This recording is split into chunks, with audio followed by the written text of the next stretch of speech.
Hello everybody and welcome to another Saturday Challenger Cup. Hope everyone is having a great weekend so far and hope it gets even better because we are going to be watching some great Master Duel gameplay, some Maliss versus Ryzeal format. We're going to be seeing what kind of deck will pull out ahead, or maybe some other decks will pull out ahead. The first round is about to begin. I'm also joined by my little co-caster down here, so we're in for a good time. Even though he might leave now because I'm being too loud. Oh yeah, there he goes. All right. Okay, well, here we are, and I believe there's a pretty good chance that at table number 1 over here for our first match of the day, top 128, we are gonna see Abo on maybe branded. He usually is branded, but who knows? Let's see.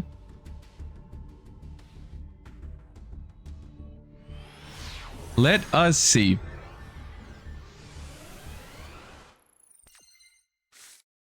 All right. Abo going first here, 60 cards, you know it. All right, a Molcharmi Perulia here, a card that has gained a lot of popularity due to obviously the release of Ryzeal, because it is very good against Ryzeal. However, branded, honestly, can probably even give 0 draws to the Perulia, potentially. Would have, of course, much preferred a Molcharmi Fuvalos in this matchup, as we see already the fusion deployment, as well as the branded fusion being hard drawn. We do activate the Serenir, so that will give a draw to the Perulia, so it at least gave us something. Interesting line here, branded fusioning for a Rindbrum. Banishing the Mercurier to get an Albion. And then tributing the Serenir for the Bestial Lubellion. So we activate Serenir to send, and then we're going to get probably branded Lost with the Lubellion, and then we can still fuse with the Cartesia so that we can get our branded Lost search. The question is, do we play multiple Mercuriers? Because normally that's one of the better searches off of the branded Lost. But yeah. Have you looked at the new branded monster? I have seen the new branded cards. We're going to talk about it more in next week's streams. They seemed fine to me. Nothing too nothing too crazy, but not bad. But I'm also not like super invested into branded, where I, like, as soon as I read a new card, like, combos will start popping up in my head. I just read it and I was like, you know what, that's fine. But I think that's all that branded really needs, to be honest with you. I think branded is in a pretty strong state in general. Like, I don't think it's the type of deck that needs crazy support to be viable. Even if they just get like one more solid card, I think it's fine. All right, we go for the Dusk Dragon. And the branded Lost search is going to activate here. So this is where we find out if there is a second copy of Mercurier in the deck, because I think that would be the search if we play it. And it is, in fact, a second copy of Mercurier. Not standard, but definitely helps here. And the Gran sends a Titanic Lad to the graveyard. And now we're going to go ahead and add back branded in white with Retribution. So this is how we could potentially still get to a Mirror Jade here because we haven't summoned that yet. So far, opponent on a 40 card deck with Molcharmi Perulia. To me, that says Ryzeal or Mermail, I would guess. Or Tenpai, I suppose, is also a possibility. Oh, we're using the Mirror Jade to banish it. Oh, right, the Rindbrum combo. I keep forgetting. We get a free send because the Rindbrum can just negate it, and then we can use it again next turn. It's a really cool play. You don't see it often because it does require a good hand. Oh, and the Perulia was activated. This feels really bad when you... Like, the Perulia already only drew one card, so we didn't really gain any card advantage from it, but we also made the Thrust live. That feels very bad. And now, big end phase. Big end phase for Abo here. Titaniclad summons Quem. Quem sends another Albaz. We have Cartesia in the graveyard, and we have Albion in the graveyard. So there's a bunch of things happening here. We are getting a bunch of card advantage in the end phase here. We're setting up a branded banishment face down. So we know banishment, we know fusion duplication, we know Mercurier, Mirror Jade to banish, Rindbrum. A lot of stuff that we have. A lot of stuff. The Quem can bring back an Albaz from the graveyard as well. That's pretty tough. Thank you, Smiley. Appreciate you. And actually, you know what? We decide that it's not worth trying to crack this board because this is honestly one of the best branded setups I've seen in a long time. That, I mean, it was uninterrupted. But in fact, this is a best of 3 tournament, right? So they are choosing here, I think, honestly, understandably so, to not reveal what kind of deck it is, you know, because it makes a big difference on whether you know that that's Tenpai or Ryzeal or Mermail or maybe something else. So I think if you look at your hand there and you're like, I don't think I can beat this, then you might be better off just not revealing the deck here, because even though Abo takes game 1, that is not all for the top 128. There is another 1 or 2 games to be played because it is a best of 3.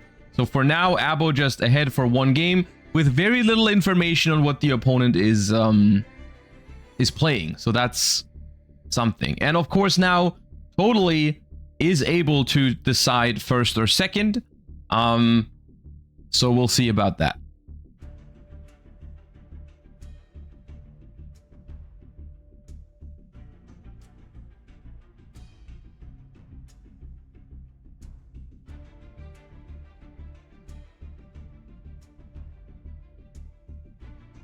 All right, both players have found their way back onto the table, so we will see what exactly we're gonna have for game 2 here.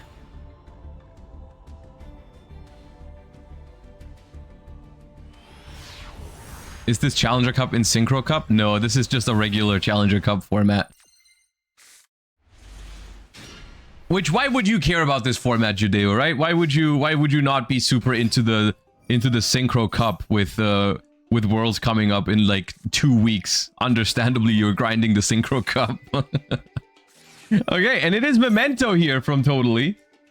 We see an Anguish into a Tatsuno Toshigo. I will say, I personally think ever since they have forbidden the Paradise Smasher, I think the Memento against Branded matchup is pretty interesting. Even when Memento gets to go full combo, I think there is worlds where Memento can, where Branded can actually win against Memento. It's a battle of 2 decks that can actually break each other's boards, and both decks are actually very strong at follow-up.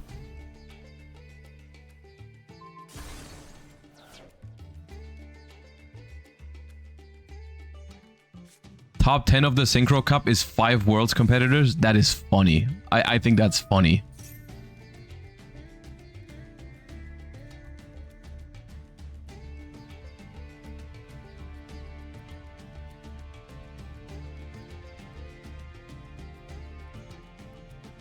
All right, so we go for an interesting line here, suggesting that we might have the Gatic in hand, actually, because we go Anguish, search Tatsuno Toshigo, and then send Sleepy, Goblin, and Mace, which is unusual. And then we revive Mace with the Anguish to get the fusion spell. Yeah, I do think the Gathic is in hand here because we also don't send it for the combined creation.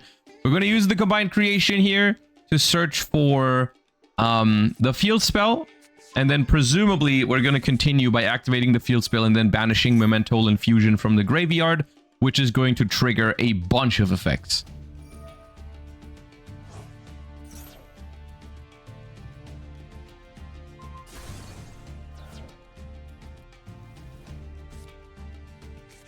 We're grabbing another copy of the Fusion. Interesting. That also suggests we already have Bone Party? I suppose. I kind of must.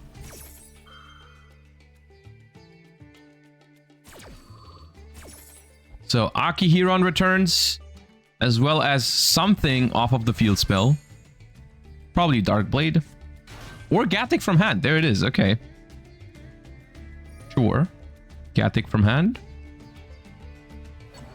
To add back Sleepy. That works. And now we still have not fused with the Sleepy at all, so we can do that here. Special summon it. Then make a twin dragon to get some searches in there.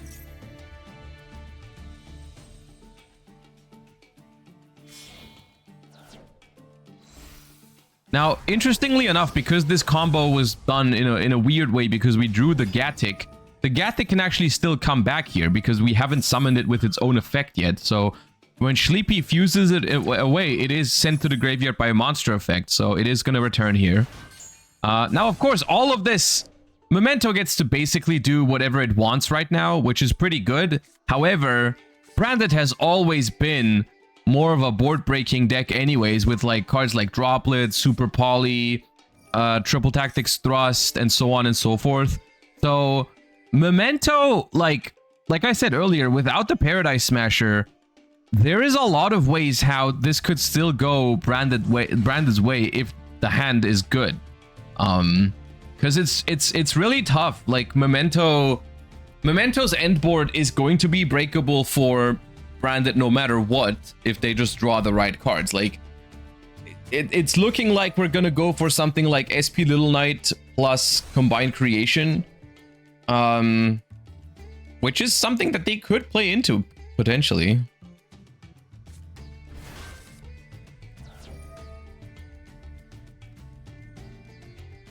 This reminds me of last WCQ where Josh was farming me on repeat with Dice Smasher.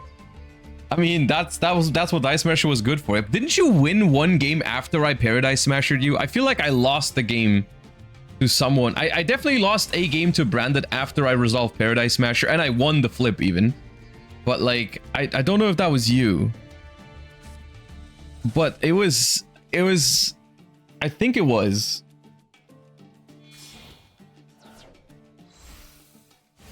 I don't know.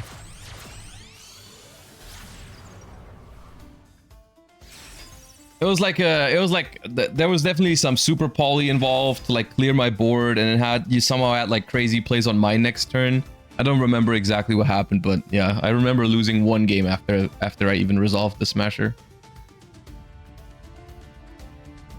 All right, here's one thing that's going to make this board a lot stronger into Branded is the existence of Horned Dragon in this deck. Not everyone plays this. I currently don't play it in my Memento list, but it is making this end board a little bit tougher because Horned Dragon, when it's destroyed on the field, you target 3 face-up cards, including a Memento card, to destroy them, which means essentially you pop one of your cards and 2 of your opponent's cards, which is just an additional interruption here, which this version of the deck has if you choose to include this card. It is really good if you can make it work.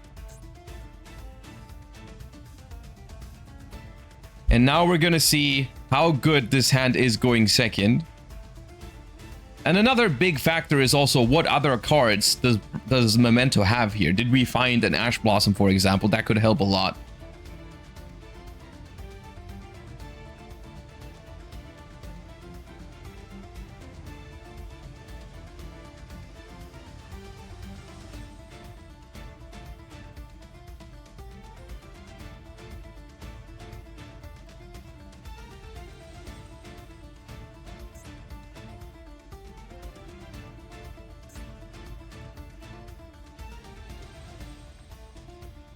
thinking about it, seems like it's not obvious what we want to do here.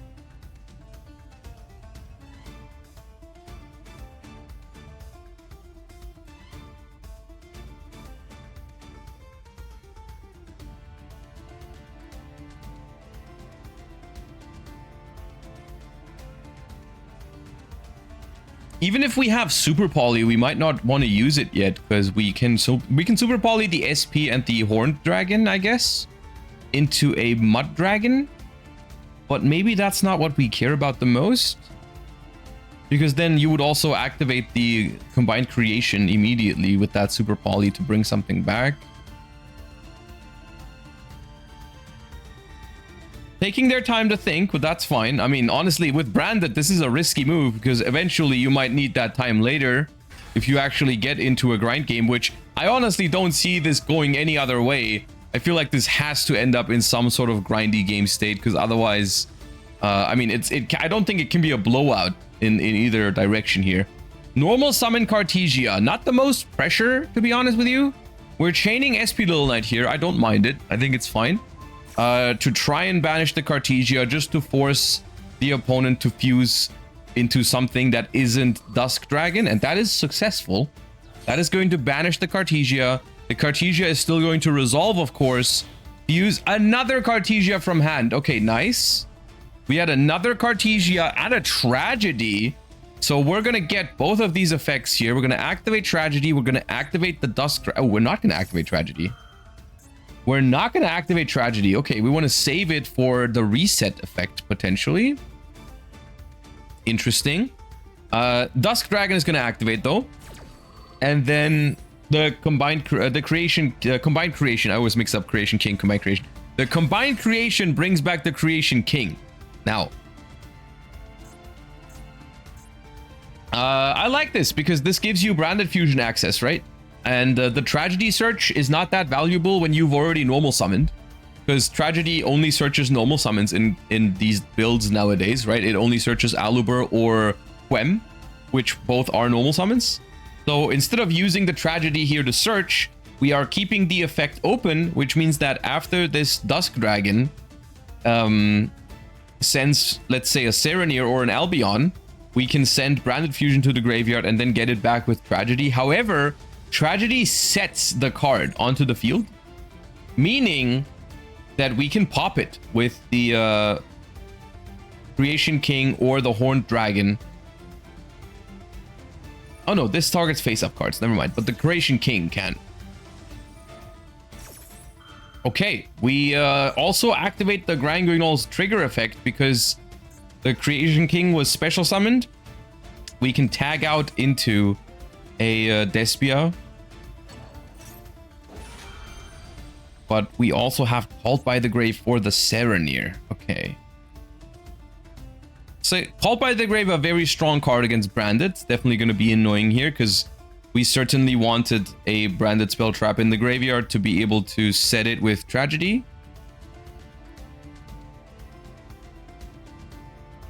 Two Cartesia is rare. I mean, that's the thing, right? Two Cartesia is rare, but also drawing both Cartesias in a 60 card deck is even rarer. Okay, Called by the Grave is resolving here, and we now Book of Eclipse. Interesting. I wonder why we didn't just lead with that. Okay, well, these face down mementos are still going to be a little annoying, but this also, I guess we maybe didn't lead with it because we didn't want the Creation King to maybe still jump out the graveyard. But we can still use the face down monsters as fusion material later for other stuff.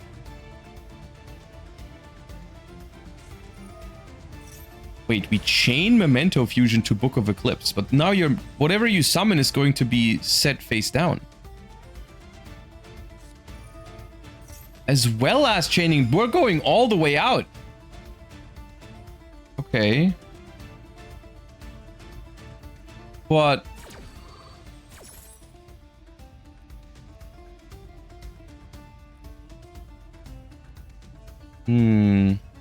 We can't... There's still going to be disruptions after this, but the fusion summon... The monster we fusion summon after the Bone Party resolves is still going to be set face down by the Book of Eclipse, which is a little weird. We're getting a Goblin to hand. Now we resolve fusion. Whatever we summon here won't activate because it's immediately flipped face down.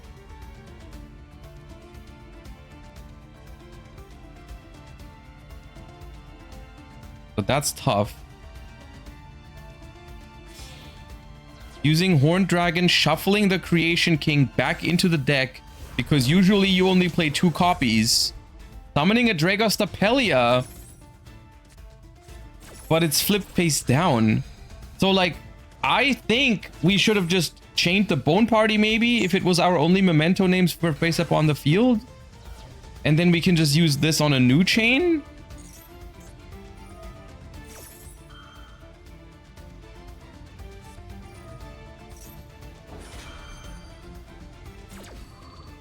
Goes for the Sleepy instantly.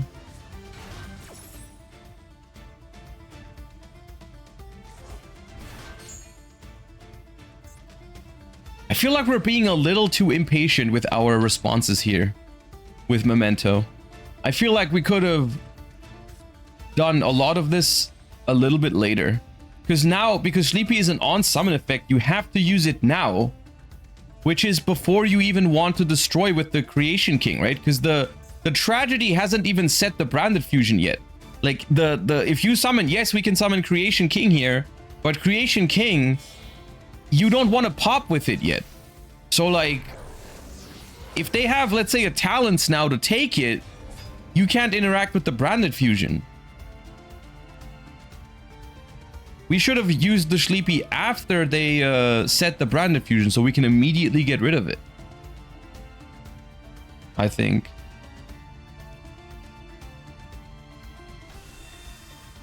Alright, Cartesia returns from Quem. The Creation King also didn't activate on summon, which makes me think they are low on time. That's the only reason you don't activate the Creation King there. It's because you're low on time. If you have time, you definitely activate it. Because that triple send is very good for you. Because you can send Gatic, resummon Gatic, add another card to hand. It's a lot. We also did not toggle on to hit the Branded Fusion.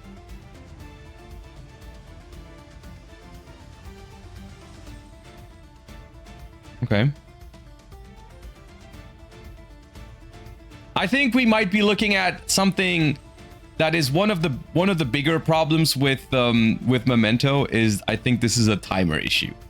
I think Totally is facing some timer issues right now, which is why we maybe toggled off, or like we're just playing with the toggle a little bit because we don't want to spend too much time. I'm guessing we are like sub 10 seconds or something, or maybe even closer to 0. Because we didn't even use the Creation King to send the Gatic. I think they're very low on time right now. Which is also probably why we just activated everything in response to the Book of Eclipse earlier. Like, I think we're panicking a little bit with the timer. Which is a certified Memento classic, I will say. The deck is... the deck's very fun and very rewarding to play and learn. But you definitely will face some timer issues when you play it for the first time, and even experienced Memento players will sometimes face those issues for sure.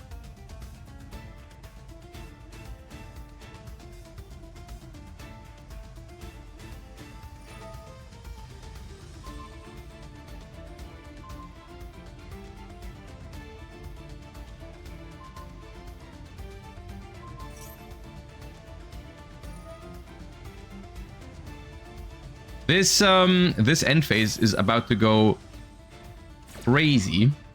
But here's the thing. Even after all this, Memento is not going to lose the game this turn.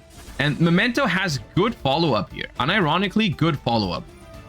I guess, do we have enough time to activate the field spell and the Sleepy? Because that makes a huge difference here. We activate... Okay, now we have time all of a sudden. Or are we playing with fire right now? Sending no Sleepy. No Gatic. All right, maybe you don't have that much time. Just bringing back Goblin. Okay. Main phase 2, set 1, end phase about to go crazy for Branded.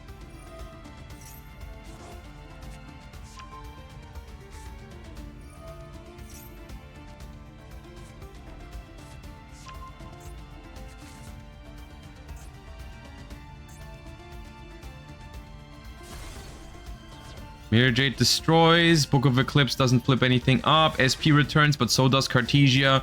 60 fresh seconds here for Memento. And honestly, we could have had so much more follow-up from last turn if we just sent a Gatic to add something back to hand. We still have more than 5 Mementos in the graveyard, so we can bring back the Combined Creation immediately. And we have 2 cards in hand. We have the Fusion in the graveyard to destroy and search another spell card. We have Akihiron in the graveyard ready to go. So if given enough time, this is definitely a playable game state for Memento. But it could have been much better. I think if we interrupted better last turn and if we maximized our resources and follow-up, we would have had a very, very strong situation here. But now it's just iffy. Because the problem is also, like, Branded has a lot that it can do this turn, right? Like, we can fuse with the Cartesia. Honestly, we probably have to get rid of the Quem here, because otherwise the Quem just brings back Mirror Jade, which is crazy. Okay, we go SP banish the Cartesia, sure. The Quem is still going to be a problem. And we had Droplet as well. We had all the tools. What are we sending for Droplet?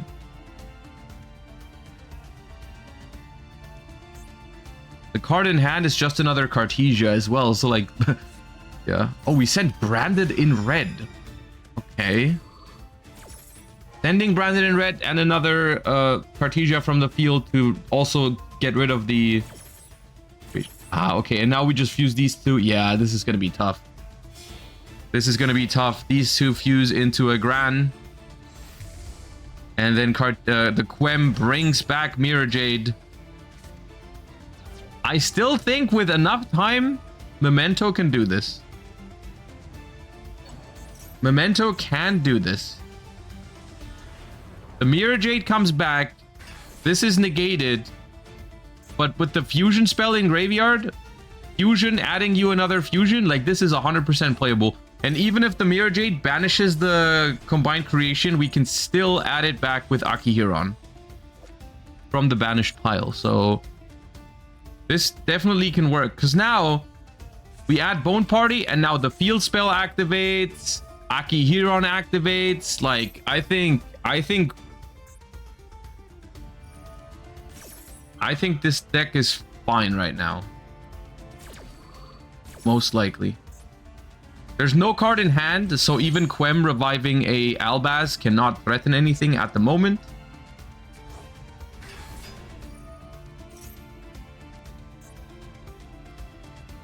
You get this back. Activate Bone Party. Destroying Akihiron. Destroying Akihiron is a little dangerous. Oh, there's the timer. There's the timer. I knew it. It was obvious last turn. It was obvious last turn. The timer gets him there. Honestly, still, I enjoyed that game. I enjoyed that game, and I think the time limit here only shows how difficult this matchup is to pilot for both players, to be honest. I also think Abo didn't have a lot of time left there, most likely. I will say, with more time, I think Memento takes this one, but that is just unfortunately something that you have to take into account when you play Memento. The deck, you need to be sharp. You need to execute quick. Sometimes I found like it's even better with Memento to maybe make a suboptimal play but make it quick in certain game states. Like if you take too long to find the perfect play, maybe it's better to make a slightly worse play. Of course, ideally you'd always want to play perfectly, but sometimes it's better to just like take a route that you know is like safe. Like maybe you can figure it out. and then do it that way. But still, interesting game. Unfortunately, the timer got to them there, and Abo moves on to the top 64 with Branded, and we have time to jump into another match here. Some are still going on. Let's just go into table 2, see what's going on there. I'll do from the beginning. Now keep in mind the score on screen might not be correct right now because I don't know what the score between these two players is. Let me just put it to 0-0. It's probably not 0-0, but since we're jumping in the middle of the match,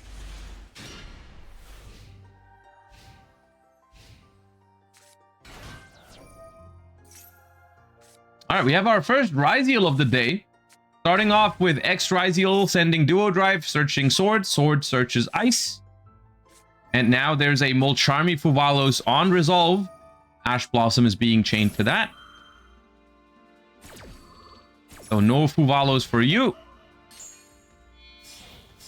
And we overlay into another Ryzeal duo drive. Before even getting the cross, and the Ghost Ogre is a big punish for this. We still have Ice Ryzeal in hand. But still, the Ghost Ogre is pretty good here. We could have prevented this by going for the star first. We get the cross here still. However, we can still cross, shuffle back duo drive into the deck, and then make it again. Well, technically, we're still going to get our duo drive. But this can get Ash now, because if you negate it with cross... If you negate this Ash with cross, you don't have 2 materials to detach anymore. 7th Tachyon can search an Ice Ryzeal. That alone does not make a rank 4 here, though. Yeah, and we actually have to pass with duo drive. Now, the opponent is down to 3 cards in hand. Bystial Lubellion is the first action. Grabbing a Magnemute. Alright, activate Magnemute, banishing the opponent's X Ryzeal. Max C is activated. That stings for sure. Banishes the X Ryzeal, activates the Magnemute, rebutes the Magnemute. We're going in under this Max C. No choice, I suppose. Placing Branded Regain, normal summon lower. It is Fiendsmith Bystial based. But that's going to struggle into this Max C, of course. Typhon, opponent up to 5 cards in hand. Solemn Strike the Typhon. Okay. Magnum would search for Druid Swarm, but we're starting the turn with a duo drive with 2 materials. That's tough. That's tough. Normal Ice, effect, Regain to bring back Magnemute.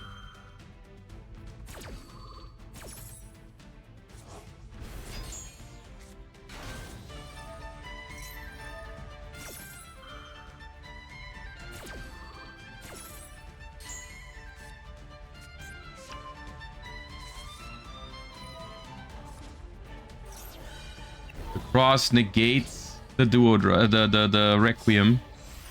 We have a detonator. A royal detonator. The X is gonna negate the regain here. I think I preferred using the Druid Swarm earlier to get that draw. Maybe get a Miracle Maxi or something. Because there's a chance you survive here.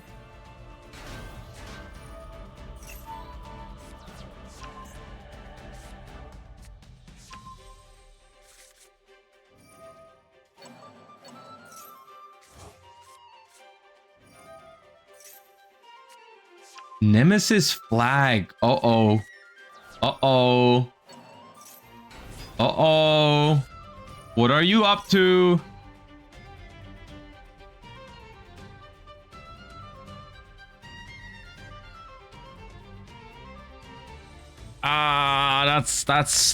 That hurts. The Protoss.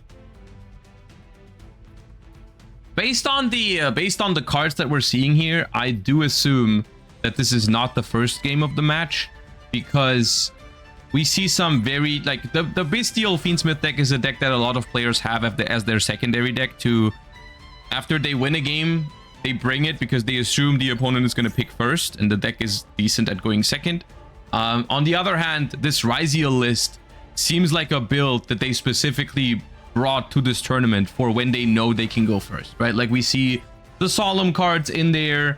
We see the Nemesis cards in there. I think this is very much a going first Ryzeal deck. So this is most likely not the first game. I think it's at least 1-0 to Volgetel. Maybe it's 1-1 as well. It could be game 3.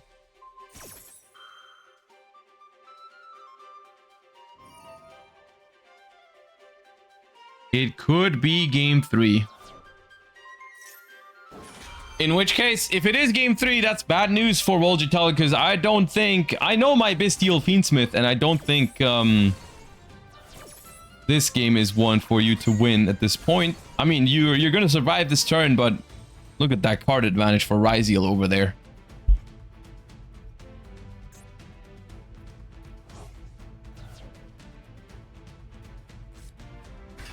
And there's the Protoss. Actually, you're not going to survive this turn. I changed my mind.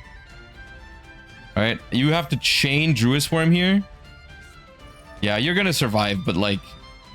You can't summon Darks next turn.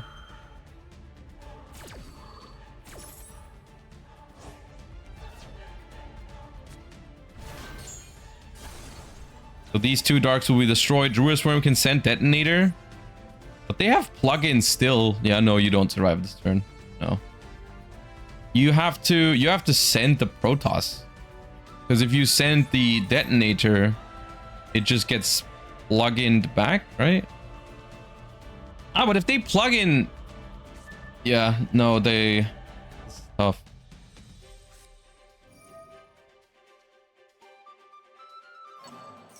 Okay, doing this in the main phase means we can't attack with Protoss, actually.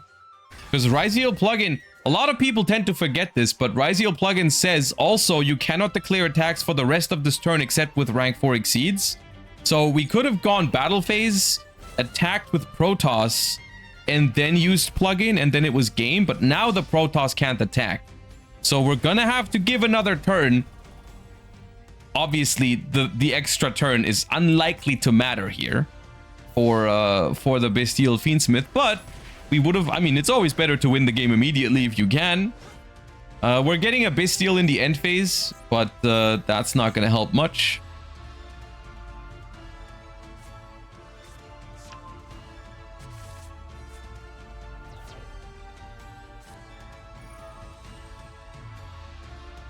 Balance to draw 2. Yeah, they didn't have enough card advantage yet. They need a little bit more.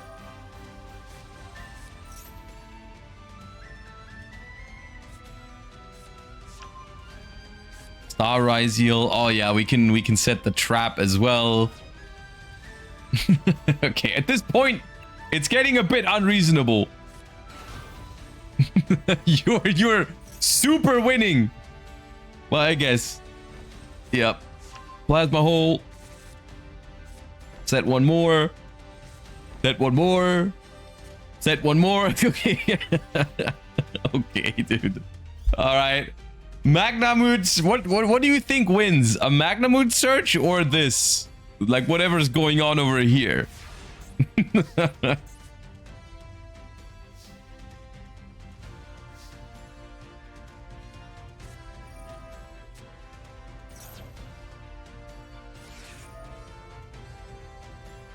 Followed by on Lubellion. I don't know what card you think you can draw here to stay in this game, but you might, if this is game 3, you might as well try, you know? All right, what is it? What is the last and final card? Nothing, it's the end phase. Okay. All right. Ryzeal once again proving why it is one of the top contenders in the format. Especially going first. We played through... I mean, we had Ash Blossom for the Fuvalos. But we played through Ghost Ogre and Ash Blossom. Not even with the ideal sequencing, honestly. But we still end up ahead. A little help from Maxi, to be fair.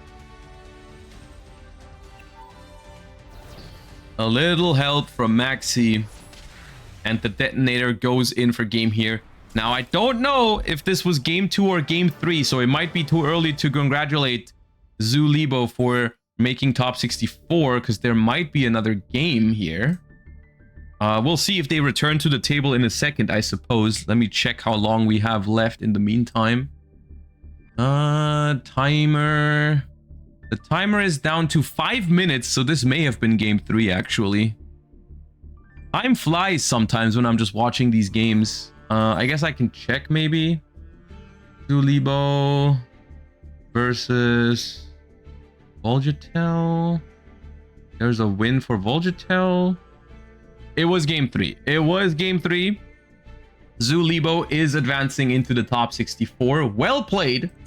Well played. All right, let's see real quick what's going on down here.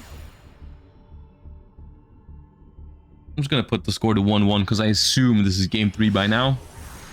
Because we're 40 minutes into the round. Oh, yeah, okay. Tearlaments.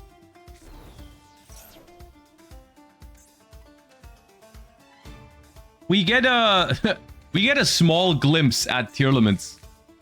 Branded Tearlaments. But I don't think they are winning right now.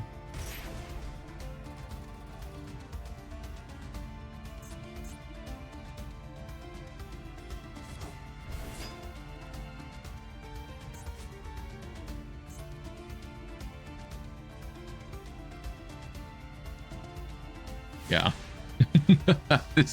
This does not feel like we're gonna see a lot more of this Tearlament deck. I'm not trying to be pessimistic, but yeah, you know, that you should have drawn that earlier. Okay, they had Ash anyways, or maybe they drew Ash later, who knows. But that Maxi is the latest Maxi to any party I've ever seen.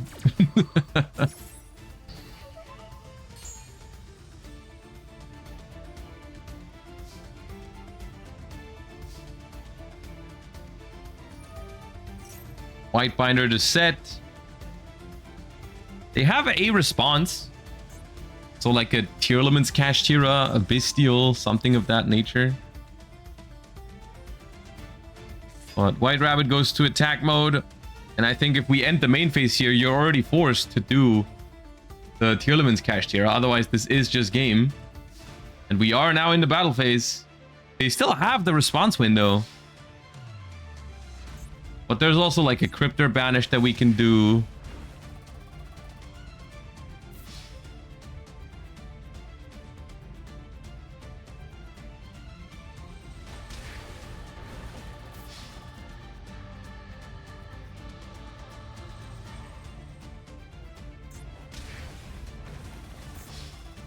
White Rabbit for game? Question mark. It is a Bestial. It is Serenir. The thing is, there's a Cryptor Banish. There's a trap that can banish something else to bring it back and attack again. This is not going to be enough to actually end the game. Also, we are forced to banish a March Hare here, which is sad.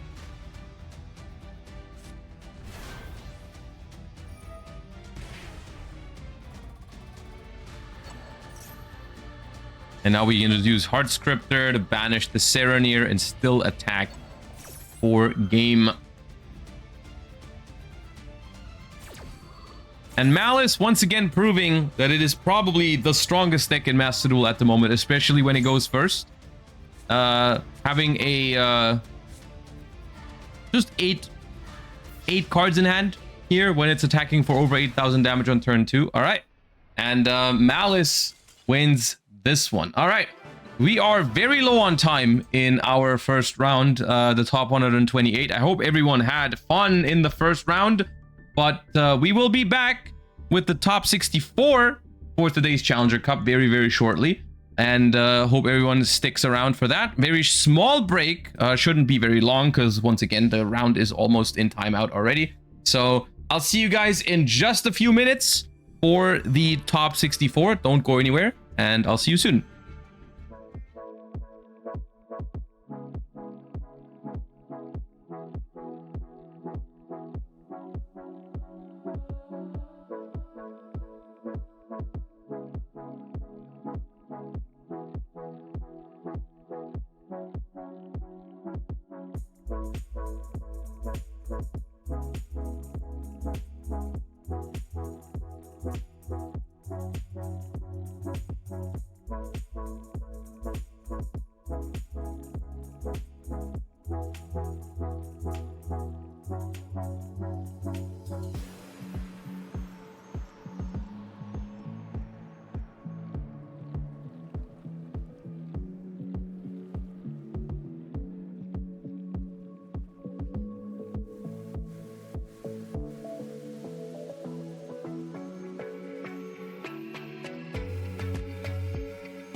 All right, duelists, welcome back. Top 64. Let me update this thing on the screen.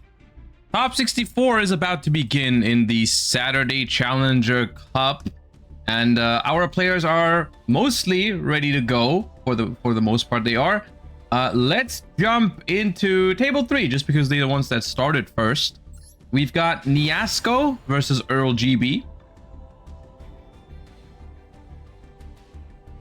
Is it worth building Voiceless Voice now? I think Voiceless Voice is a deck that's like fine in Master Duel. It's basically, it depends on how much do you like the deck, because it's definitely playable. It is not like among the top 2 or 3 decks. So if you're looking for like a really, really strong meta contender, Voiceless Voice is not that. But if you really like the deck, then it's not like a mistake to craft it, I think. So it's up to you, realistically. Like, it's a playable deck. It's not one of the best decks. If you like it, then you can. Simple as that. All right. We see some Millennium cards here from Earl. Honestly, it's been a while. These were so popular during Snake Eye format. They have fallen off a little bit. It could still be Snake Eyes. It could be Crystron. Both of those decks are somewhat viable still. I mean, they're both viable. And we still don't know what it is, actually. We see that it's... On the other hand, it is probably Fiendsmith Ryzeal, looking at the Bonfire and the Lacrima here. It could also be Snake Eye Fiendsmith. We take the opponent's Lacrima, which is funny. We also got the Lurie here, so we have plenty Light Fiends already. But it's funny how both of them are playing Fiendsmith decks, and even after Zombie Vampire has milled 4 cards from both decks, so 8 cards in total, we still don't know what exact deck they are both on, because we didn't see a single Snake Eye card or a Crystron card or anything else. We saw a Bonfire, but that could still be Ryzeal or Snake Eyes. Or Centurion, I guess, if it's Fiendsmith Centurion. I don't know if that's a thing. Imagine playing versus Snake Eye at Worlds this year. I think that's a possibility. Unironically, I think you underestimate the, like... You know, you bring 6 different decks to the World Championship. And only 2 of those 6 can be Maliss and Ryzeal. So you have to find 4 other decks. I think it's not that unlikely that some people are going to rock up with Snake Eyes. I think it's not that bad, actually.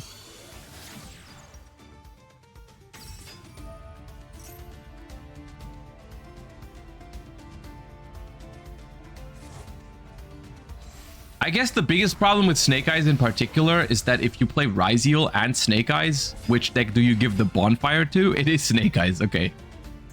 Normal summon Snake Eye Ash like it's like nothing has ever changed. Just draw Snake Eye Ash, it's fine. Not even bothering going for Appaloosa, by the way. Because who cares about Nibiru, am I right?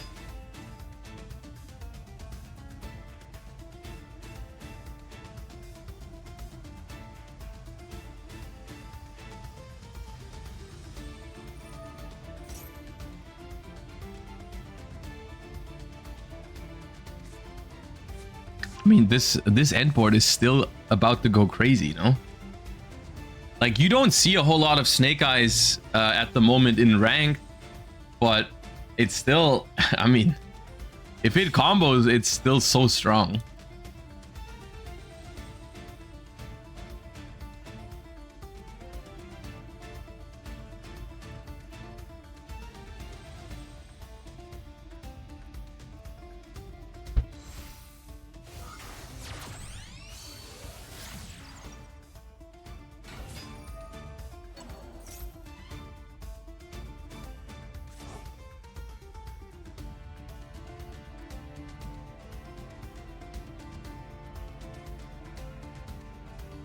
I do think there is no Nibiru, because if there was, this would be the time to do it before the Flamberge comes out.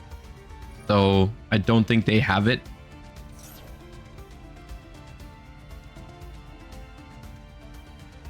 They haven't had anything yet, even though they do play. I mean, they just probably didn't draw any interruptions. We see Ash and Maxi are in their deck, but the Zombie Vampire hit them.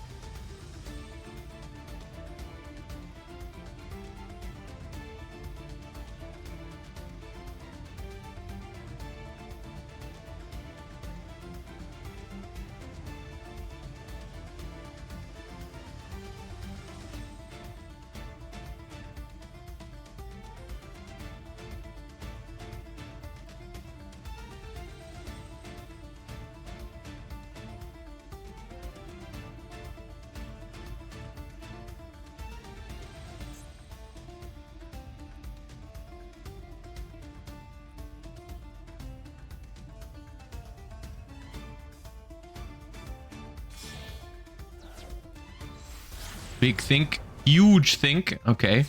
Linking off the Desiree.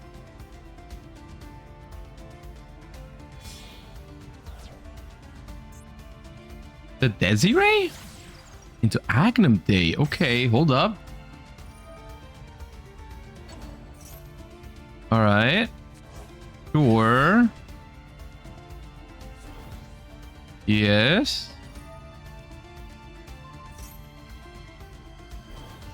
Where's your Promethean princess, though?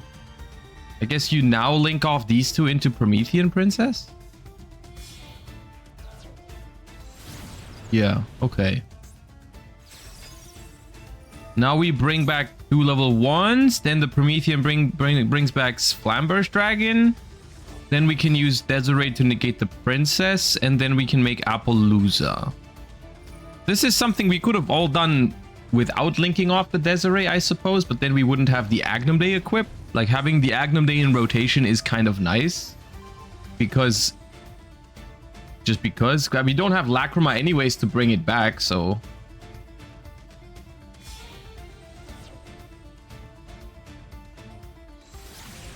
there's the Appaloosa. And then we place Masquerena, and then technically we're done. We didn't go for the Vine Temple. That's a lot of link monsters in the spell trap zone.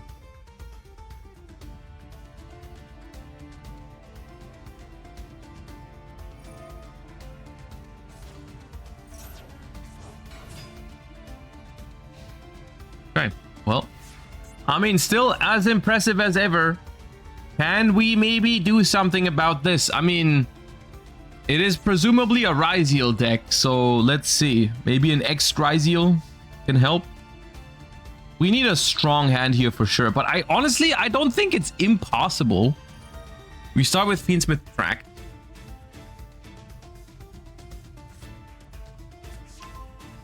Still don't know if it's Fiendsmith Snake Eye or Fiendsmith Ryzeal. If we see a Fiendsmith Snake Eye mirror match, that'd be crazy. Which is a funny thing to say, because that was like one of the most normal things just like a few weeks ago, or months ago rather.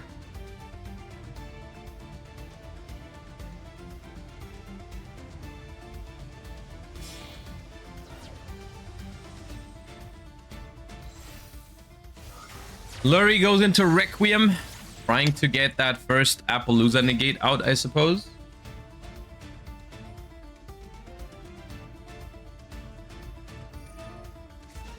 I think they will negate it.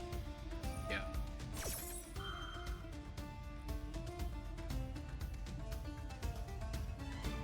We have a response. What is our response?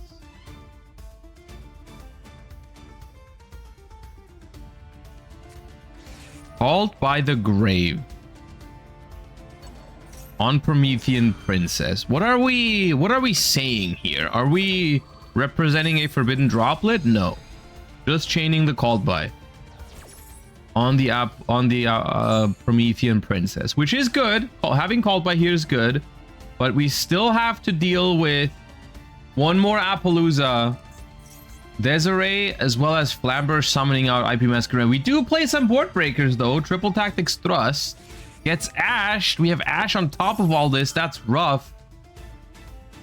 And we could have Called by this if we didn't just use it on the Princess in like a random open game state, I suppose. But okay, 3 cards left.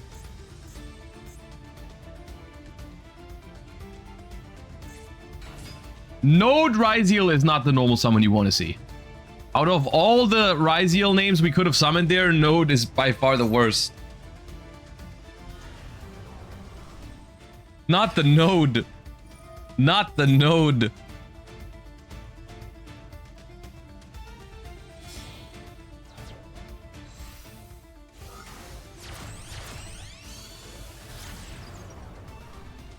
You know what?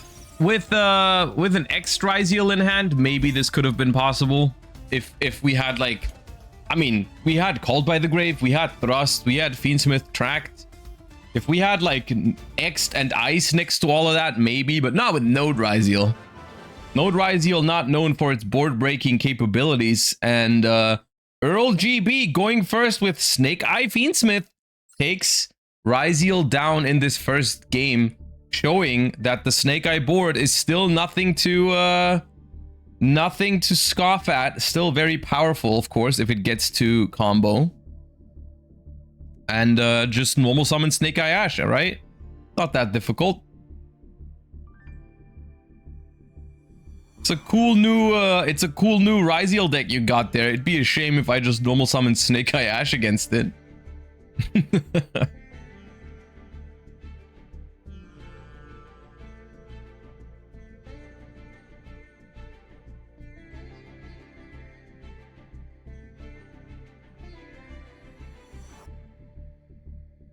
All right, players are back at the table, and now Niasco gets to go first if they want to in game number 2.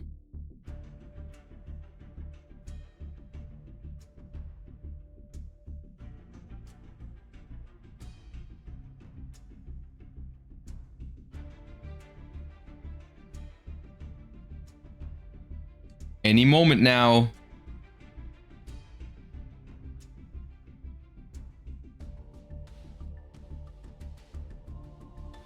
Snake Eye is probably the most hit deck after tier limits.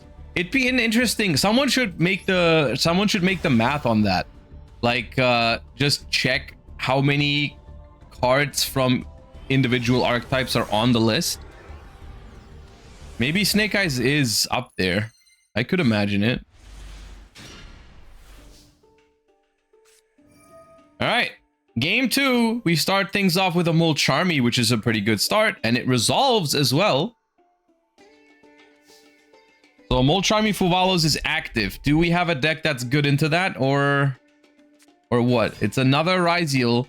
Normal summon Sword Ryzeal. Honestly, normally not your ideal start, which is why we choose to imperm it, but into a Fuvalos, this would not have even been that bad. Because you can just go Sword, search X, special X, make a detonator, 1 Fuva draw, literally. Now the question is, do we have a way to extend? Because most of the time when you summon Sword, it means you don't have X or Ice, but a second Sword is a possibility, and that's what we do have here.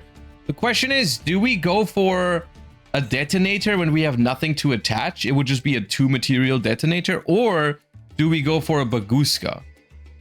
Which, honestly, a Baguska could be better than a double material detonator. It's always difficult to make that decision without knowing what the opponent is playing as well. Like, against some decks, the Baguska is so much better. Against others, like, let's say it's Blue Eyes, for example, the detonator would be so much better than a Baguska. Because of cards like Lordly Load. But I guess that's what they're thinking about right now. Because, like, what did your opponent bring to this game number 2, knowing they were probably going to go second?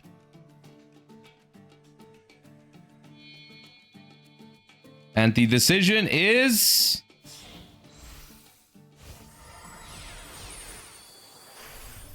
Duo Drive. Neither.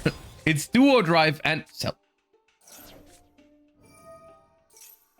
Did you just make Duo Drive and then droll yourself?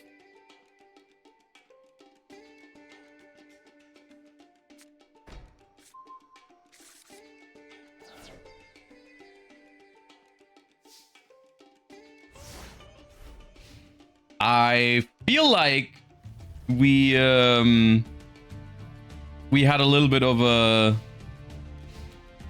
misinterpretation of how that would go. I think we forgot for a second that we couldn't use the Duo Drive after we droll. We're like, oh yeah, I can droll myself. You know, I don't want them to have another draw.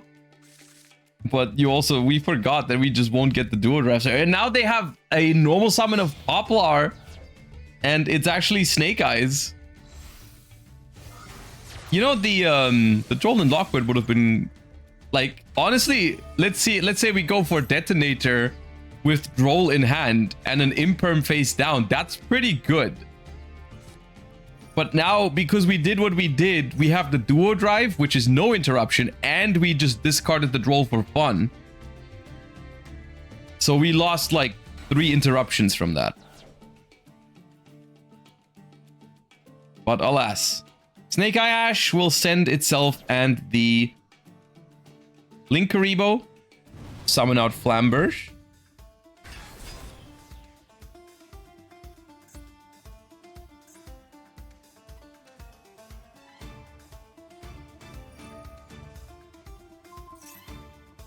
And Duo Drive will make its way into the spell trap zone. Never mind. We're imperming Flamberge to place. Which will never save the Duo Drive. Like, even if they can't continue playing, they would just attack it. But now the Sangenjin comes down, and this is probably just game.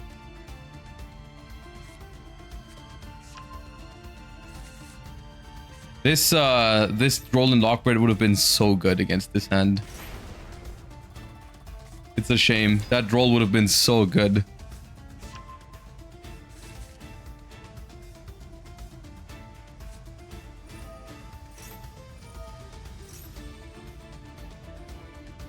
Why do we not surrender? I mean, why would you surrender, to be honest? It's game 2 and you're already behind a game. So if you lose this game, your tournament run ends here. So you might as well play until the end and maybe your opponent makes a mistake. So I don't blame them for that, but it is looking likely that they're going to lose soon anyways. But what's the point of surrendering just to save like 30 seconds or something when it's for your tournament life? But yeah. Snake Eyes takes down Ryzeal 2-0 here in the top 64. Earl GB moves on. Congratulations. Let's check in with table 2, Pepsi versus Haas. Let me just quickly check what the score is.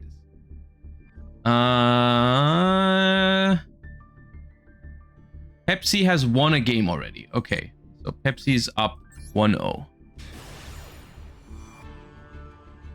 Oh, 1-1. Okay.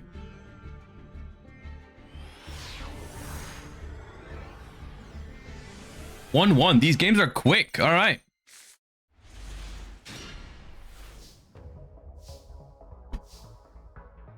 So game 3, we start with a Memento and Tatsuno Toshigo destroying itself, sending 3, and Gatic once again was in the hand here. So we have to do this a little bit weird. Special Sleepy effect. Gets Dominus Impulse on that. That's gonna hurt. With this combo, do we have a way to extend? We have Breakout, which is awkward here because the Gatic is no longer in the deck, but the Sleepy is also going to send one more, so it does work. And Memento Infusion can be sent with Goblins, so we can search for a Bone Party. So that will allow us to keep playing. Bone Party, destroy Akihiron.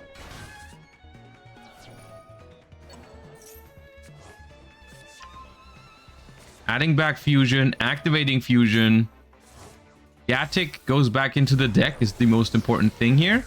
We make Creation King. Sending Mace, another King, and Anguish. Goes for Mictlan. Activate Mictlan. Darkblade, destroy itself. Summon out Anguish. Mictlan revive and Anguish the search. And at the Horned Dragon here, another Horned Dragon. And revive Goblin. Special Horned Dragon. Link 3 into, what is this, Selene? We go for Selene with enough spells here. So we can make an Appaloosa, I suppose, instead of an SP Little Knight. That also works. There's Apple.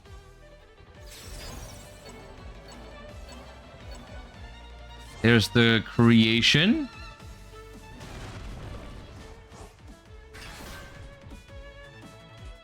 Against what is presumably Tenpai. Set 1. End phase. Reset with Mictlan. I mean, yeah, the board is basically as good as it gets, especially considering we drew Gatic and we played through Impulse, which is rough.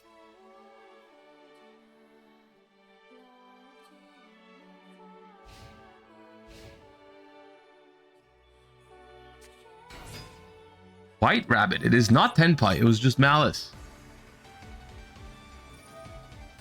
All right. And the White Rabbit is met with an Appaloosa negate. Bane Metal Tronus. Okay. That's a card that's been gaining some popularity in some decks recently because it can be a solid card in a lot of scenarios. We use Ash Blossom on it, which is one of the downsides, is that you can Ash Metal Tronus.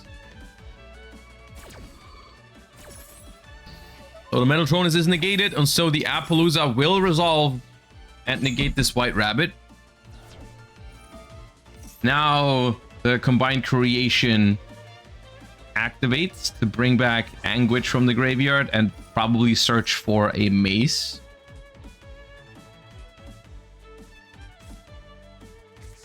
No, Sleepy, okay. I mean, the Bone Party can still go for a Mace.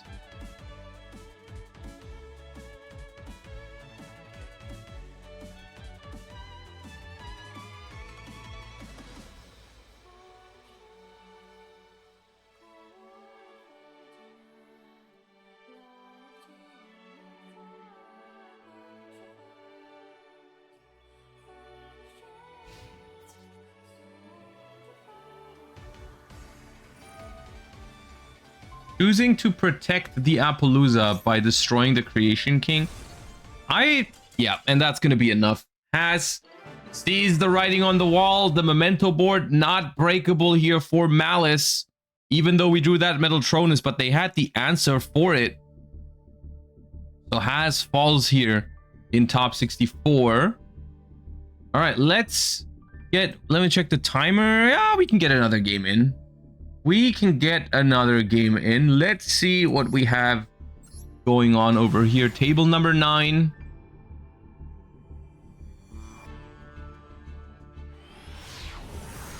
My hand was 3 normal summons, unfortunate. I mean, you played Maliss, so what do you want me to say? What are you expecting? All right, Puvalos. Lancea. All right. End phase. Okay.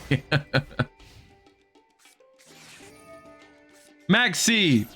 Called by. This is definitely a Master Duel game.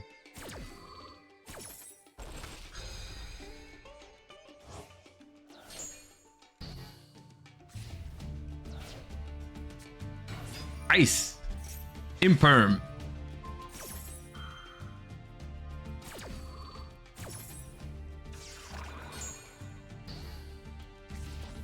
Battle phase, okay. Uh-oh. I guess that's the downside of just firing the Puvalos and the Lancea before you even know if your opponent can play. Because, like, we just started the game with 2 less cards. And we couldn't even play through 1 Imperm.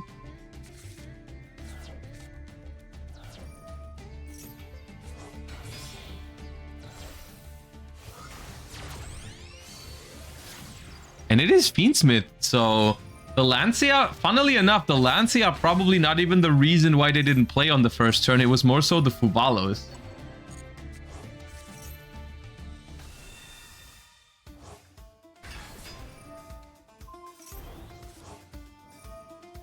Oh, we're sending the ice away, potentially opening up another Puvalos. But they don't have it. That was risky.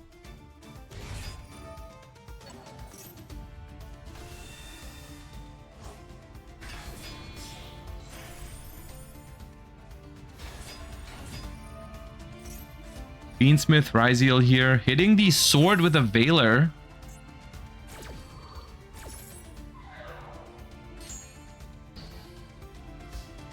I mean, if we really just pass on Caesar and sword, 1x Ryzeal maybe lets us play here.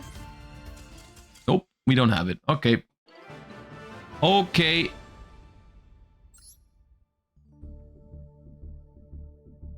All right, table 11.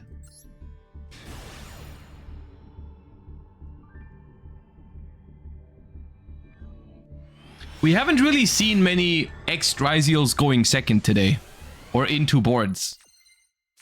which is the best way Ryzeal has to play into boards. So they haven't really been able to break boards without it. Is the problem? Another Fiendsmith deck. A lot of Fiendsmith. Way more Fiendsmith in this tournament than there is on ladder, I want to say. Like, my personal experience in rated duels is like, you don't face that many Fiendsmith decks. Especially Fiendsmith Ryzeal is not that popular, but in this tournament it seems to be pretty popular.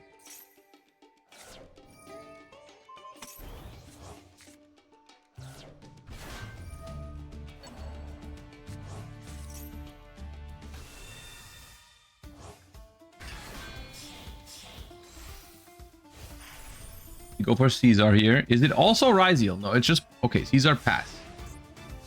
Caesar pass. And we get hit with an Imperm. Ooh, and the White Rabbit right after. Oh, and it was Malice. The Caesar was so good, but they had the Imperm for it. We see the TB11 summoning a Dormouse. White Rabbit returns. Lacrima now. Chain MTP07. Gets ashed on that? Okay, not the worst, but the Dormouse is gonna resummon itself, and then it can activate its effect. That's the dangerous part.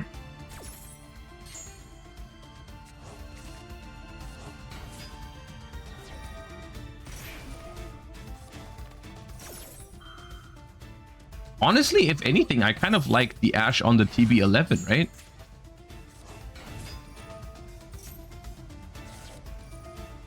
To stop the Dormouse from hitting the field.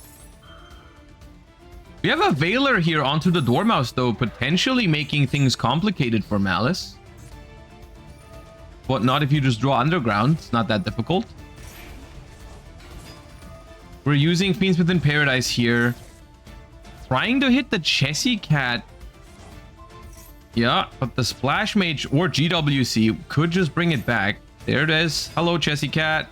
Activate Chessy Cat. Last card in hand is another White Rabbit. We draw 2 cards. We have to make Lingeribo here. And then a SP Little Knight. SP Little... No Splash Mage. Okay, we play it safe here, I guess. We don't go for a fancy combo. We set... We don't attack the Lacrima. Was there a restriction stopping them from attacking the Lacrima? Am I forgetting something?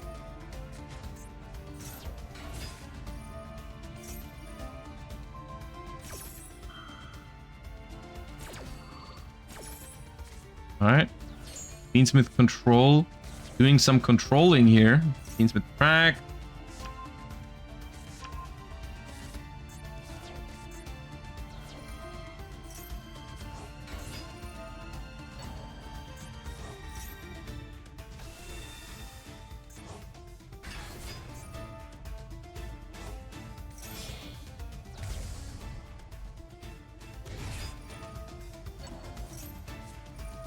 Ooh, a Dominus Impulse here onto the Lacrima is powerful. That's going to destroy it.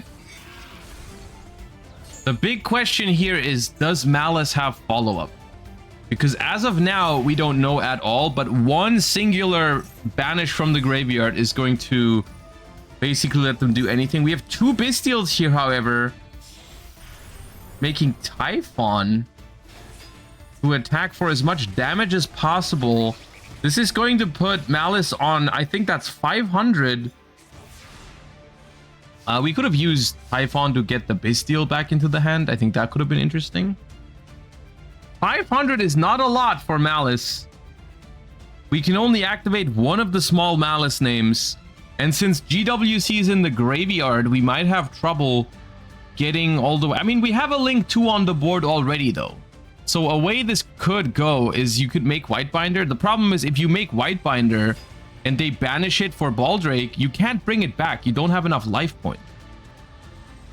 Right? Like here, one way to deal with little life points would be to make Whitebinder, set GWC, and then use GWC immediately to gain life points. But if they just go and Baldrake that, you just can't bring it back. Maliss is struggling for life points here. Access code? Yeah, but how Like, you would have to make access code and not gain attack points because of Typhon, like 2300 attack access code. And then... But then if you don't activate access code on summon, they can just banish it with Baldrake, right? Because access code only says your opponent can't respond to the effect. So you would have to gain attack points. And then you'd have to attack the Typhon, I guess. But then you still wouldn't have plays after.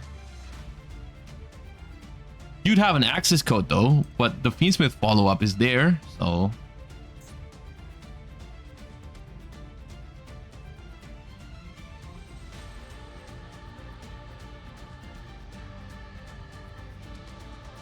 The Baldrake is making this very hard. Without the Baldrake, it'd be possible, but the Baldrake is making this very difficult. Activate March here.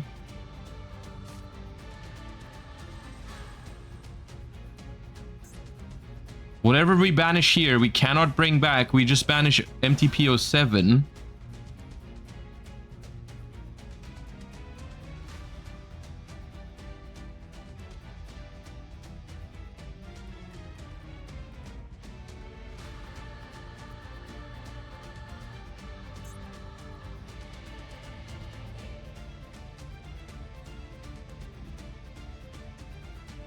It was definitely well played, yeah, by Fiendsmith's control here. It was looking rough, honestly. The Caesar got impermed, and then they didn't have much else other than Ash Blossom and Paradise.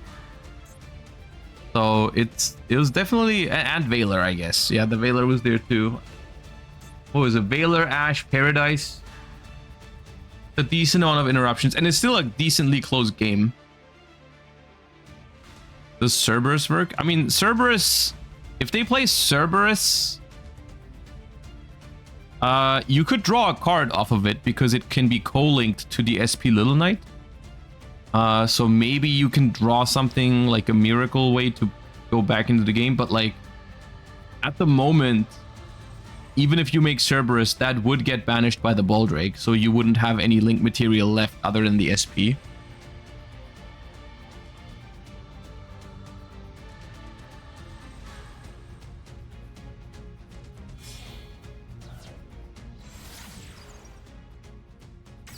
That is what we go for. I'm not sure exactly what they could find here, though, because we've already normal summoned. We have already normal summoned, and we've already used March here. So how do we get another Maliss name onto the field? I think the answer is just you can't.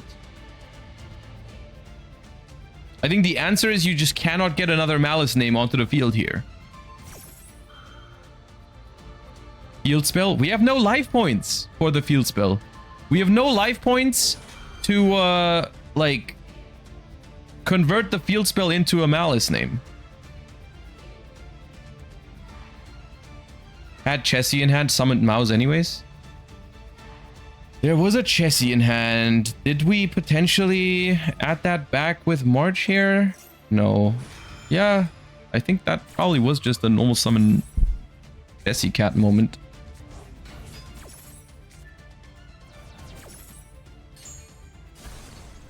All right, one draw.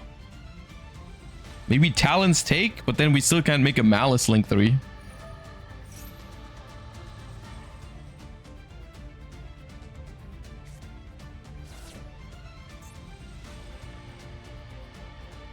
It's 2 Engravers in grave already. Attack over the Requiem. End phase.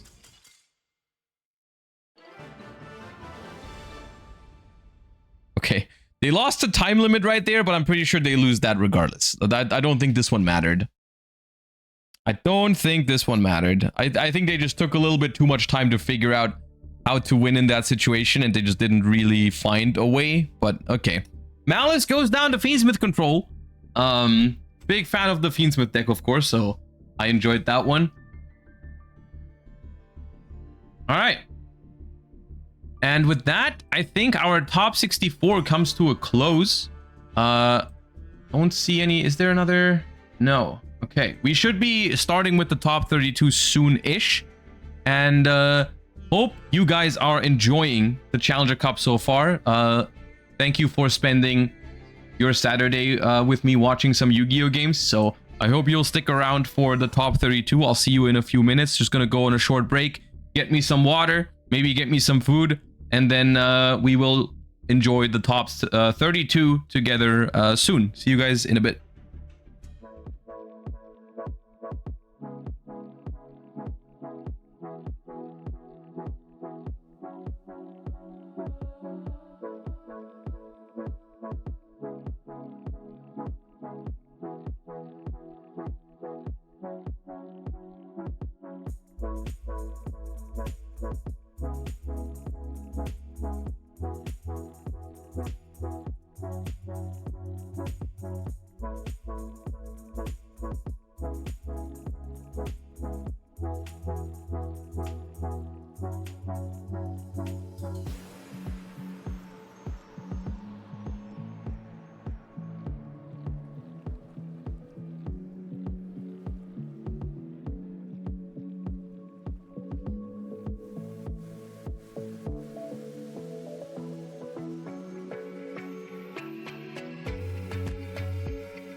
What's up, duelists? Sorry for the little bit of a longer break than I anticipated. I think there was a timeout dispute at the end of the top 64.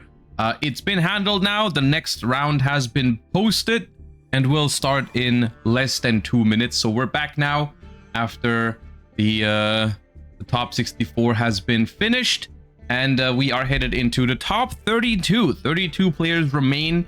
So that means we have a total of 5 more rounds until we have a winner of today's Challenger Cup. While we wait for the round to start, if you guys have a favorite in this tournament that you would like to spectate for top 32, feel free to let me know, because I don't mind spectating some of your favorites if you guys want to. I'm just hovering the room a little bit so you guys can see roughly who's playing. Not everyone has arrived at their seat yet, but yeah. My favorite is me, table 10.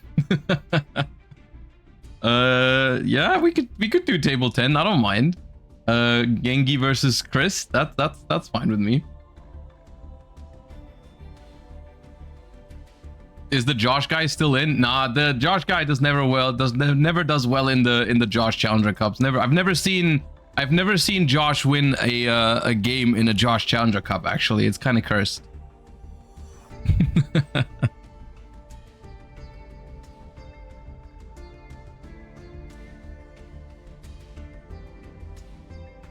Can you watch the runic stun player named Josh? I don't think that exists. I don't think there is one out there. I don't think, yeah, no, that's not a thing that you're asking for. It's just non-existent. I'm sorry.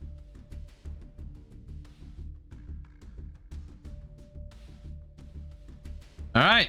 It is now 47, so the timer has started. Duelists, you can begin your matches, and we are going to jump into table number 10. Gengi versus Chris. Let's see. Aren't all runic decks stun decks? That's a very common misconception, but no, that is not the case. That is not actually the case. All right. Chris goes first here, 40 versus 40.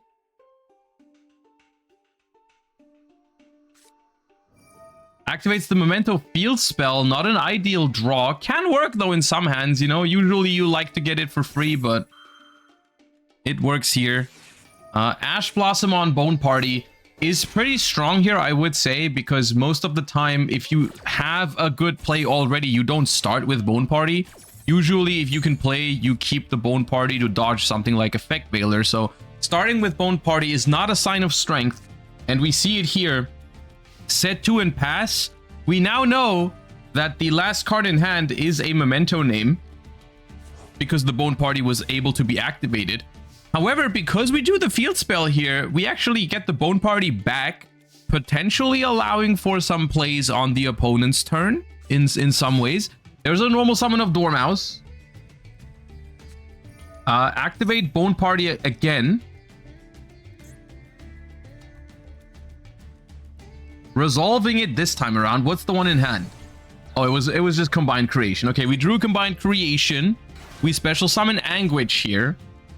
And we can use Anguish to search for Sleepy. And then maybe we can make something work with Sleepy. The problem is we only have 2 Memento names. So we cannot actually make a Creation King, which is the one that's Disruption. We can just make a Twin Dragon. But that will give us very strong follow-up at the very minimum, right? So here's Sleepy. Immediately going in with it? Question mark? I mean, why wouldn't you... Okay, we just do all... We did all this on the Dormouse summon, but then we didn't continue. Okay, so we haven't disrupted anything yet. Dormouse banishing Chessy Cat, indicating that they have something in hand that they want to banish for it, which is always very scary.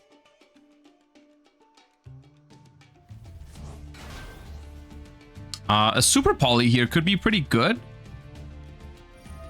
but we actually don't do anything on summon. Chessy Cat will get to activate. Banishing White Rabbit, that's actually perfect. You're drawing 2 cards, back up to 5, 3 monsters on the field, Gonna get a trap card from the White Rabbit here, and it's looking very tough to actually stop this Maliss combo. Gonna be tough here with 5 cards in hand, honestly.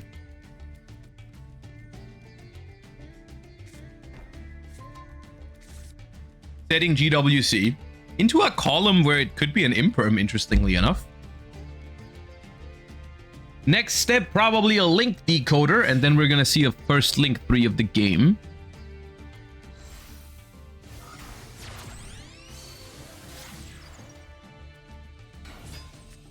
There is Super Poly. Okay. Super Poly. All 3. Do we play the Predaplant? The big Predaplant?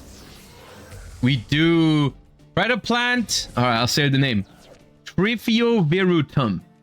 Trifioverutum. Very powerful card. 3 dark monsters on the field. And then has a bonus effect of when your opponent special summons a monster from their extra deck while you control this fusion summoned card. Quick effect, you can negate the summon, and if you do, destroy that monster. So basically a solemn warning on the monster as well with 3000 attack. Pretty tough. Now, it's worth noting here that we could have used the Sleepy to make Twin Dragon and then gotten 2 cards in hand to have guaranteed follow-up, but we chose not to do that.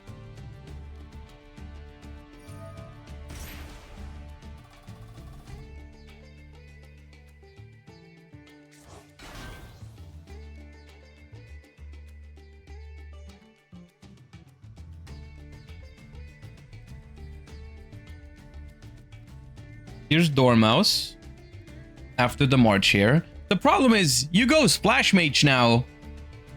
The Predaplant can just negate the summon of the Splash Mage. Or, even better, you can let the Splash Mage go through and potentially just negate the Link monster, like the Link 3.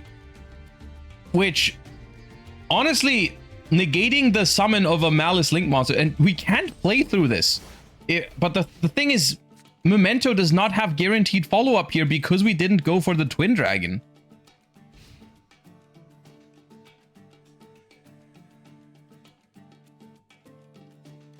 Oh, and that's not a great sign. It seems like we are just gonna have to attack here. Now, here's the funny thing is we do have the field spell once again for the Bone Party. So we do reset the Bone Party a second time.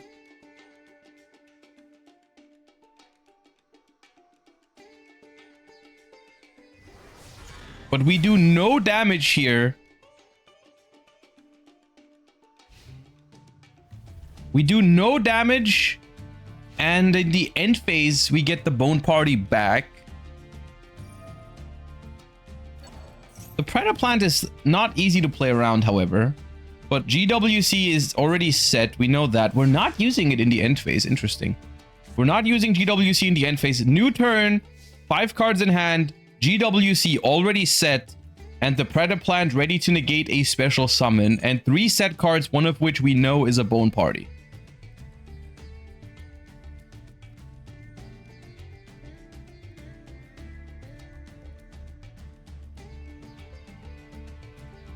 Would you go to the Bone Party if you were invited? I would go to the Memento and Bone Party. Sounds like a fun time.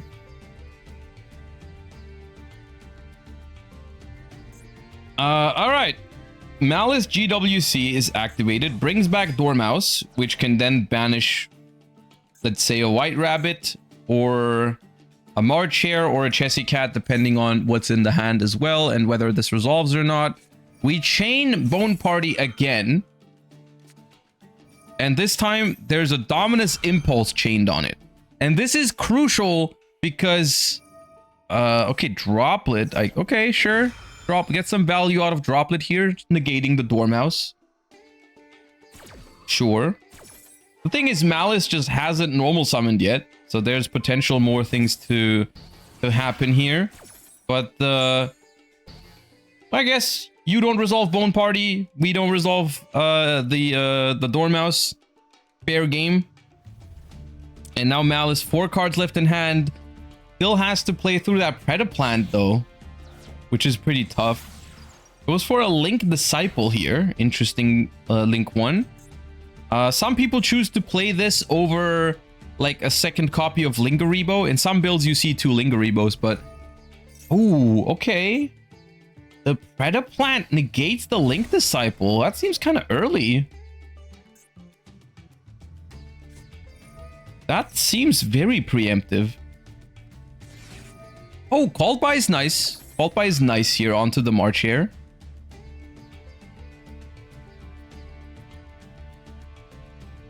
But still no normal summon. Like one White Rabbit.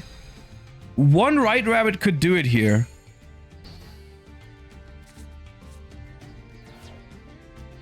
Maybe even the Field Spell. I'm not sure if the Field Spell does it. Or Gold Sark. But Memento is completely out of interruptions now. And also still doesn't have follow-up guaranteed. Because of that one play the turn before.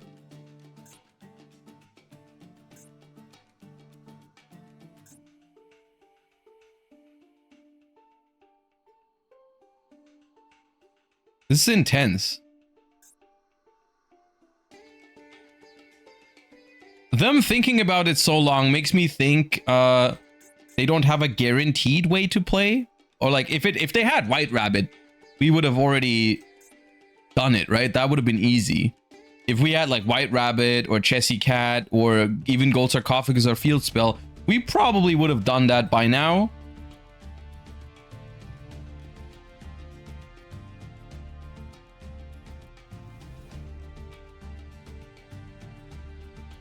Memento can Fiendsmith? Not. I think the majority of Memento players choose not to play Fiendsmith at the moment. It's a viable version of the deck, but not a lot of people play it. We set a monster. Okay, Maliss cannot play here. However, we already know there's a March Hare in hand, unless they set that one. We know that next turn they could just pop off again. However, Memento once again will get the Bone Party back with the Memento Mictlan. Even if they can't finish the game this turn, they're just looping this Bone Party, which is very. And this thing is also once per turn, so this is just like a recurring problem for Maliss. You can really see the difference here between like a monster just being a super poly target just for the sake of being a super poly target, or the monster actually having good effects. Like this card actually has a really strong effect, so it's a great bonus if your super poly target also does it. There's a White Rabbit. There's a White Rabbit? White Rabbit was not a play last turn? Oh, I guess because... No, I get it. It's because we probably don't play TB11.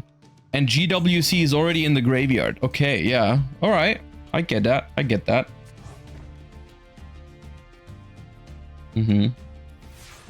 Alright, once again, no Memento play though. We are just playing Predaplant control over here. And we're looping this Bone Party. And now we try again with this March Hare.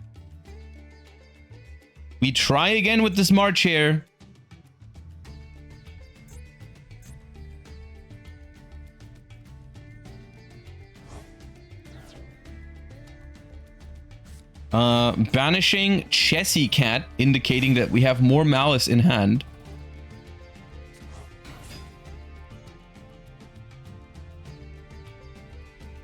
Looks like this Chessy Cat is going to be able to draw 2 cards.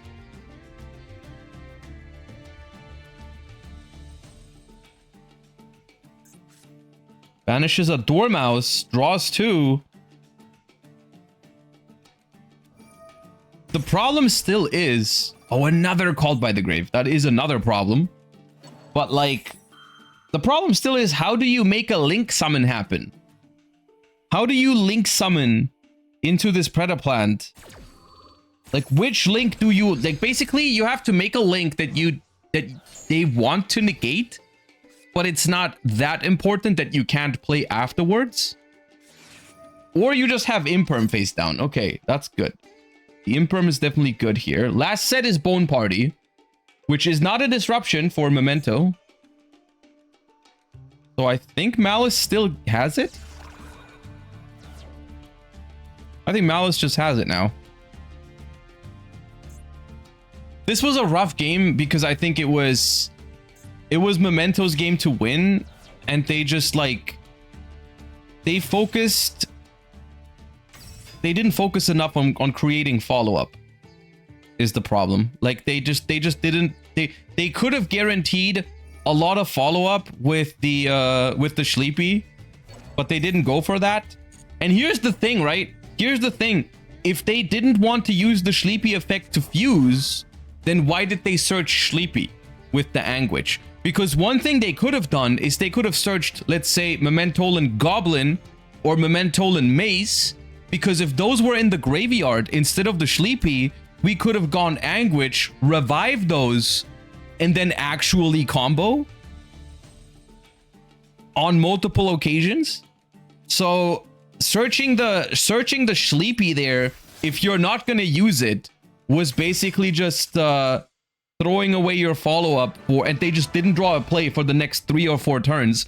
But they could have definitely secured this game if they had searched something that wasn't Sleepy, or didn't go for the Sleepy, or did go for the Sleepy play into the Twin Dragon. I suppose the reason to not use the Sleepy there was they got scared of Ash Blossom, maybe. Like maybe they got scared that, oh, if I make Twin Dragon and they Ash it, I won't have a card in hand to discard for Super Poly. I think that's what they thought. But the thing you have to realize there is they didn't have Ash, right? They would have Ashed the Bone Party most likely if they had an Ash Blossom. So yeah. All right. And Maliss takes down Memento here in a very interesting game, because mostly from the Memento side, there was a lot of things to take note of and learn from, I think. Like this is a game where a lot of very small decisions ended up like really deciding the game, which is something that is always interesting to look at.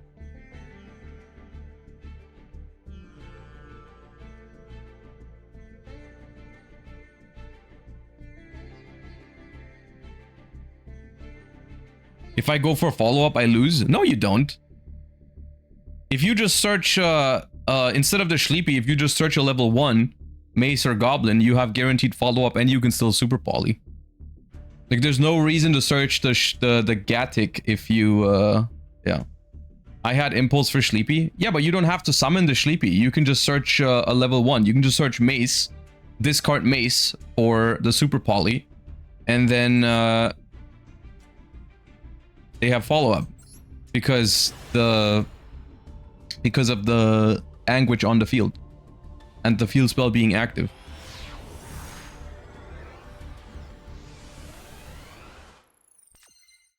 Anyways, that was last game.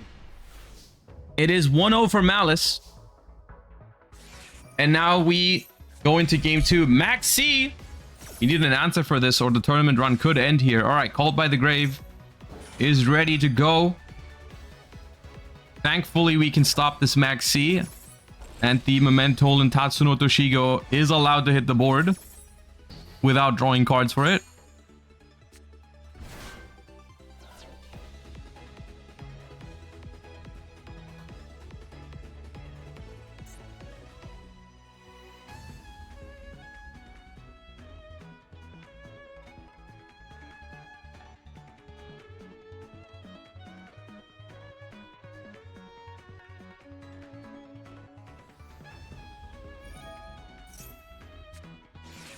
We imperm the horse. All right.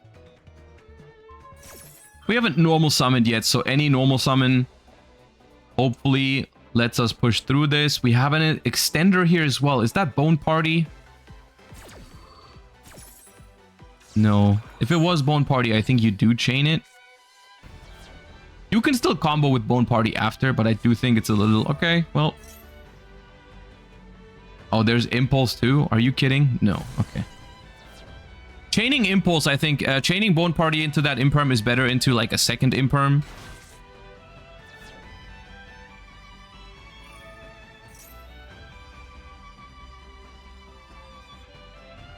There is more.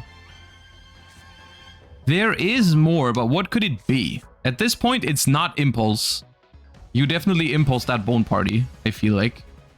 You also Ash that Bone Party.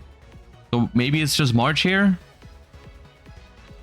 It can't be Lancia, because they let the Called By go through on the Maxi. So it could be March here. Likely March here. It could be a Bastille, maybe? Is that live already? Now it would be. Before it wasn't. Alright, we go for the Goblin here, which is a risky play into a Bastille. I think summoning Sleepy directly there is a little safer into a potential Bastille. Because then you just go Sleepy into Twin Dragon or Creation King. But now we go for Gatic into Sleepy, which if there is a Bastille, which could be there in a Malice deck, we're going to have trouble, but there isn't. So Gatic is going to hit the field here, and we're going to try to add back Sleepy. We succeed.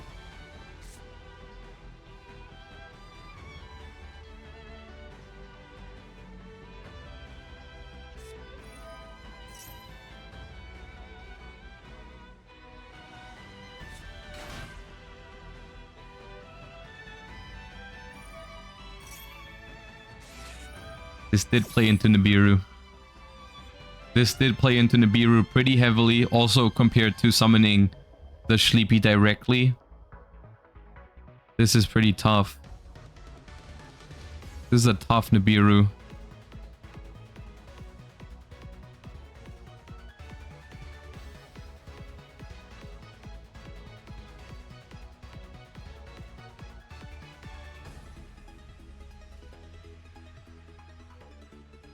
Memento is such a tough deck to pilot, even though the combos are very strong.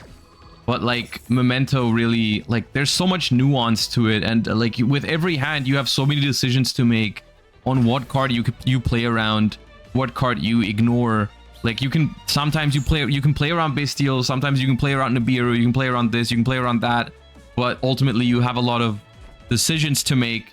In this case, we did not play around Nibiru with the combo we chose. And this ends up costing us the entire turn, basically. 3 cards in hand now for presumably Malice. It could also be a secondary deck. This is game 2, but there's Dormouse. And that's tough.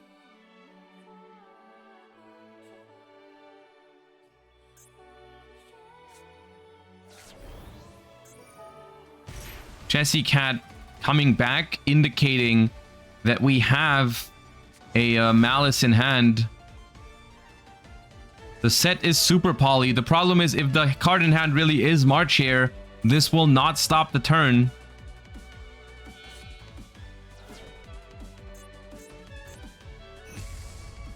It's a Garura in defense mode, but if there's a March here, they will just play through this like it's nothing. The game ends if there's a March here or the field spell, and there's March here. And that's that. The Nibiru cost them the game here. I mean, it is what it is. We, I think we had lines to play around Nibiru. We chose not to go for them, and they did have the Nibiru. Unfortunate. Malice takes down Memento in a pretty convincing fashion, honestly. 2-0. But it was an interesting match regardless, because I think both games had something to learn from. All right, let's go into another highly requested one, which is DGZO versus Abu Hamud. I don't know what the score here is, so I'm just going to put it to 0-0. It's unlikely to be 0-0, but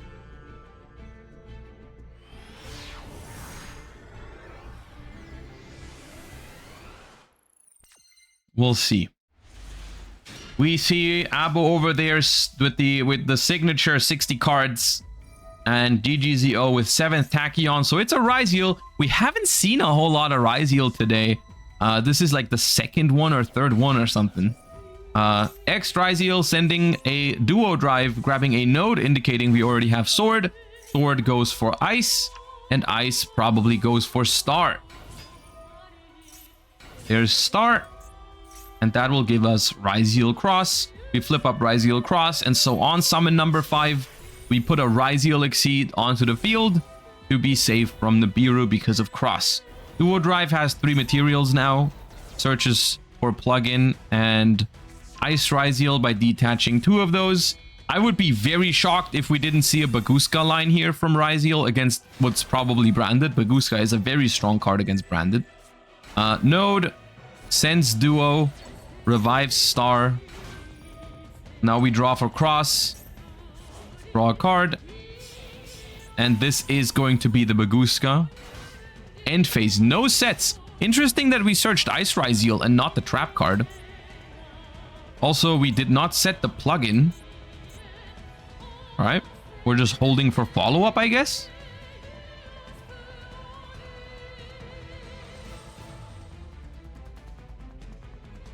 I mean, set a monster is not a great start. Because I thought maybe Super Poly with the Albaz or something? No. Set 1, set 2. Okay, no out to Baguska. No out to Baguska. The problem is, set 4 is kind of scary, I feel like. Like, do we really choose to put the Baguska in attack? I guess so. You gotta convert this into some pressure. But how do we, like, can we consistently win through... I mean, the thing is, like, if this is branded, which it most likely is, this could be everything. It could also be nothing. I mean, it could be like... because actual disruption isn't that likely if I'm thinking about it, right? If there was a droplet, we would have probably used that. If there was a Book of Eclipse, we probably would have used that. If there was a Super Poly, there's a chance we could have used it, depending on what exactly we have. Like Albaz plus Super Poly would have played.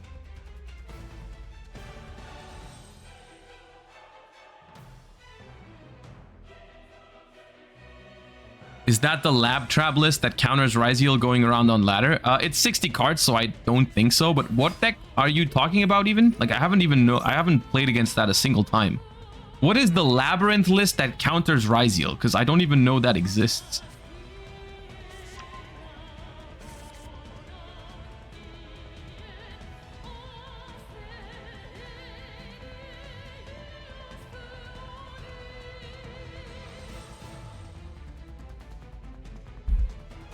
Mischief Lab?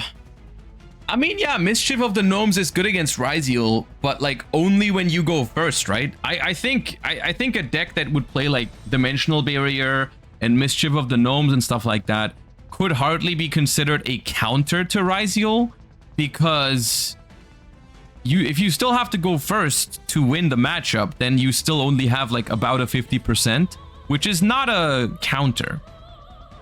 Yeah, you can discard it with furniture, I guess, which gives you a slightly better matchup when you're going second. That's true.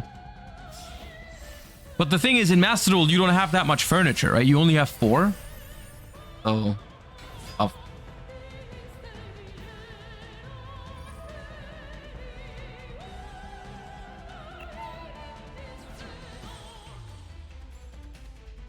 Aria's trap trick stuff could work, though. The problem I see with that is, like, yes, you might be able, like, when you're going second, you might be able to do like Arias into Trap Trick into Mischief of the Gnomes or something, which could buy you a turn or two, but you have to realize that you're losing 2 cards from your hand. Your opponent, even though they can't make an exceed, they still gain a bunch of resources, and then you might not be able to play in the next, because you're playing a trap deck. Like, you're just going to be very slow, and so eventually when they are allowed to go into their rank 4s, you might not be able, like, you know what I mean? But well, all right, Dugaris and then cross. We're gonna stay high on hand count here. We don't want to commit too many resources, but the Dugaris has made the detonator 6,000. I think one thing that yugioh is very worried about right now is not playing into a potential Super Poly from Branded. So we're trying to keep it we're trying to keep it different attributes at this point in time. Right? Like we have a light, a water, and an earth. And now I think we already move into the battle phase.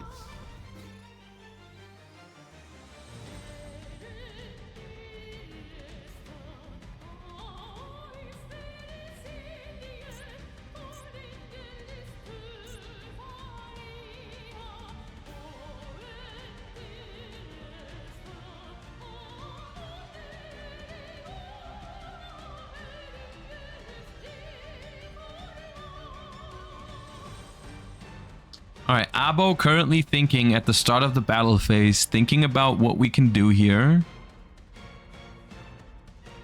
I mean, a super poly, if this is a set Albaz with a super poly, it'd be kind of crazy, right? Super poly away the detonator, get a mirror jade in the battle phase. You're taking 0 damage if that's the case. Discard Quem. What is it? Is it Albaz? Or can we actually super poly 2 of these? I'm not aware of anything. Fiend, Beast Warrior. Yeah, it was another Quem. Ah, okay. Despia plus light or dark. We're going for a Despian Queritus. This will most likely mean no damage this turn. And keep this in mind. No damage this turn. Also, skip the battle phase of your next turn. Abo has 2 turns where we cannot lose, basically. But 6 cards in hand still for DGZO is going to be a tough one.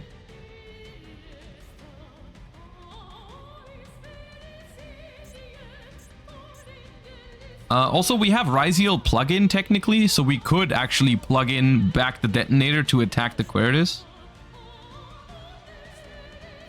Yeah, we're doing that. We're doing plug-in into detonator. Called by the Grave is massive as an answer to this. That is absolutely insane here. Called by banishing the detonator.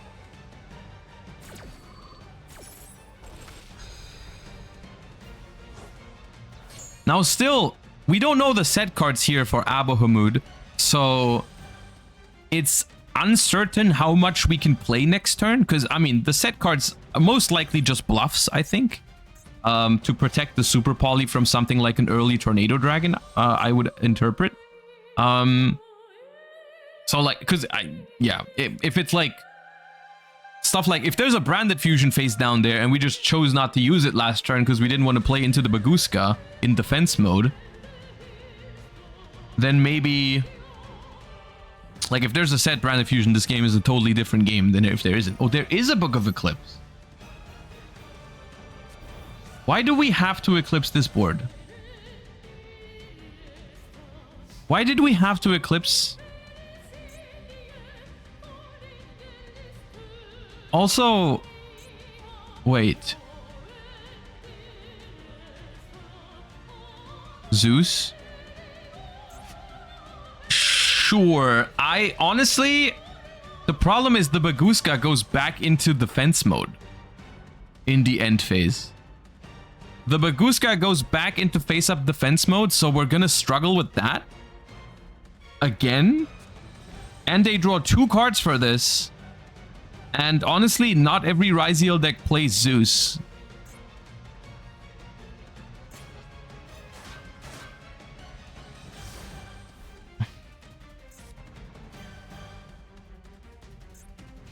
This feels harder to beat than if they did go for Zeus.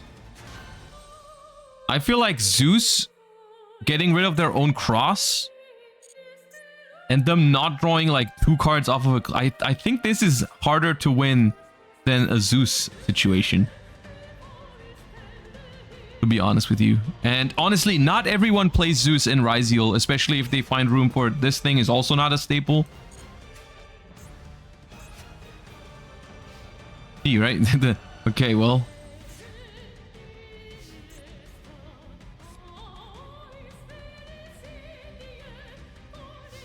Well, no battle phase this turn, but the problem is the Baguska has another turn.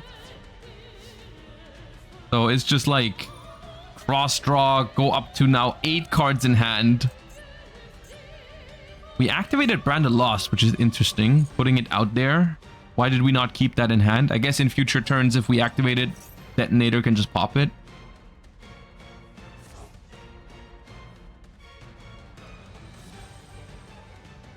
We have a lot of interesting games today. I like this a lot. I like this a lot. A lot of very interesting game states. Mainly, I think it's about like the two decks that are creating these game states for us today is Memento and Branded. Those decks just have so many small decisions and so many interesting game states, which is why I like watching them a lot.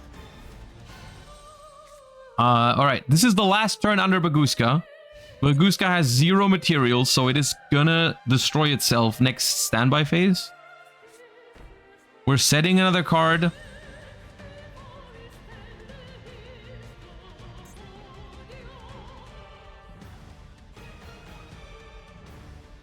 Do you hate Branded? No, I like Branded. I don't play it a lot myself, but I think Branded is fine. I think it's a cool deck.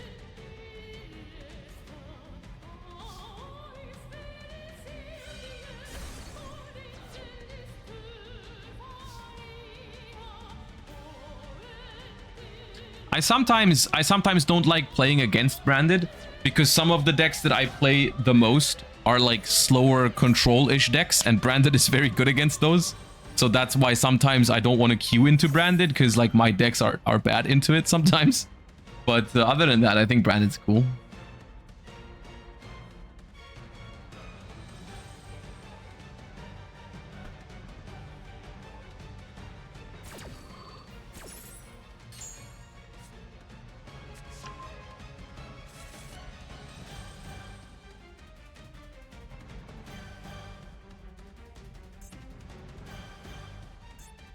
The interesting thing is, because Ryzeal Cross has put back Ryzeal plugin into the deck. And for those of you that didn't know, Ryzeal plugin can revive any Exceed. You can hypothetically bring this Bagooska back with Ryzeal plugin. You can loop it in Ryzeal. If they can't finish the game this turn, you could think about doing that.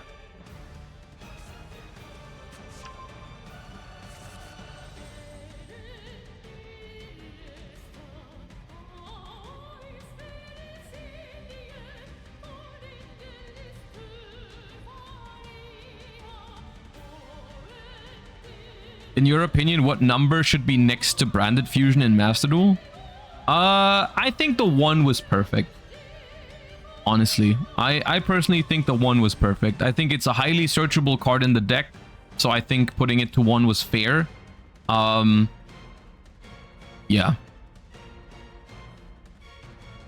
I liked it when it was at 1.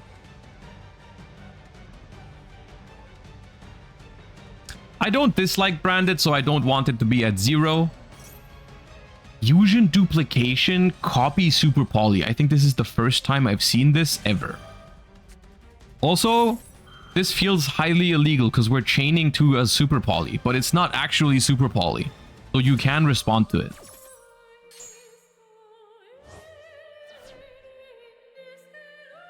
So many illegal things are happening right now. We're using a Super Poly without discarding. The Super Poly was responded to.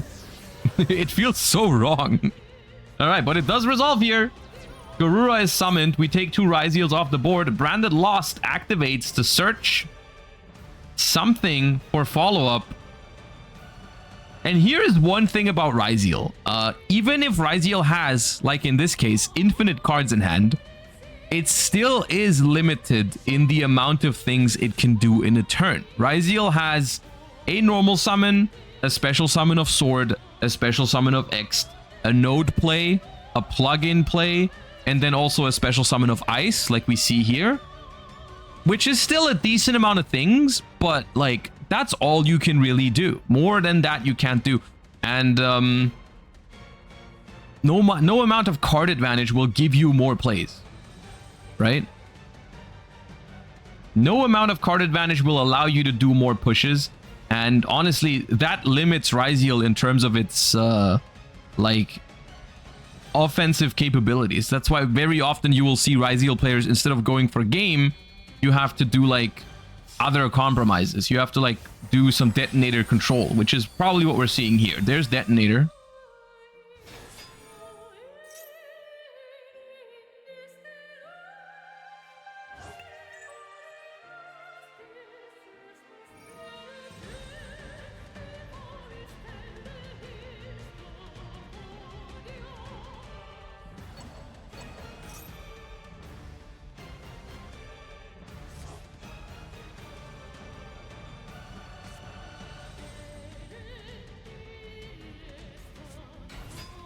There's node. Thing is, there still is one unknown back row here. So even though we have the Ryzeal cross to shuffle back names every turn, Ryzeal does go through more names per turn than they can recycle, right? Like we lose more Ryzeal names turn after turn after turn. We can put back 2 every turn, but we go through like 5. So they can't play this game forever. Ryzeal. We'll see. Overall, I still think Ryzeal is in a good position here, but it's not over yet. Especially Branded. Branded is like one of the most dangerous decks to feel safe against. Oh, Book of Eclipse here is not bad, but it's gonna draw them 4 more. At this point, like, who cares about the card advantage? The card advantage is out of the window anyways. Book of Eclipse will let the detonator respond. That is going to pop the Branded Lost. It maybe has served its purpose though. We've drawn a card from it. Maybe that's all we needed from it. So detonator resolves, pops it. Lost resolves, flipping all these cards face down. I believe the full armor ray lancer could still flip face up, because that was there last turn. There it is. But how much does this actually do? Because with this setup as well, like, Ryzeal just cannot perform another Exceed Summon this turn. Because even if we can summon another monster, it would just be 1 level 4. So, Garura gets attacked over, meaning we can now draw a card. And Cross cannot negate that because no face-up Ryzeal Exceed. And Branded, Branded, oh, Desires. Wait, really? Going down to 11 cards in deck, drawing 2. Is deck out a thing? Do we have to talk about the deck count here? We're drawing 3 more in the end phase. 6 cards left in the deck. Gonna have to discard for hand size here. Was that Desires really worth it? I guess we'll find out. Maybe also, this is also just a war of resources right now. So Desires banishing something crucial could also be the end of it. But first we have to get rid of this board for Brand. Sending Branded Retribution for the Albion.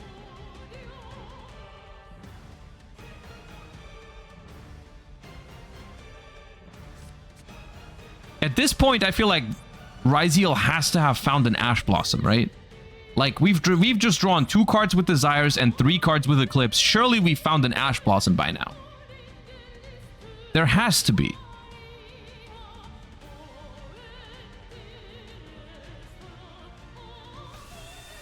Alright, Cartesia is our special summon. No, it was normal summon. Never mind. Normal summon Cartesia. Activate effect. I feel like this is a pretty good detonator pop, but that does make Thrust live if they have it.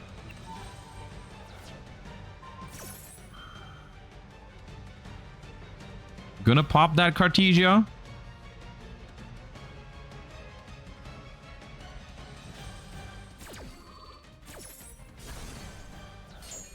This is game 1 still. Wait, they have 2 minutes left.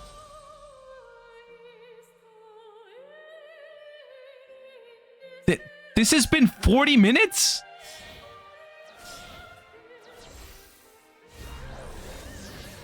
Dude, I did not realize that. This has been a 43-minute game 1 so far. Holy. Start of the battle phase, the full armored Ray Lancer activates to negate the effect of Mirror Jade. Chain Mirror Jade to banish by sending Albion. They're both on 8,000. What happens? What happens if time is called and both are on 8,000? Is it just first damage?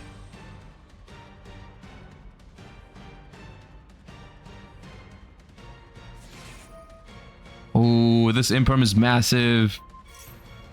Imperm on Mirror Jade.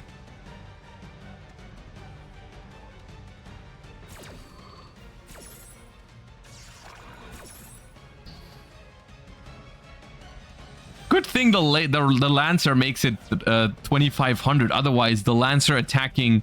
the Mirror Jade attacking the Lancer could literally be the deciding factor in this game. We attack Star Ryzeal. Yeah.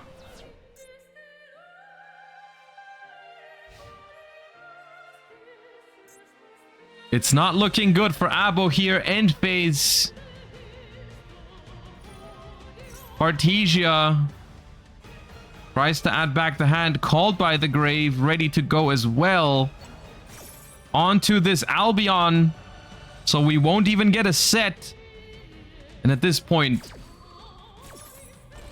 I don't even think that the fact that we are headed into timeout matters here, because I think at this point Ryzeal just wins it the next turn normally. To be honest with you. But I guess we're about to find out. There's an Albaz in the graveyard, but and the Mirror Jade can activate again. All right. There is now 0 seconds left on the clock. We are now in time in this match, so I believe this means first damage wins immediately, which looks like it's going to be Ryzeal winning it, unless I'm in for a surprise. We'll see.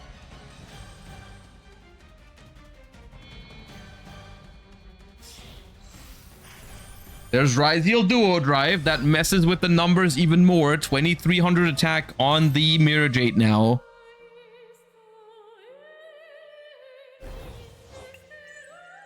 Attaches. Switches Detonator to attack mode. And now battle phase. Can we prevent damage here somehow?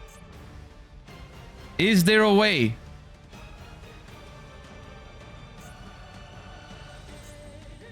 The Lancer attacks. Mirror Jade activates. Sends Rindbrum. We let it resolve, and then we negate it with Cross. Detaching from Duo Drive. Negates the Mirror Jade. We have the Rindbrum now. But the Detonator has a material. And that's damage. That's the damage. And I believe... I mean, we also just go for a game here. But I believe Ryzeal just takes it here. Mirror Jade activates in graveyard. But I don't think that's gonna matter. 2,700 from the Lancer. What a crazy game. 45 minutes.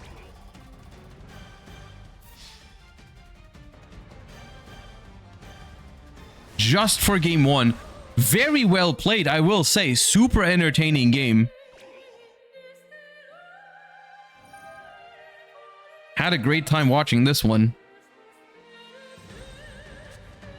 And there's another Called by the Grave. Of course, with Ryzeal drawing this many cards, they are bound to have some good non-engine. And Called by the Grave on the Fallen of Albaz here that the Rindbrum is trying to bring back is going to enable this Detonator to swing directly for the last bit of damage, proving that we didn't even need the timeout, because we are not just a little bit ahead in life points. We are actually able to do all 8,000 damage here, and DGZO defeats Abu in a very exciting game and match. 1-0 in a 45-minute Ryzeal versus Branded banger. Very good game. Enjoyed that one. All right. And I think I think that's the only thing we have to watch here. Yeah, GG's. Very well played. And I think that's the end of our top 32. And we will move on to the top 16 very shortly. Banger of a match. But yeah, we'll be back with the top 16 in just a few minutes. Don't go anywhere.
Well, that wasn't really a break at all. Top 16 is about to start. I spread misinformation. The game we just watched was not actually game 1. I just assumed it was game 1, but we didn't actually. We watched. I forgot. We watched another match before that one. It was game 2. Abo won the first game, and then they went into time with the same life points when it was 1-0 to Abo. So Abo actually moved on. It was actually the second game didn't finish in time, so it was like Abo just won the match already at the point where we were watching, because he was up 1-0 when they went into time, so he won the match. Actually, the Ryzeal attacking for game there didn't actually matter anymore because the match was already in time and already over. I didn't know that. Well, okay. Well, I guess congratulations to Abo for giving us a banger game to watch, and still, despite technically losing that game, moving on into the top 16, which I have to put on screen as well. Yeah. And said top 16 is about to begin right now. I believe it's supposed to start right now. Let me check with the timer. Yes, the timer has just started. Let's check in table number 2. What's going on here? I know Scarlon typically also likes to play Branded or Memento a lot. Let's see.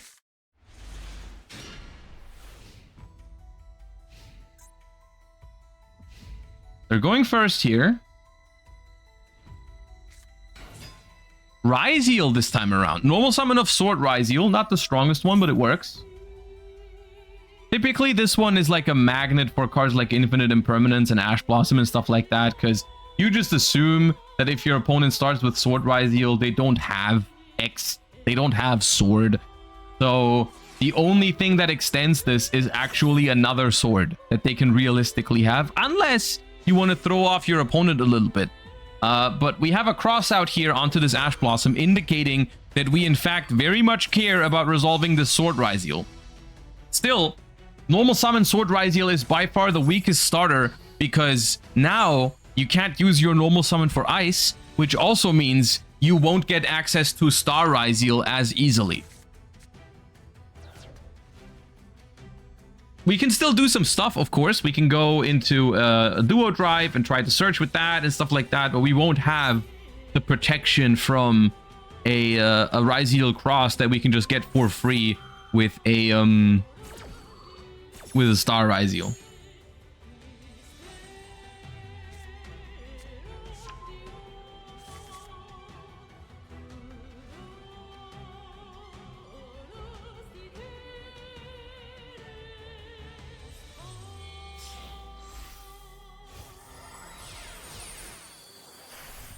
There's Duo. Detaching 2. And resolving, most importantly. No Ghost Ogre, no Imperm. Nothing, no Veiler.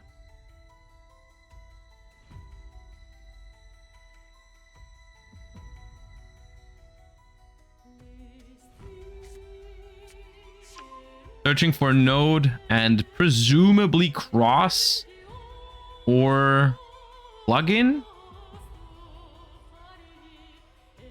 It's a little awkward because the Cross, you don't have a material on the Duo Drive right now, and unless we hard through the plugin, can't stop a Nibiru actually. Like if we commit the Node here and then revive with it, we could get Nibiru'd. Unless there's a plugin in hand already, we can't prevent that with the Cross actually. Sending the Duo Drive, I like that. Not investing a card from hand into a potential Nibiru. There is a response window now. So, is it that Nibiru? It could also be Impulse. Impulse wouldn't be bad here.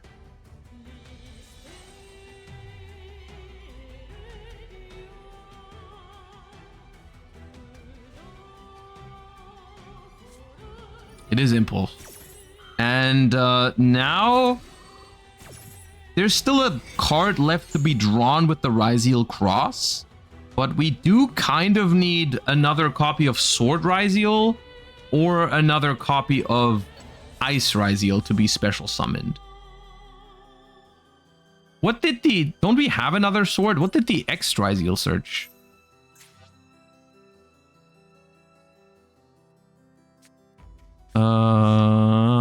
Yeah, we have a sword in hand. We know there's a sword. Okay, so the sword... okay, we do get a rank 4 here regardless. But I guess the Dominus Impulse, there wasn't just much else we could do with it. 7th Tachyon searches a Star Ryzeal. Interesting. Based on the Dominus Impulse, I would assume this is a Maliss deck. So a lot of Ryzeal players have chosen to include at least one copy of Lancea to search with 7th Tachyon. Which I think is decent, but we choose not to do that. We go for Star here instead. Now, it's worth noting if this is actually Maliss, then honestly, Detonator, Cross, and Plasma Hole is still super hard to break for Maliss with 4 cards in hand after they draw a turn. So you don't necessarily have to hard counter a Lancea here, a Maliss with a Lancea here. You can just go for this board, and it's probably good enough, likely, I would say, but we have to find out. Draws the 4 cards. I mean, it could also just be Tenpai, in which case the Lancea just doesn't do anything, right? So, somewhat understandable.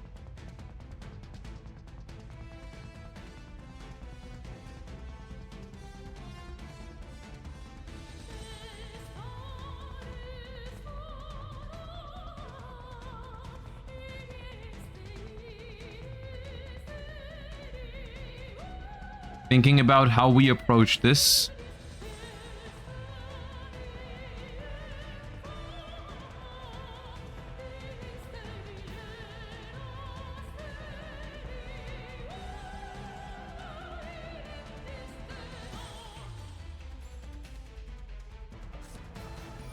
It is Maliss, and we're starting with the field spell, which is a super easy detonator pop. Gonna get that underground out of here. That is one starter out of the way. Now, did we do this because we have talents, or... I guess the only good news here is that the detonator at the moment only has 1 material left, so they would have to decide between using its effect or using Cross. They can't do both. Normal summon of Chessie can't. We're not using Plasma Hole on this. Okay, I think this is a great Plasma Hole. Alright, we choose the Imperm instead. That's also good.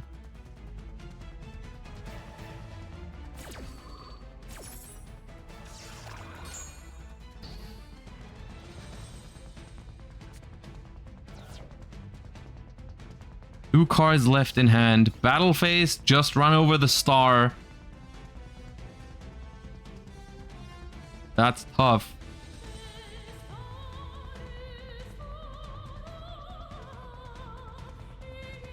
Well, Maliss, I guess, should have flipped the coin better.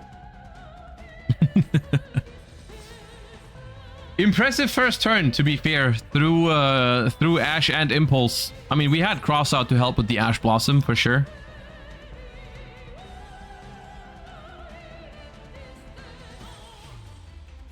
But at this point, it's looking grim for Maliss. The Ryzeal follow-up turn here, gonna be pretty strong.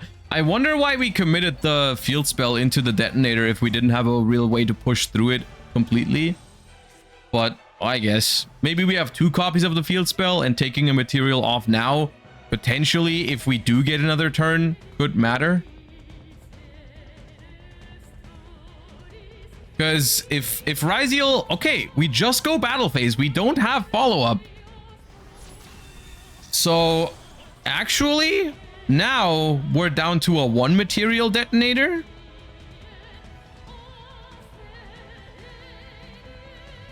We have a 1 material detonator. We have Cross. We have Plasma Hole. We have 3 cards in hand, however, which are likely... I mean, they're not Ryzeal names, right? They're not Ryzeal, so we... likely have non-engine to back this up. You know, could be Veilers, could be Nibiru's, would also be Charmies, though. You never know. Let's see.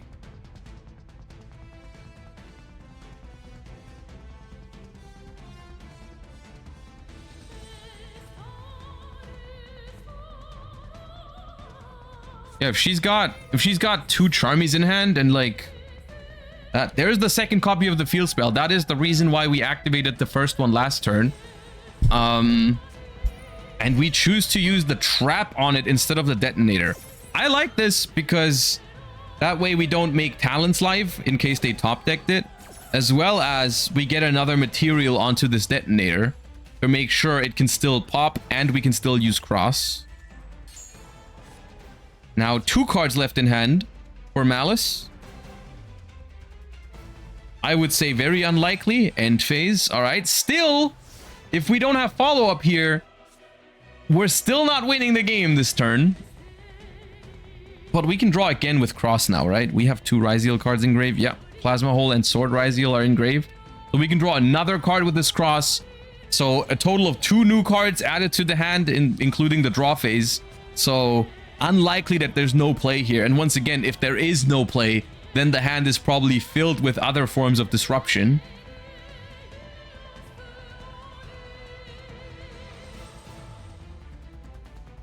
We're thinking about it, so it's okay. There's no further play. So potentially 1 or even 2 more turns here for Maliss. End phase. I don't know, man. It's looking more and more realistic for Maliss to come back here turn after turn. I still think it's unlikely, but it's getting more likely with every single turn that we miss a follow-up play here. Okay, if the hand is 3 Mole Charmies, 3 Mole Charmies and okay, that's not a great start. Yeah, the hand needs to be like 3 Mole Charmies and 2 Talents. But I'm gonna be honest with you, I don't think there's a single Mole Charmy there, because I think you would have set a Mole Charmy.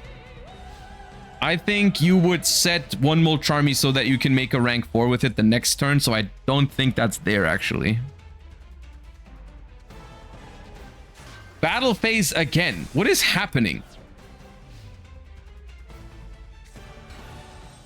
And now we set. Now that's a Mole Charmy right there. That's a Mole Charmy right there.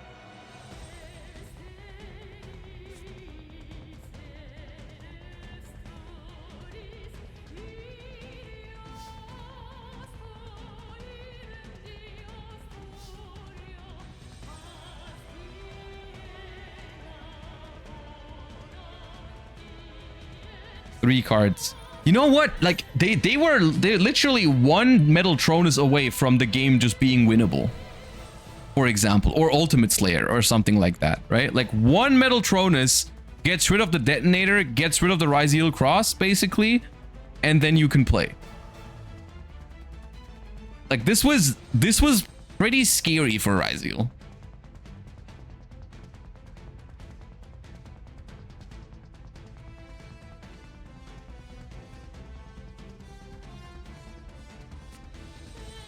All right, Dormouse banished for Gold Sarcophagus.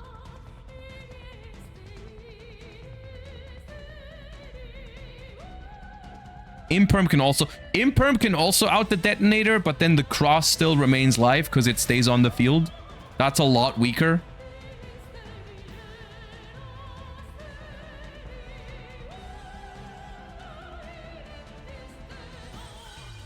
All right, cross negating the Dormouse in the banished pile. Detonator down to 1 material. Detonator down to 1 material if there's like... Nope. Nope. Now, do we get another turn? No way, right? No way we get another turn. Impossible.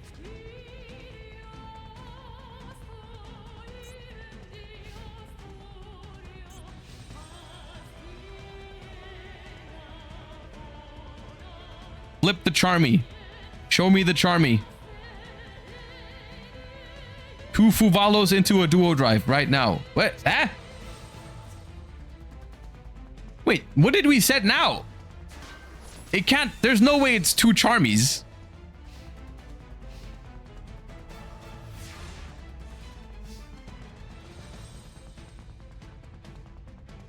Man-eater bug? Maybe it's a Ryzeal. Yeah. Droll and Lockbird is not unlikely. How are we still... How is this game... It's turn 10!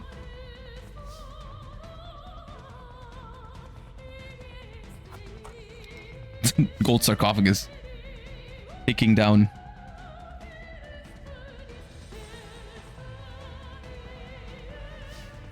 End phase. Oh, no, okay, now surely it's... Something has to have attack points. Something has to have attack points.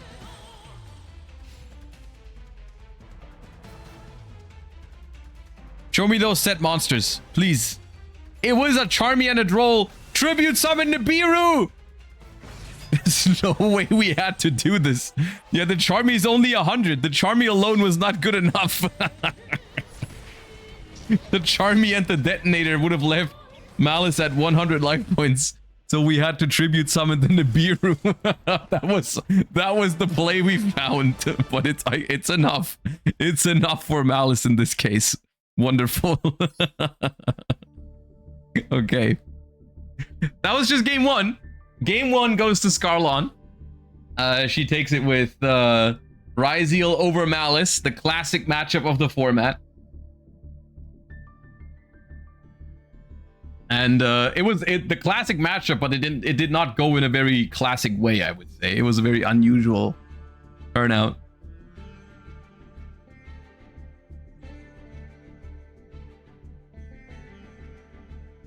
All right.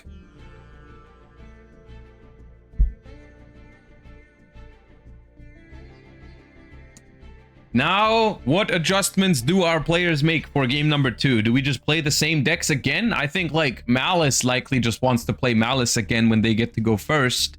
And from the looks of it, Ryzeal had some okay tools for the Maliss matchup. I mean, there was Fuvalos. Nibiru isn't the worst against it if you compare it with other interruptions. So, and we could see Maliss into Ryzeal again, just like now Maliss gets to go first. Not unlikely, I think.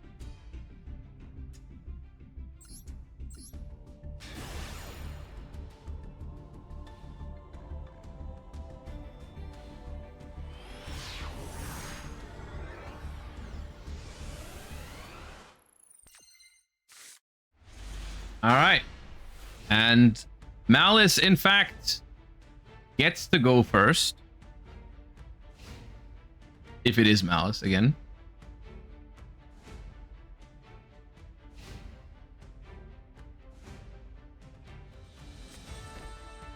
Set 1 is normally a bad sign, but not if it's Maliss. Yep, there goes Dormouse. Dormouse. Activate effect.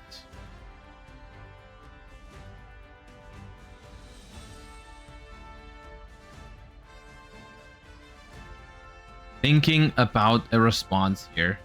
Lets it go through. Dormouse resolves.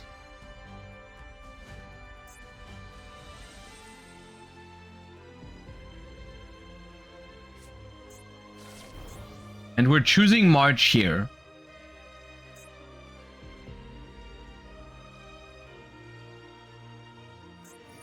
Activating March here.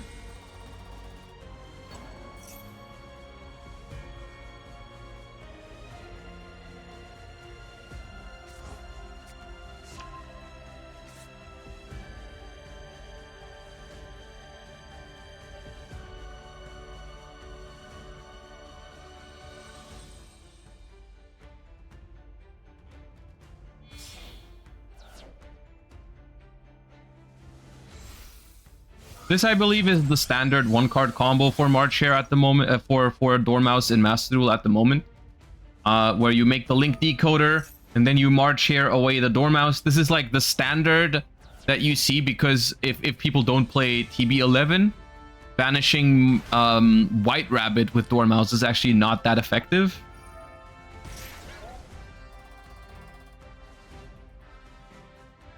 So this will put the Dormouse onto the field again, and that is basically you're trying to reach this constellation before summon 5, because now you can make a red ransom, and then the Link Decoder comes back, and then even if you get Nibiru'd, you have the Malice in Underground from the red ransom ready to go, and if you don't get Nibiru'd, you make Appaloosa.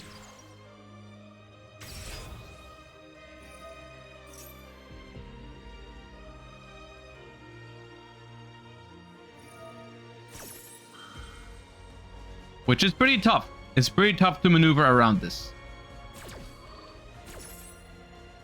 Basically, it means Nibiru alone will never be good enough against Malice. Maybe if you have Nibiru with another monster interruption, that they might be tempted to use the Appaloosa on later.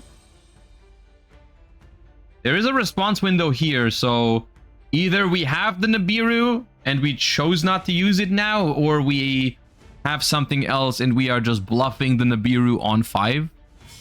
Who knows?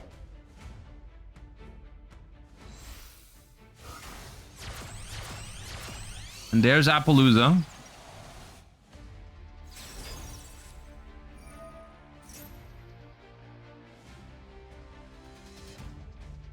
Okay. We have a little bit of response window there. We're playing some mind games.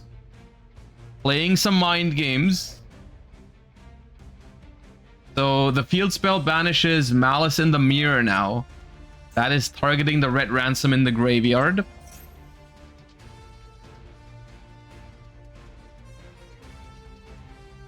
I mean, here's the question. If they Ash this now, do you Appo this?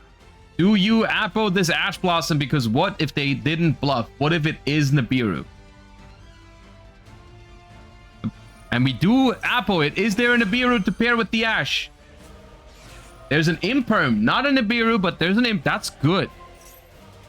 That's good. All right, the Appaloosa is going to go down to this Imperm. Down to 0 attack. The Ash Blossom is going to stop the Malice in the Mirror from searching. There's a Called By as well. That's tough. That's really tough. So we deal with the Appaloosa, but Called By the Grave is going to make the Malice in the Mirror resolve, and that means trouble, because Red Ransom is banished. We get to add a White Rabbit, and then Red Ransom is going to banish probably a Chessy Cat from the deck.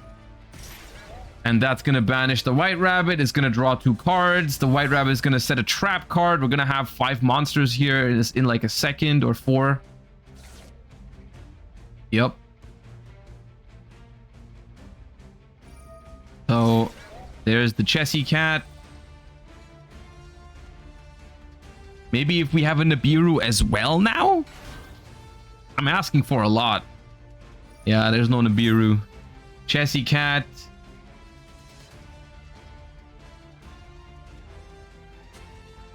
Banish White Rabbit.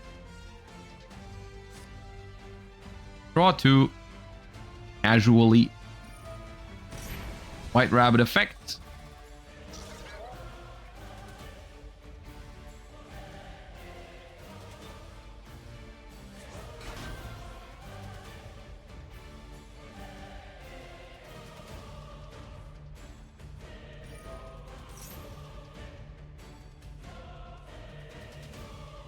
Three cards in hand only here for Scarlon.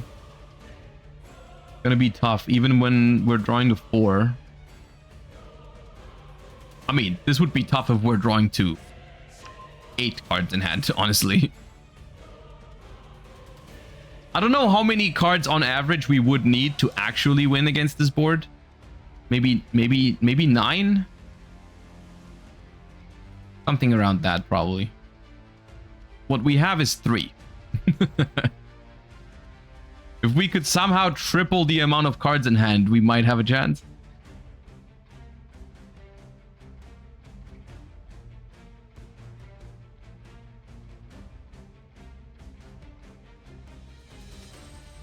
One sphere. Sphere mode would not help at all, no.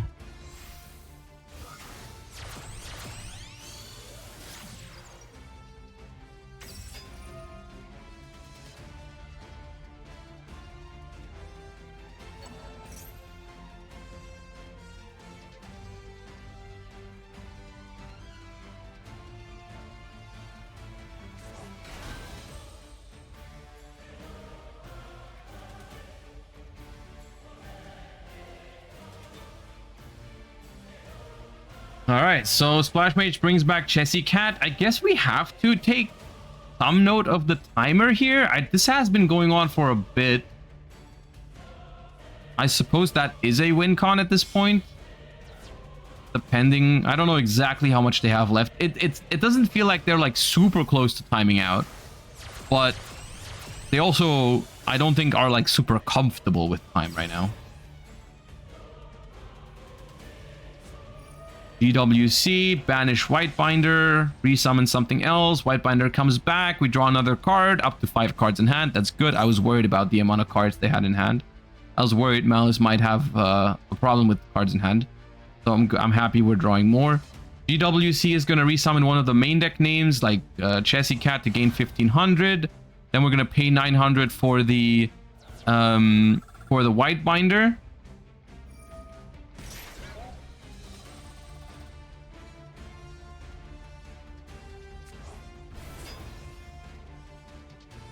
Now we're drawing one. We're resetting the GWC with the Whitebinder. And then, I guess, is the question, what exactly do you play? Do you play Firewall? Do you play Terahertz? Do you go just for Cryptor? Lots of options here.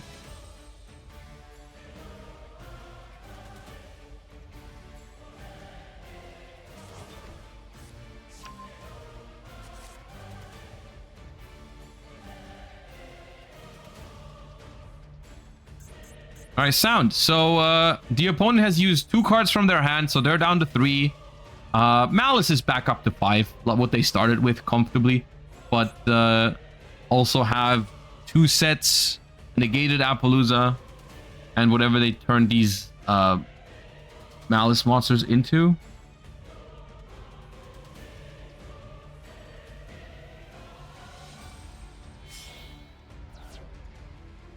Looks like a Cryptor to me. Could also be Firewall. Terahertz. It is Terahertz. Okay, we play Terahertz, so we get to send a D-Save Worm here for a Spell Trap negate.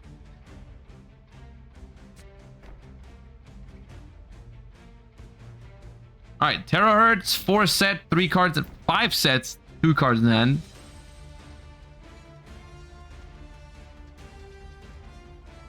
The Appaloosa will stay at 0, yes.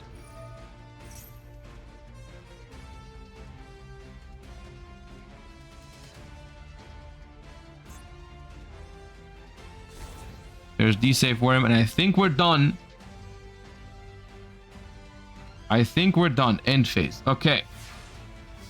4 cards in hand to beat this.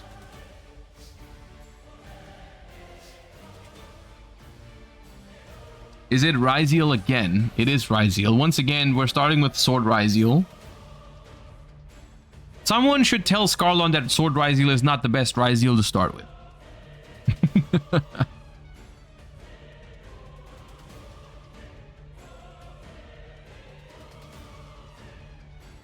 Especially into a board like this.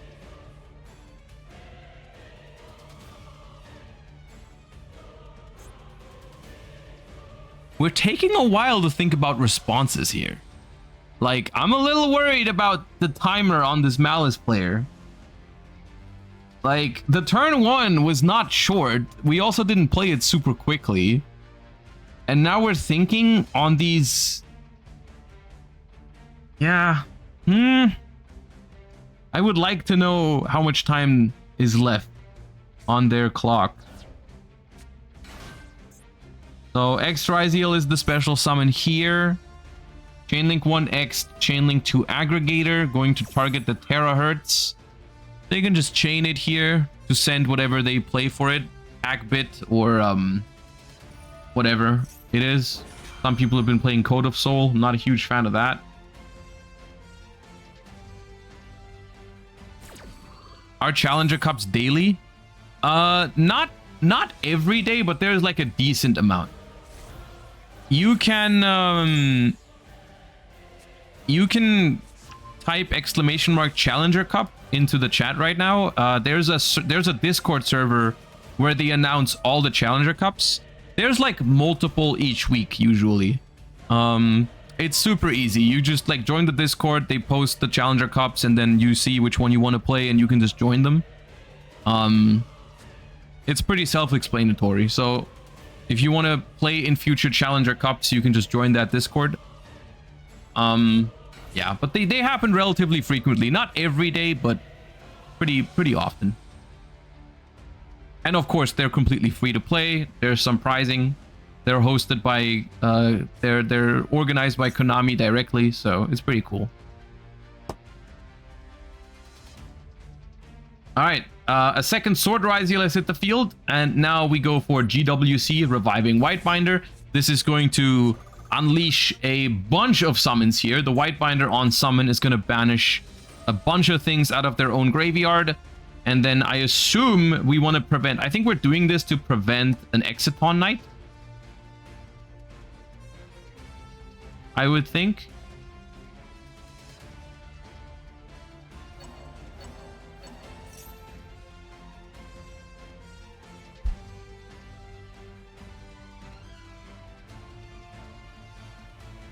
Dormouse, March Hare, and Red Ransom. That is going to be like a +4 or 5 for the Maliss player here. Gonna activate all of those. March Hare gonna go back to hand. Red Ransom gonna go onto the field, banish another Cyberse from the deck. Dormouse is gonna be summoned. And then after the Red Ransom, it's gonna banish a White Rabbit. The White Rabbit is also gonna come back and get us a trap from the deck. So after these chains will have resolved, we will actually have a full board. We'll have 5 spell traps, 6 monsters, and a field spell. And 2 cards in hand. Oh wait, we added the Dormouse back to hand? Okay, never mind. Yeah. Wait, we concede?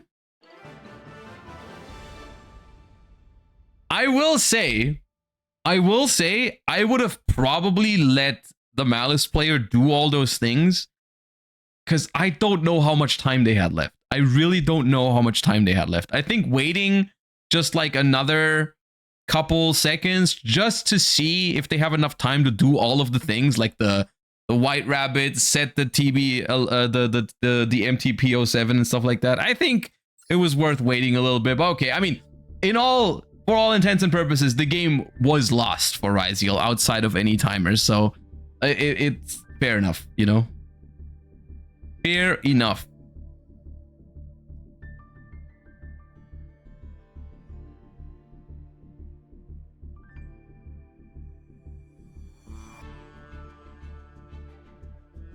All right. Now, here's the thing. We're going into game 3 here. It is 1-1.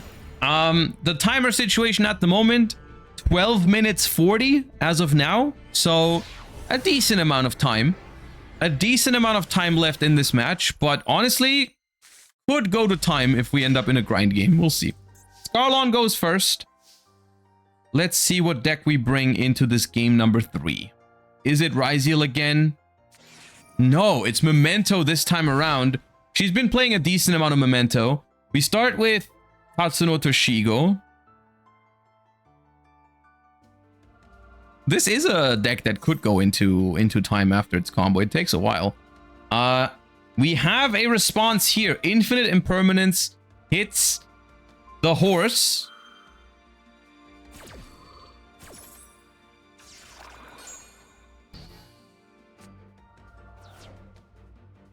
Do we have a way to play through this? Anguish does not play here.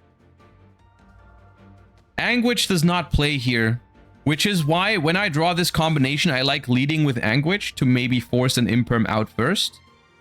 But this is just, if we play Fiendsmith, this would play Fiendsmith, but we are forced to go for Verte here. Verte without anything having, nothing was destroyed this turn, so we have to fuse everything from hand.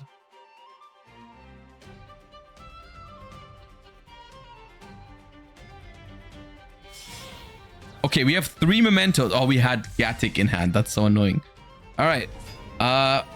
Creation King, at least, able to be summoned here. This is like... This Verte line is surprisingly good, I think, sometimes. We can't summon this turn, because we can't summon anything anymore. But we can send another copy of this. We can search with Memento Infusion. So we will actually have a pretty strong setup still.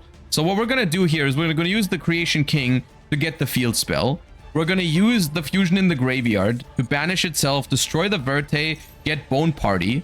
And then in the end phase, this will get us back the other copy of the field spell that we sent to the Graveyard with the Creation King. So we do still have field spell, Bone Party, and Memento Infusion, plus the fusion monster on the field. So the setup here is actually not bad. We have crazy follow-up, and there's 10 minutes left. So the fact that we paid 2,000 is not the biggest deal, I think. Unless, you know, this turn goes crazy long. But if we're up against Maliss for a 3rd time, I think it's just a matter of, can they break the disruptions we have, or are they enough to stop the turn? Like, this turn realistically shouldn't take that long. Because, like, if they can play for 10 minutes, we likely lose the game anyways, is the thing, right? Oh. Oh. Never mind. Well, it's safe to say it's not going to be a 10-minute turn. I think it's safe to say we are not looking at a 10-minute turn.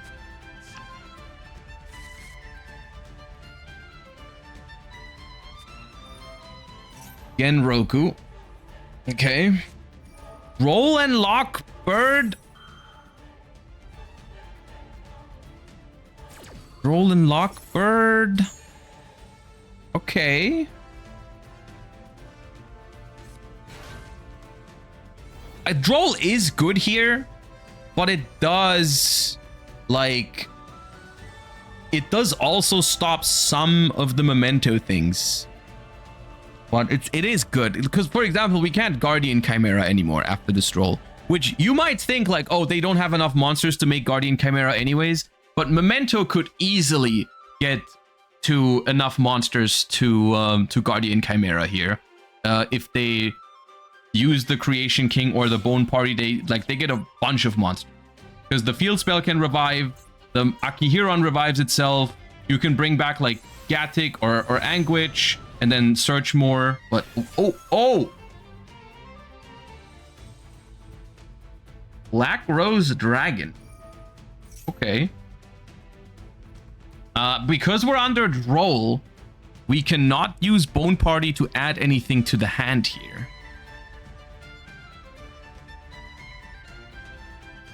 You'd have to summon with Bone Party. Which we're still gonna do, because why not?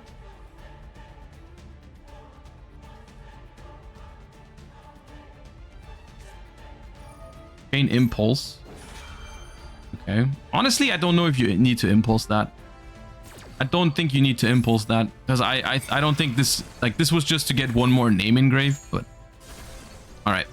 Now Akihiron is gonna trigger in graveyard, as well as, I mean, Memento just has follow-up here, no questions asked. If we can't win this turn, but how do you win under Droll here? Kaiman cannot add Chundra. Blaster effect. Oh, special summon itself. Never mind. We're not destroying. Oh! Chundra in hand? Special because we control Blaster? No way.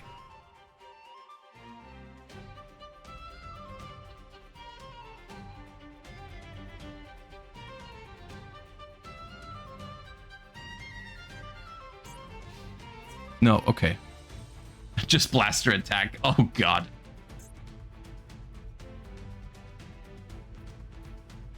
What, Kaiman plus Chundra would be a way? So this does not trigger when it's destroyed by battle, so we're not adding anything back. Gold Sarcophagus. Oh, we have Gold Sarc with the Blaster. Using Gold Sarcophagus like in the good old days. Like adding something for in 2 turns. Oh, we're gonna have a Hydra in 2 turns. Look out. Set 1. Okay.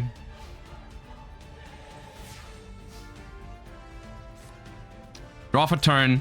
Memento has 1, 2, 3, 4, 5, 6 names in the graveyard next to the combined creation, so we can just bring it back instantly. We also have a fusion in the grave that we can use to search another spell. Looking good for Memento, I would say personally, but it definitely would help if they drew a play here. Alright, 5 back. Or combine creation instantly. Ah, the horse. The horse is tough. And you can't really interact with this. Yeah, you can impulse it, but like it gets destroyed now, and then the Creation King just brings it back. Because you just activated something. Like we can just bring it back now. And that's gonna be game. Yeah, and the Akihiron also triggers. Yeah. Alright, Memento takes down Tenpai here. The timer is on 4 minutes 50. That's definitely enough. Yeah, Memento takes down Tenpai. I'm just wondering, because we had 2 impulse. We had 2 impulse on turn 1. But we didn't use one of them.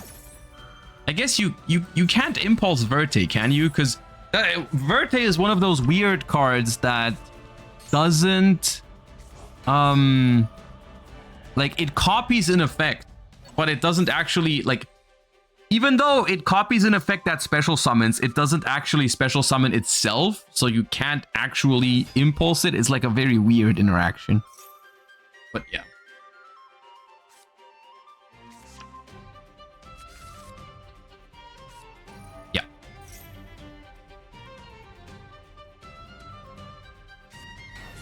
Sleepy here is going to perform a fusion summon into a Creation King.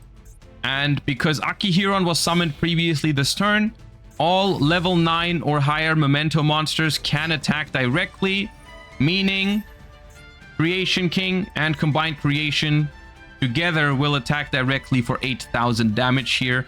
And that is going to be the game for Memento. Close one, honestly, close one, but the Verte play really paying off there, setting up a pretty strong board regardless. And the Droll Lockbird also pretty good there as well to prevent a Hydra into a Kaiman play, which could have been annoying.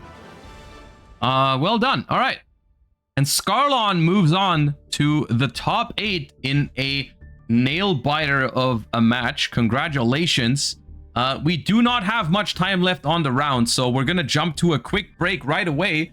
Gonna go and grab some water real quick, and I'll be back with the top 8 of the tournament in just a moment. Don't go anywhere, and see you soon.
Okay.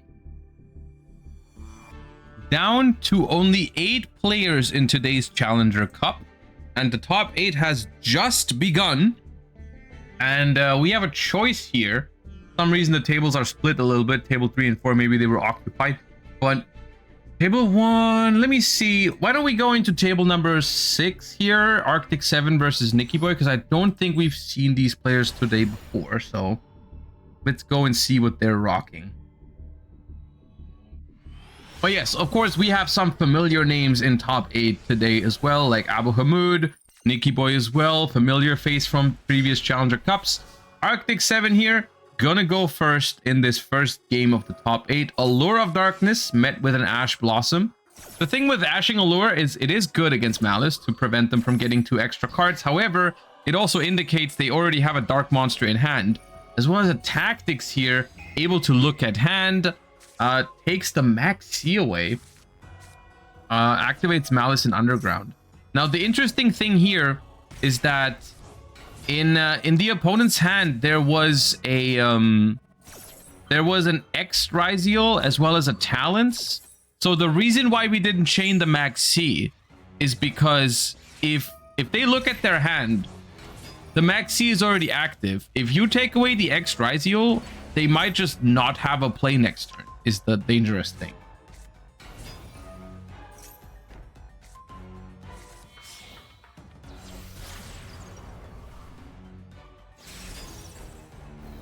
All right, so The Fuvalos is good enough to make the opponent go Cryptor past. There's a Maxi, unfortunately, on the backswing, and that's gonna make things pretty tough.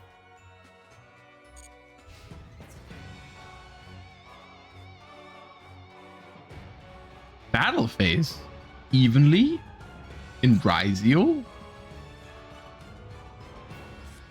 There is evenly. Okay, hold up.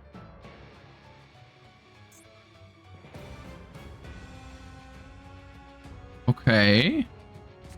Chain MTP07 resolves. This won't do nearly as much as you might think it will. Vanishes nothing with this. Interesting.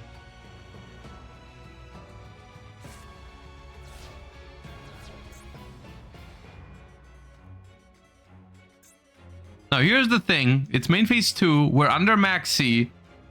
We know they have follow-up. It seems like a checkmate situation, honestly. It seems tough because I think we have to play into this Maxi. Otherwise, yeah.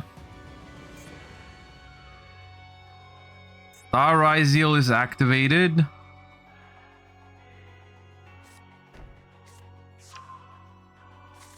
Should have banished Cryptor. I mean, banishing your own Cryptor with the MTP doesn't do much because it just comes back, but with more attack points, which you can still do next turn.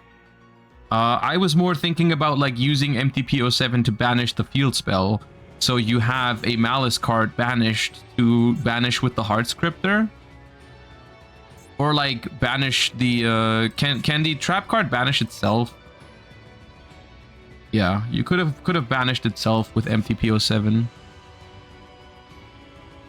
Or yes, you can banish Cryptor and then keep one of the set cards. True.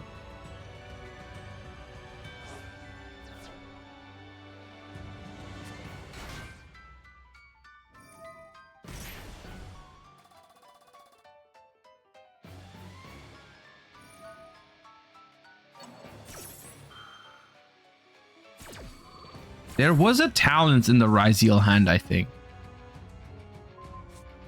Goodbye, Ryzeal Cross. That's tough. There was a talent. Tough though. What do you do? Detonator? And then talents look at hand, but then the Cryptor already kind of like beats that board.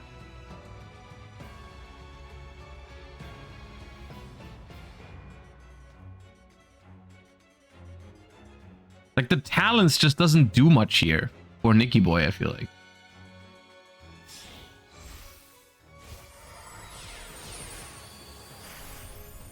All right, we're going in.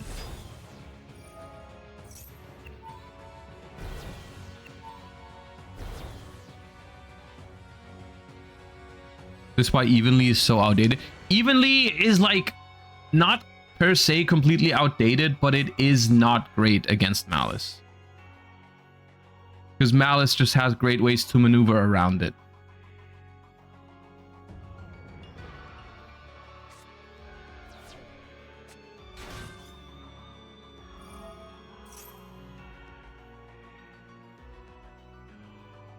Also, this would have been a lot more playable if there wasn't Maxi active, I suppose. Right? That's just another big problem here, is that Maliss was able to make a board, Talents look at hand, and resolve Maxi behind it. Like, that was pretty tough. That's like a really, really tough combination of events, right? Like, you go first, make a board, even under Fuva, the board is strong. Talents look at hand, have Maxi behind it all. It's pretty difficult.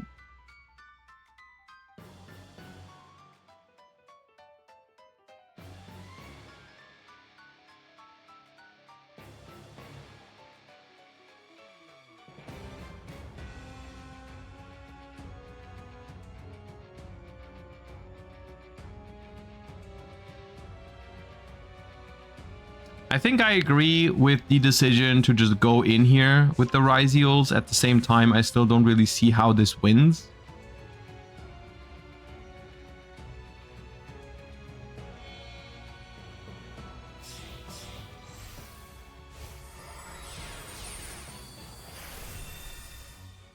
Because it's still just one detonator with 3 materials against a board that's already established. Right? And 6 cards in hand.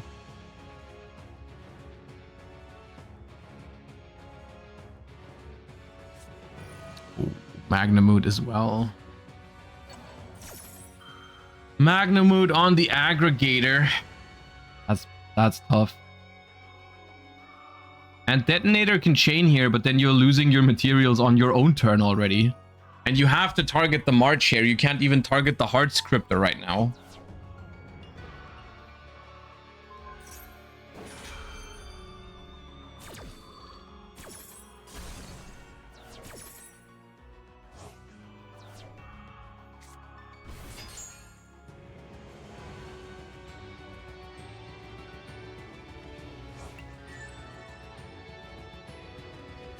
And Magnamood, like, Magnamood searching Druid Worm here is just, it feels like checkmate.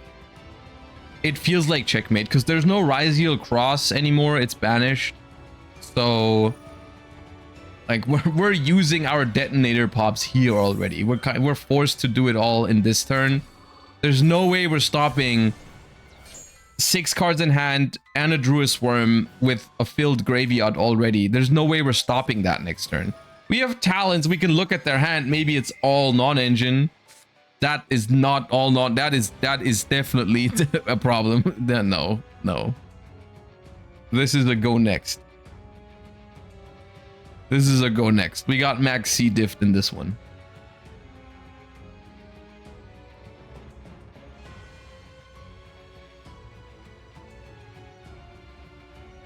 The only win con here is if you have Lancea and you can take Called By here. That's the only way this is even close to a win con. But even that probably doesn't win because they can already go end phase, Druid Swarm, banish my own like Cryptor, right? And then they start the turn with 2 Bestials and a Cryptor already. So yeah, but if there's no Lancea here, this is absolutely doomed.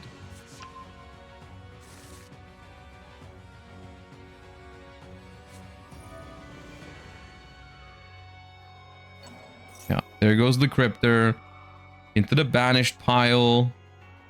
The Detonator has 1 material.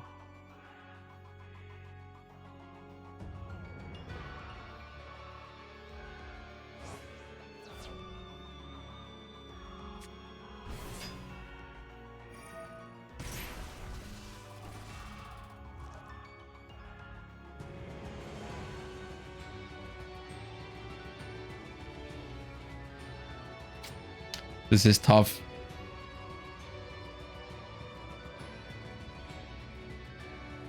They're playing it in such a way as if they have another Maxi or another Lancea. Actually, no, another Maxi wouldn't matter because there's an Ash Blossom.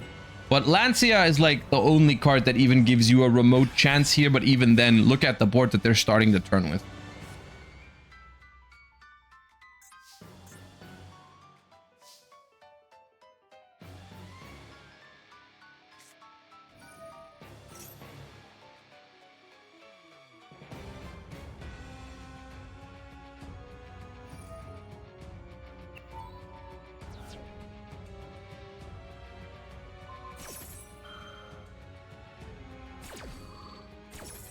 Detonator destroys Cryptor. Draw 2.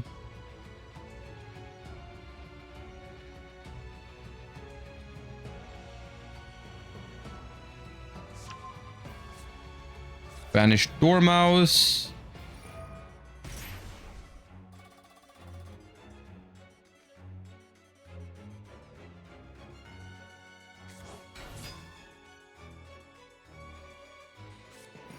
Plasma Hole for Dormouse and Magnamood, I guess.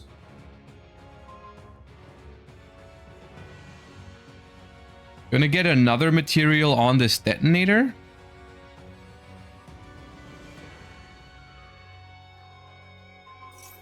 Oh, we destroyed the Druid Worm. Okay. Or... I guess if the Druid Worm activates now, we chain the detonator here, and then we can plug in it back. We do know the other set is plug-in. I don't hate this decision. Yeah, pops the Magnemute. Druid Worm sends the detonator. We probably immediately bring it back. And then just hope that... Because that detonator is going to get 2 materials again, right? One from plug-in, one from its own effect. We just hope that that's enough, I guess.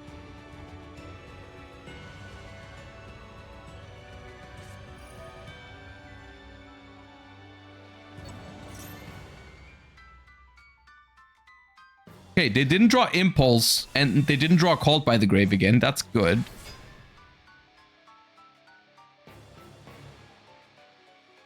Okay, is there a chance maybe? Did I underestimate the power of this board?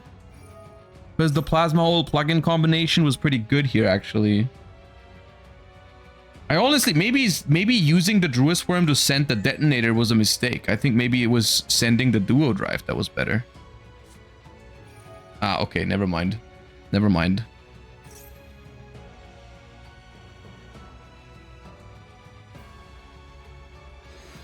Another copy of Talons was drawn.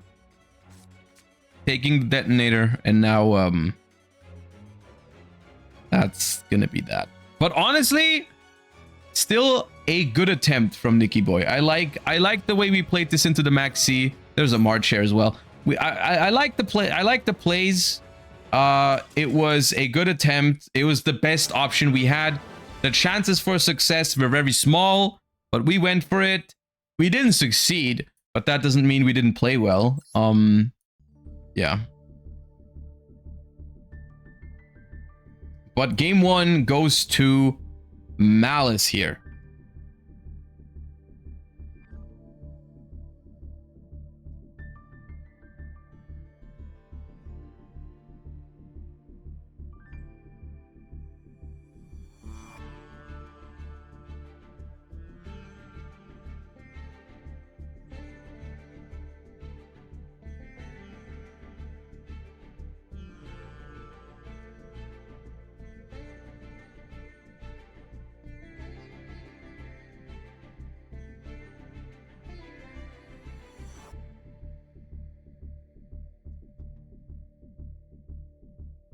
All right, waiting for game 2 to start.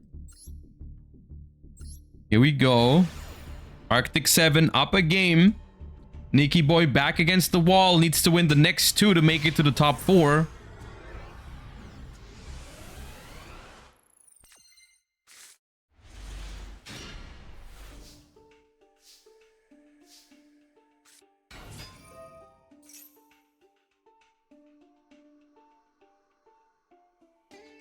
Going first this time around, Ice Ryzeal gets hit with Infinite Impermanence.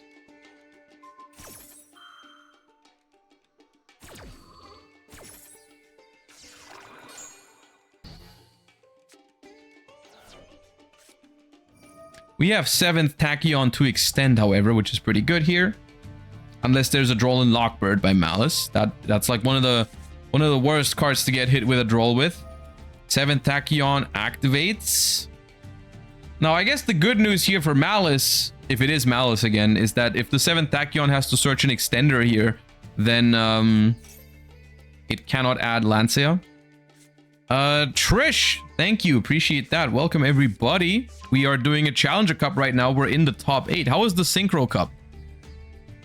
I saw you were playing the Synchro Cup earlier. How's it been going?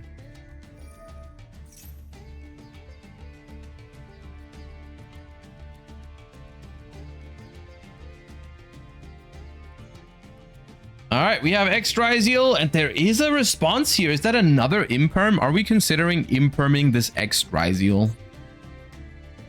I mean, I guess you could. I guess you could.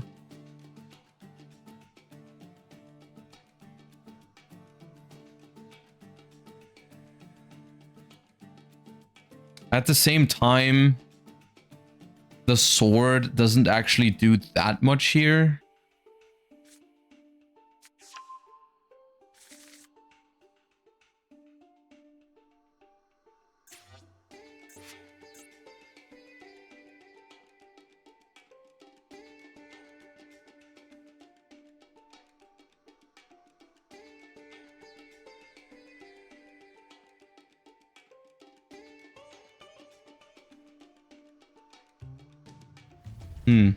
I wonder if we actually have another interruption like Imperm or Ash, or if we just like have a March here and we're doing a little bit of mind gaming.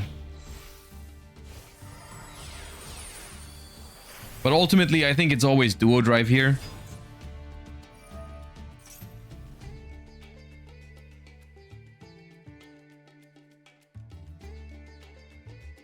If you do have Imperm, you definitely Imperm this. But the problem is, or Valor, but with the sword in hand, they can still make a detonator, but you're still preventing the worst thing from happening here. You do prevent the add of 2 other cards, so if they go sword here, they'd have to search ice, and then ice can send the duo drive to make a detonator, but then they are kind of low on resources here. You know, this is one of those instances where a combination of Imperm and Valor against Ryzeal can actually be pretty decent. Oh no, sword searches star. I keep forgetting about star. That's better than searching ice for sure. Yeah.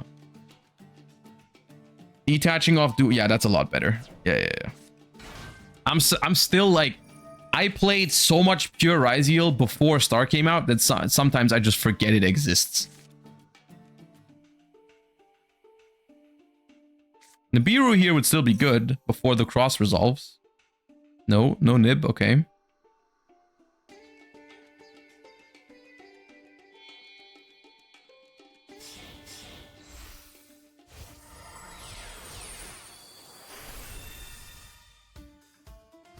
There's Detonator. We do not have 2 Ryzeal cards in the graveyard to draw with Cross. But we can draw 2 with Desires, I guess. That works. Try to pick up some non-engine. Set 1. Set 2. And pass. Alright. 4 cards in hand. This is a tough one to crack.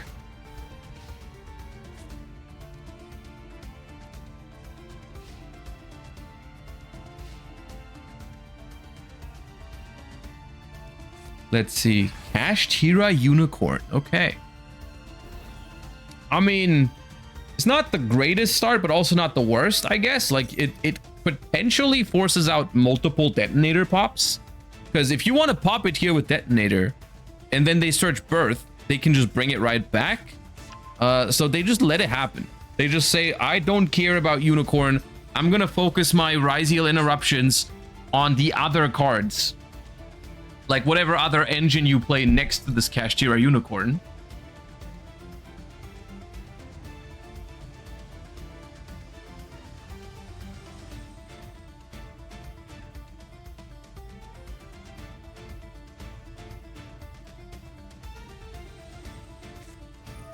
Bestial Baldrake.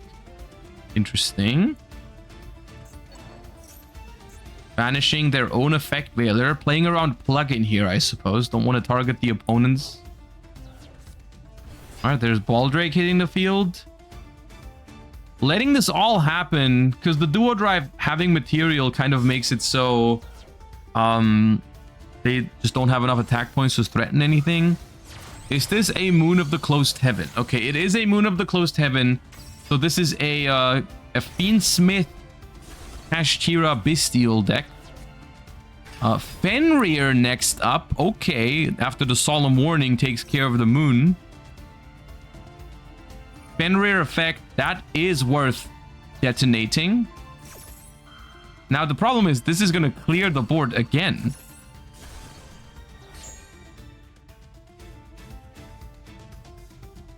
We think about using Cross here, I suppose. We know 1 card in hand is Kashtira Birth. Detonator counters it. We do negate that. We don't want them to have another Unicorn. So we detach off the duo drive. Kashtira Birth here. Likely met with another Detonator pop. And now there's one last card in hand, which would have to do some crazy stuff to pull this back, I think. I don't know if I see that happening. It is Fiendsmith Engraver. That is it's a relatively good card, you know. This can play into this depending on what the set card is. With just one detonator pop, you can play into this with Fiendsmith a little bit. But there's an Ash Blossom. Okay. Now hold up. Activate Engraver. Bring it back. Make Typhon. Typhon attack duo drive. Bounce detonator. Maybe you're in it. Maybe you're in it. Hold up. Yeah, there's Typhon.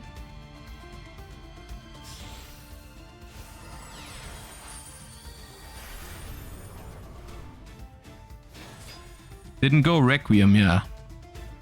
Could have gone Requiem into Lacrima just to get those into rotation for better guaranteed follow-up.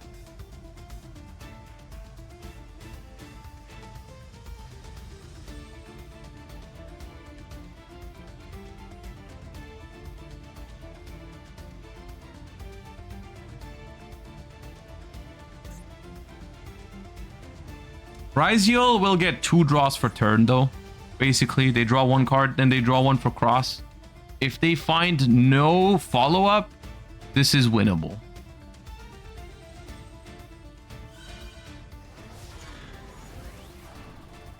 Oh, that's... Yeah. Attacking first was not great there. You have to bounce first. Because now you got negated by Aggregator. Yeah, nah, okay, now it's done. Yeah, now it's done. Okay. 1-1. Honestly, I don't think not optimally sequenced there. Ultimately, I think they were likely to lose that game anyways, but it is what it is. We live, we learn.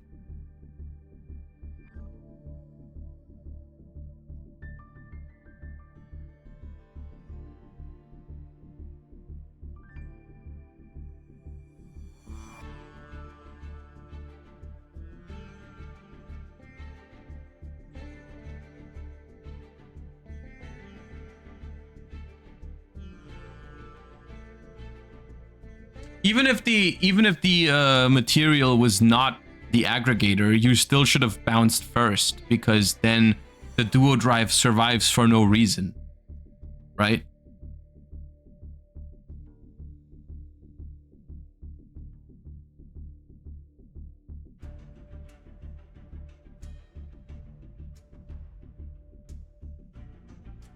If they do Requiem into Lacrima, then Typhon, bounce first, then attack the duo drive, and they have Paradise set up and guaranteed follow-up with the Fiendsmith stuff, it's definitely a winnable game. Yeah. But the thing is, the Ryzeal follow-up, like if they draw Ice or Sword or X'd, or 7th Tachyon, that will play through Paradise anyway. Definitely. Can they change deck every match? Every player in this tournament has submitted 2 decks before the event. So they are locked into those 2 deck lists, but they can switch between those 2 however they like, yes.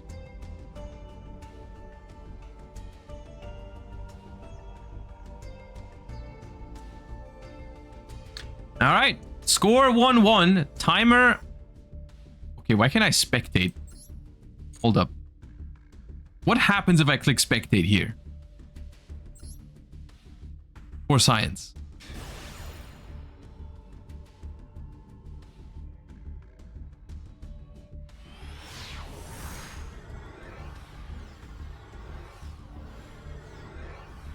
Maybe I've made a mistake.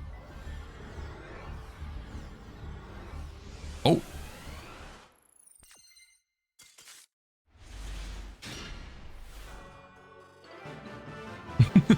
Okay. Yeah, it seems like the table is bugged. Let's go to table 5.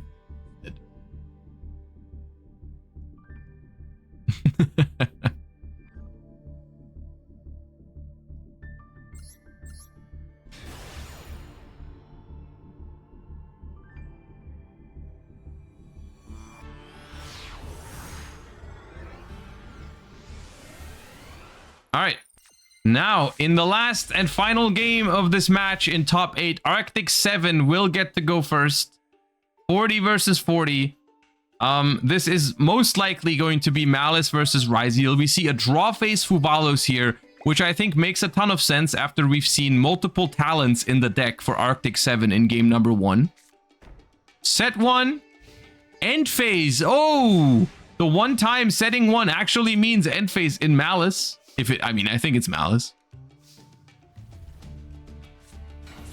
Normal summon Ice Ryzeal. Effect.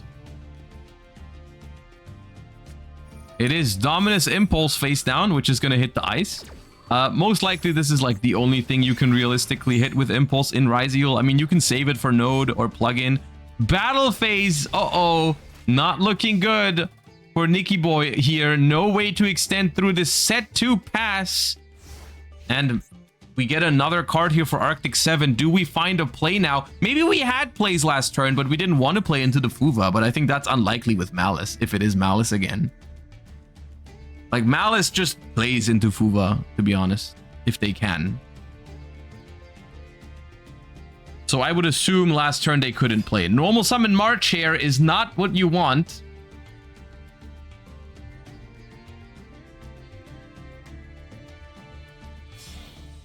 Link it off into a Lingaribo. Can one March Hare banish another March Hare?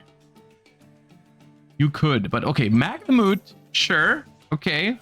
At least we get 2 monsters onto the field. Funnily enough, this is still not a Maliss combo. This is like SP Little Knight. Right? This is just SP pass at this point in time, but it does attack over the ice, which is very important. Getting rid of this ice is super crucial here because you don't want them to keep a level 4 body on the field. So I think most likely what we're going to see here is attack the ice and then SP one of the back rows, unless they have other extenders in hand that I don't know about. Like, you could now, I guess you could banish like a Maliss trap with March Hare, and then you would have link material or like Red Ransom. Or, okay, Maliss in the Mirror. That's another one they could have had. Okay. Now we have 3 bodies. Now it's dangerous. Interesting that the link one then wasn't Decoder. Right? Decoder kind of... Honestly, I still like the SP Little Knight. I still like attack, SP, and then make a link 3 with SP. Plus March Hare. Because that way, like, now you just get impermed on this. With the SP, you would have at least had a chance to snipe the imperm. Yeah. This feels like it was bound to happen.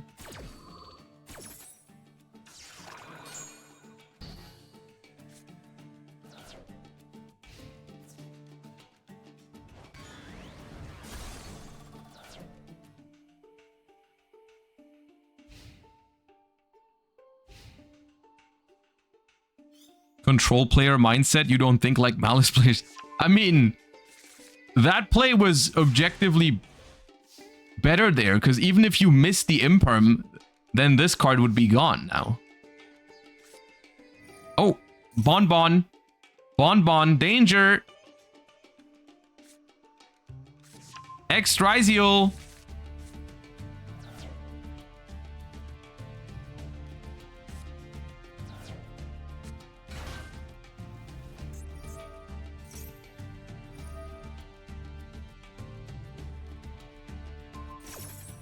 And this X Ryzeal is chain blocked from an Ash Blossom. Of course, if they had Ash, they would have ashed the Bonfire. There's a response window there. Another March here? I don't know. No, it's not another March Hare. Another March Hare would have played last turn. Special Sword. Oh, it's the Bestial, of course. My bad. Yeah, Ryzeal popping off now, and I don't see how Maliss prevents this, honestly. I think best case scenario, you have another Dominus Impulse to hit this Ice Ryzeal and also destroy it, which would be great value.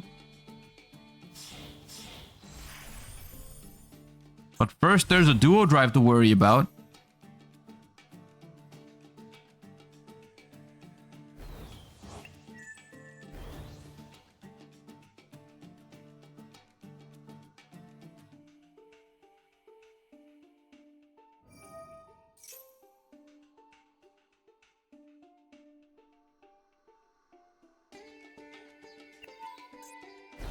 Problem is now we're grabbing Ryzeal Cross off of Duo Drive, and we have a way to negate the Bestial or the Red Ransom after it's banished, and we have Node to extend even further. This seems very tough for Maliss right now, not even to win the game, but even to just get through this turn. They might lose this turn.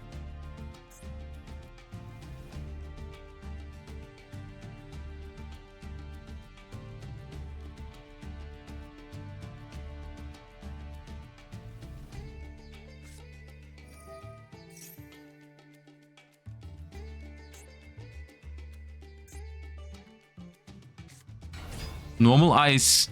Here's the big question. Do we have another impulse to also destroy this? It'd be great right here. No. There's Star.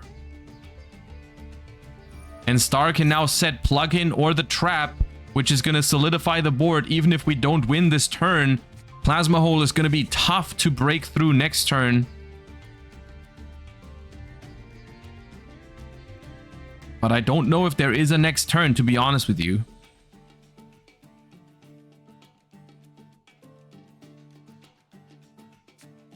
There's Node. 7,800 damage right now.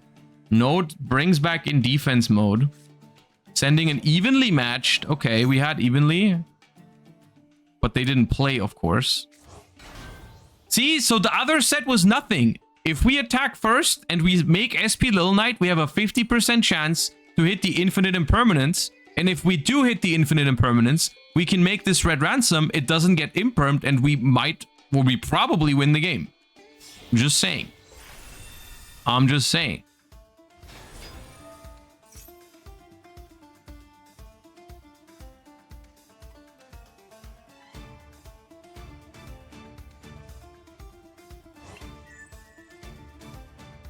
$9,400 attack points on the field.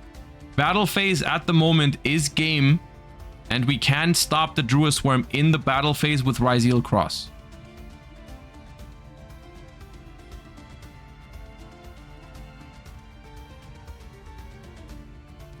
I think you just click battle phase here, because what's gonna happen is if Arctic 7 wants to survive this turn, they have to use the Druid Swarm in the main phase to make him scared of Nibiru. You have to use Druid Swarm end of main phase here, otherwise it just gets negated in battle phase because you don't have to worry about Nib anymore. So you're gonna have to activate Druid Swarm now. And then I think Nicky Boy is forced to let it go through because otherwise Nib just cooks. But then Druid Swarm here, you just chain detonator on the Ransom, and then you go battle phase, you attack the Druid Swarm, and then negate the Graveyard effect with Cross. Oh, or you don't chain? Okay, interesting.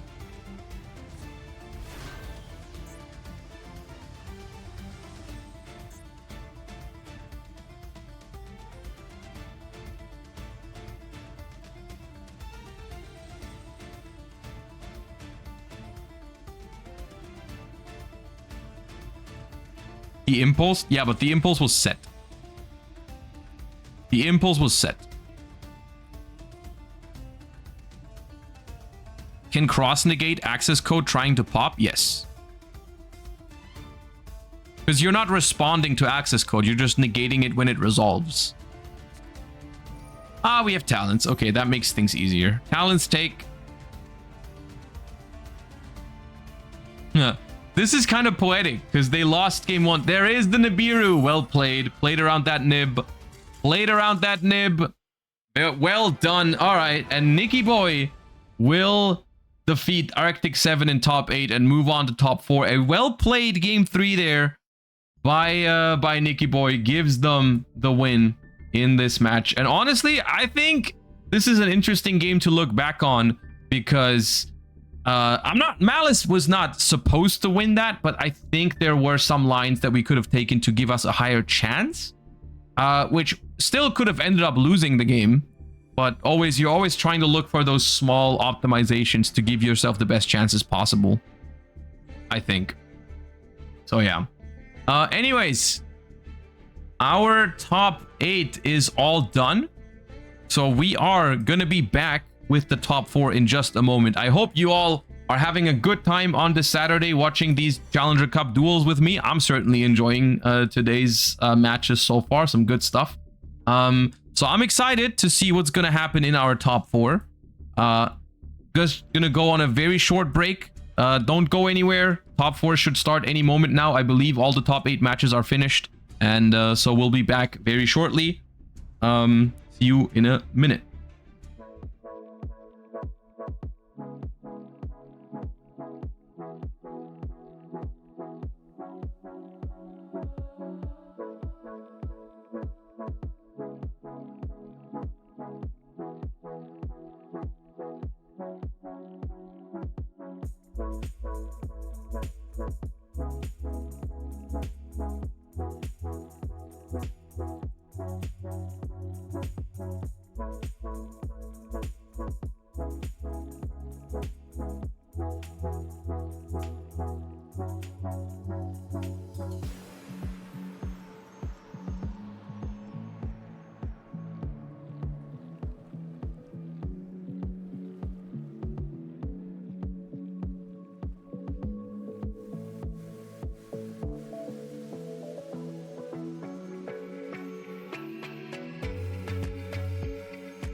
All right, didn't I say the break was going to be short? It was really short indeed. We have our top 4 duelists already assembled, and we're going to start the top 4 in less than a minute. We have Abahamut against Real Bet Mecha here on table 1, and on table 2 we have Nicky Boy versus Chaos Slime. We've seen a decent amount of Abahamut today already, mostly branded, as well as Nicky Boy, mostly Ryzeal so far today. Haven't seen the other 2 duelists today yet, I believe, so don't know what they're rocking with. Jumping into table 1 here just because they're the ones that started first. Gonna see some Abahamut versus Real Bet Mecha. Let's see what matchup we are blessed with in this first semifinals. All right. We see Mecha going first here. Abo on the 60 cards here as per usual. And it is an Allure of Darkness, likely Malice, unless it's also branded. Banishing a Druid Worm for Allure is not a great sign. But we have the field spell. Okay, that's like, that was scary for a second for Malice there. An Allure of Darkness that didn't go +1, crazy. Anyways, Malice in Underground banishes Dormouse here. And this is gonna be tough. I was wondering how the branded deck was doing. Like, I think I can see branded winning going second into Ryzeal pretty consistently, honestly. I mean, it depends on the situation, of course. But like against Malice, I think it's pretty tough, but we'll see. So Dormouse banished for a white rabbit. And then we grab GWC. Now we still have the normal summon. We make a link 1 into the link decoder. Now any normal summon will allow us to make the ransom. We normal summon an Ash Blossom. Okay, we had the answer to Maxi if it was used.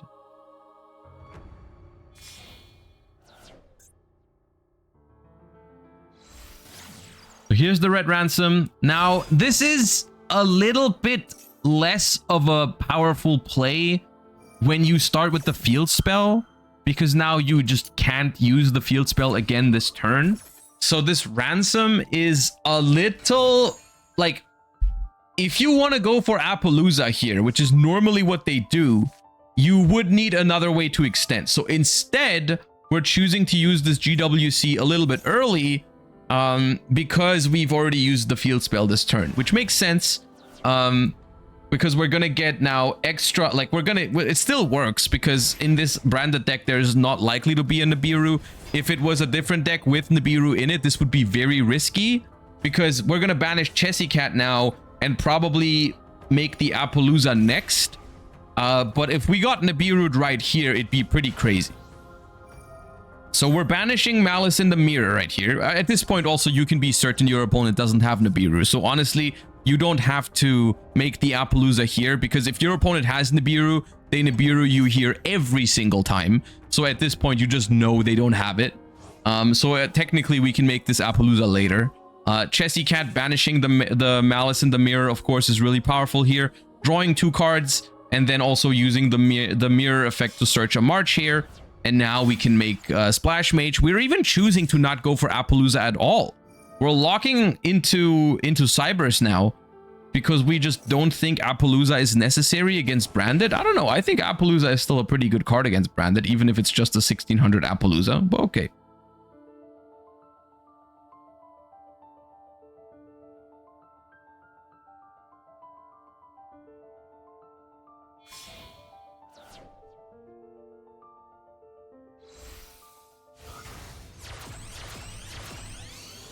We see a white binder with the Splash Mage. So I wonder what end board we are trying to go for if we are not going for an Appaloosa. Is it going to be Terahertz plus Cryptor? But Terahertz plus Cryptor is very weak into Super Poly, isn't it? I guess the Cryptor can always come back. But like Terahertz in general is a little awkward into Super Poly. We've seen Super Poly put in some real work against Malice today already in previous matches.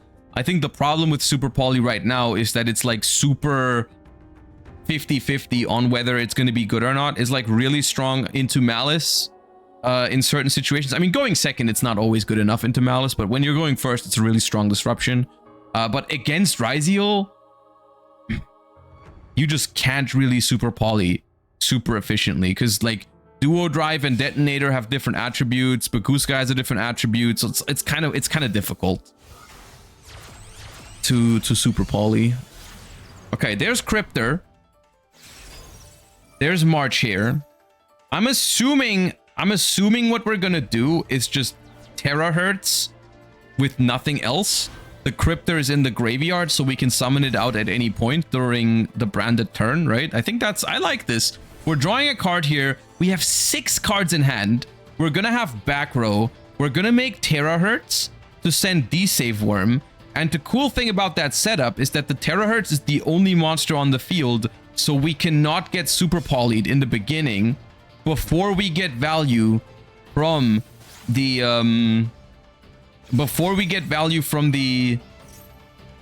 safe worm, right? So a lot of resources in hand. Pass.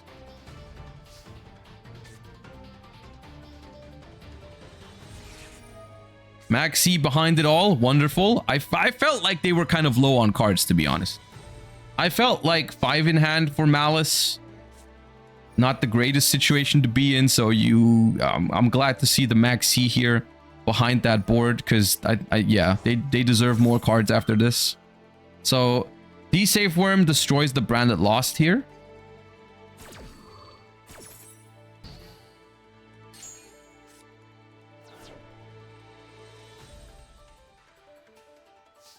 Battle phase. Evenly in branded? That'd be the first time we're seeing it today. It also wouldn't be that great here, to be honest.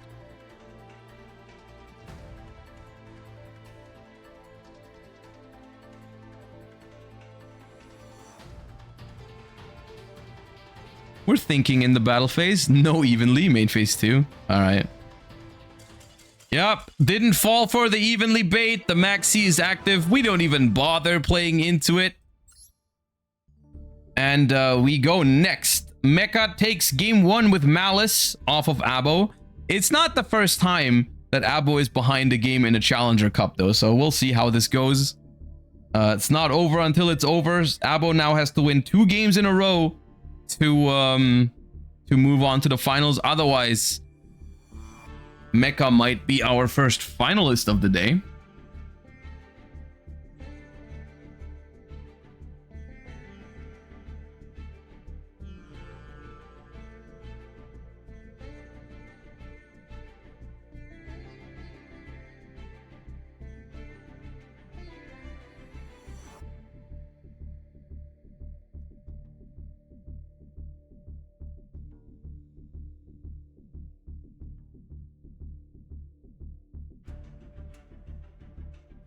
All right, players are back at the table.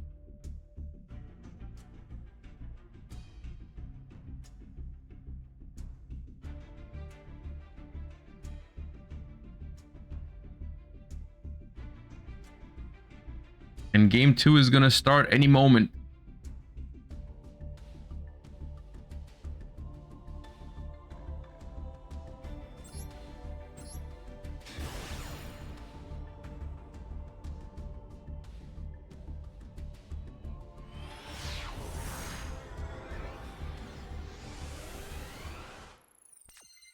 All right, and this time we're going to have Abu Hamud going first here.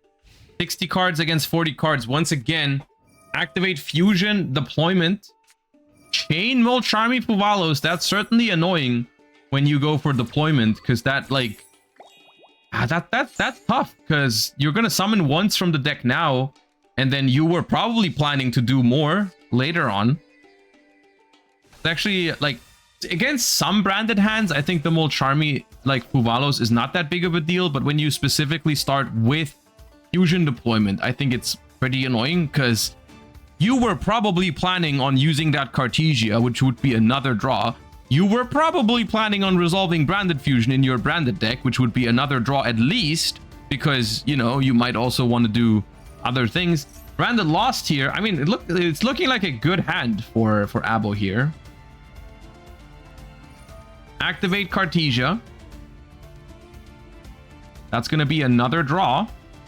We see no choice but to push through this.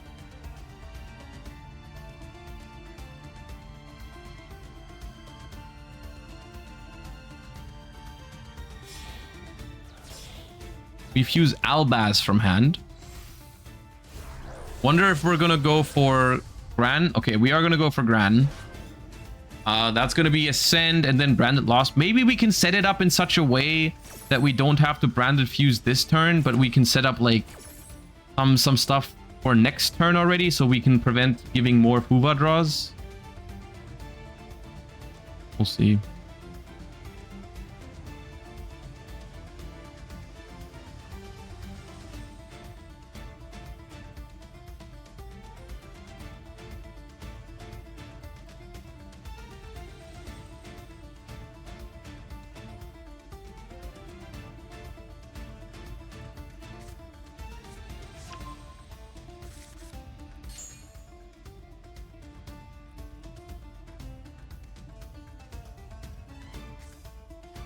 Sending Serenir for Gran here. Alongside an Albion in hand, which means this is normally the combination where you send Retribution and Branded Fusion to the graveyard to add it back to your hand. Which seems like is what we're going... Maybe, but you don't have to go for Branded Fusion. You could also just go for Branded in red if you don't want to play into this Fuva even more, right? But we are going to go for Branded Fusion. We're going to redraw with this Albion. Okay. And now we can use the Retribution. Oh, Lubellion. All right, neat pickup. One Serenir's in the graveyard, so we probably play Magnamut. Yeah. Magnamut's good. If we play Branded Regained, that would be really good against Maliss, but most Branded decks don't play it. But it would be a really strong card to set up here for the Maliss matchup. I'm just saying. But we're probably not in the deck. All right, here's Branded Fusion. Will they allow it, or will we Ash or Impulse it?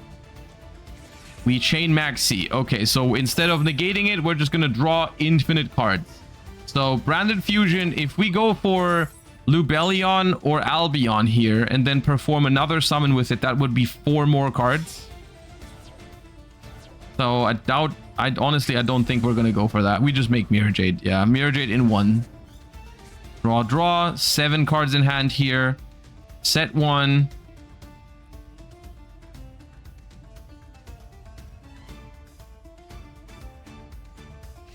End phase. Artesia back to hand. Gran in the graveyard. I mean, yeah, you know what? Magnamut in hand. Maybe it's manageable. It depends on the quality of their hand, but like most decks with 8 cards in hand have a very high likelihood of being able to play into this board. This is going to be really tough.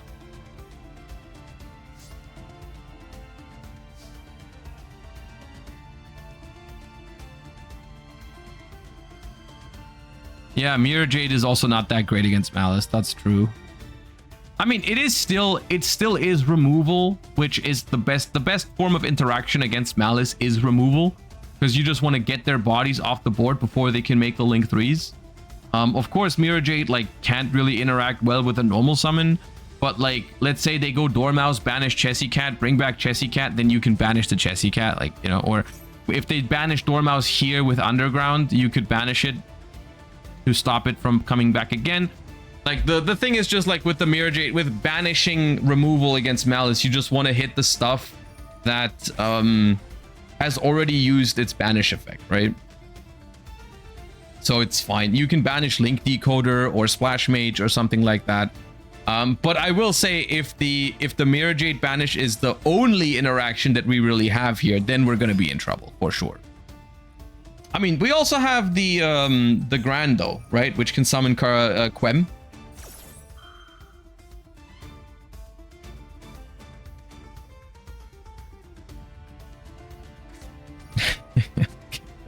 Okay, look.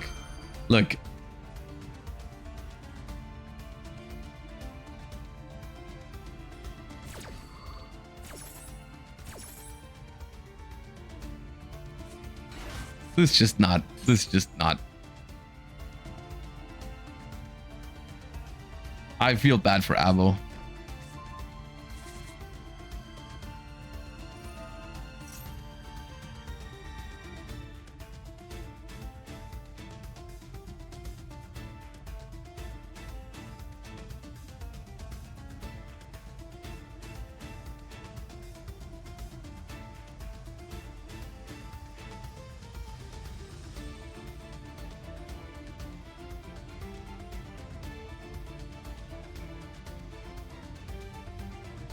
That's gonna make the grass mill even sweeter. I mean, it's not Abo's turn, so I don't know how good the chances are that we're gonna get another turn here.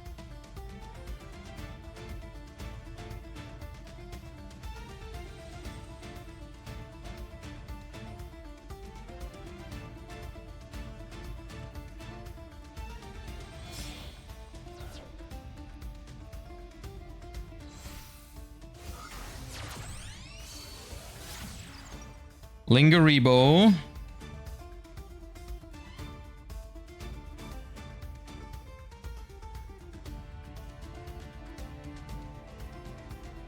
7 cards and we haven't normal summoned yet.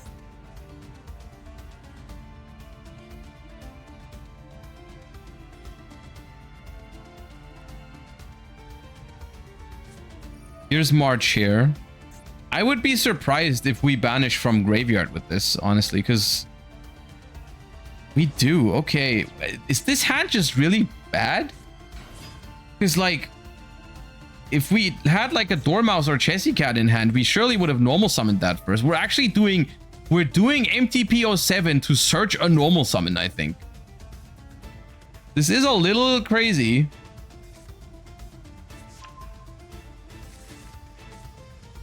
How do you still not have a normal summon after resolving Fuvalos and double max C and they all resolved and drew cards? That's crazy. So March Hare back in hand. And now there's a Dormouse. But the Dormouse, if we banish it with Mirror Jade, it's just gonna come back. So that's not really gonna work. But what is gonna work is if the Dormouse banishes Chessy Cat, you can banish the Chessy Cat, which is the only other Maliss name besides another Dormouse.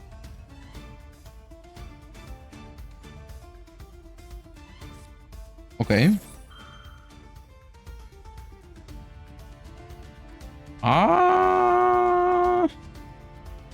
Why not wait to see what they're gonna banish with the Dormouse?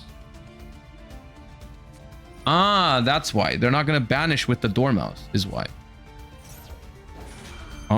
Oh, the Quem can bring back the Mirror Jade now. Unless we get completely destroyed by Called by the Grave in this instance. Yeah. We have Magna, okay. Right, I forgot about that. But that gets Impulse now, surely, right?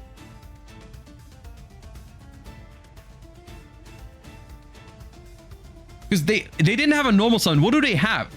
You're telling me you don't have Impulse? Yeah, of course you do.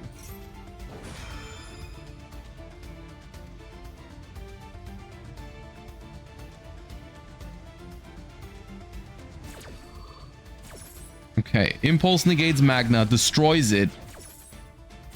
Called by the Grave banishes the Mirror Jade, which means no banish from it. This was a risky sequence from Abo, I think. But the Droplet still negates the Dormouse, which is good. Which is good. But now, like, these two alone on the field will play the game because of Splash Mage. So we have to use the Quem. We have to use the Quem.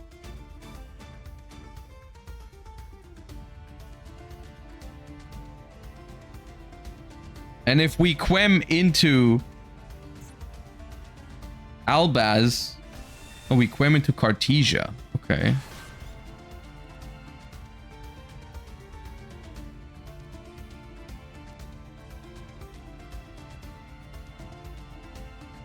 I mean, okay. We have used the field spell. We've used Dormouse. We've used in banished pile. We've already used White Rabbit and March Hare. We've also used March Hare in hand. So we have limited ways to extend here. Limited ways, but not 0 ways to extend. SP Little Knight is 1 way to extend. SP Little Knight. But are we banishing our own Dormouse? No, we're banishing the Cartesia. Chain Cartesia to fuse. The thing is, every single play here gives Mecha more cards. Like, we're forcing the Cartesia now, they get more cards. If they use Rindbrum to bring back Albaz and then fuse with that, 2 more cards.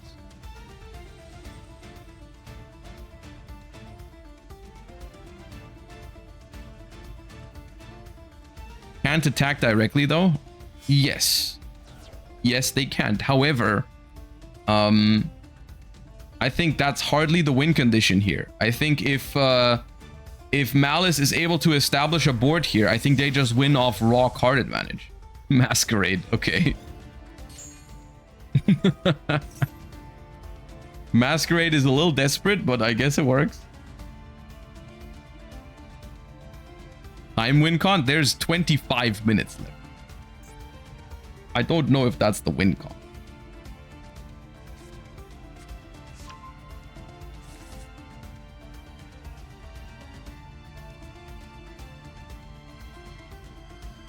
Well, Maliss has 7 cards in hand, activates a Bestial. That's going to solve the Masquerade. I think this game is over.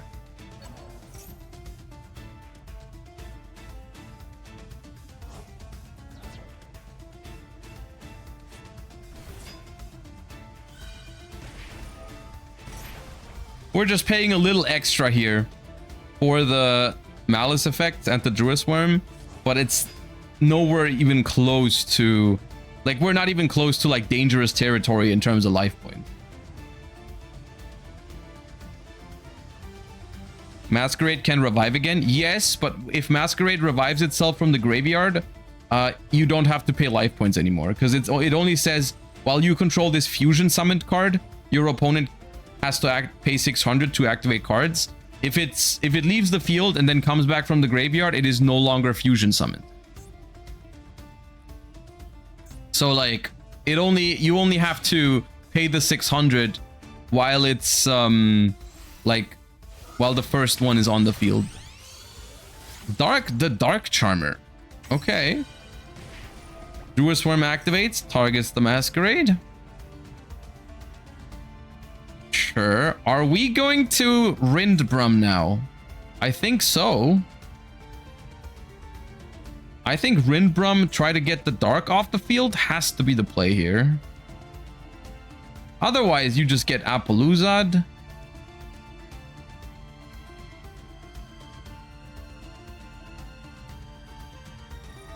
Oh.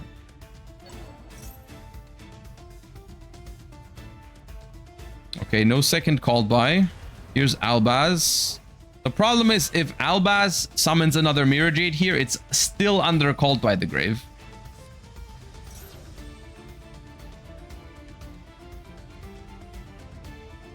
There's a bunch of cards that win this year. Oh, Called by the Grave off the top. Is there another Albaz? There is. Oh, the Called by... And you know they just drew that, right? With the Maxi, they probably just drew that. Oh god.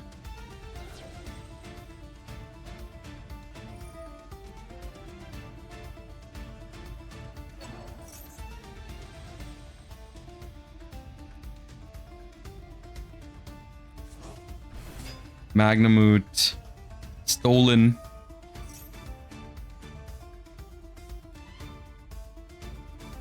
Yeah, this was a definitely a Maxi differential here. The Maxis are just giving this Maliss deck infinite fuel, because the branded deck just didn't really have a choice but to play into it, because most of its disruption just involved special summoning. That's the crazy part, right? Like if the Maxi, I think on Maliss's turn was even more impactful than the other one, because it's like Maliss, branded is okay against Maxi, because you can make half boards against Maxi that are fine, but they revolve around special summon on the opponent's turn like a lot as well. So getting Maxi on both turns is just something you can't really maneuver around. It's like, well, I can summon few times on my own turn, that's fine, but then if I get Maxi next turn again, I have no choice. So, yeah. Access Code Talker banishes Whitebinder here. Because SP Little Knight was used, we won't be attacking for game this turn, but we will have everything at the end of the sequencing. Draw one for Whitebinder. 7 cards in hand now. Battle phase. Take out the Albaz. Main phase 2. Just set up whatever we can. And Branded is down to 2 cards in hand, drawing the 3 next turn. The graveyard has been basically completely destroyed by the Whitebinder. Like, there's nothing off value here at the moment for Branded. Both of the Cartesias were banished. The Masquerade was banished.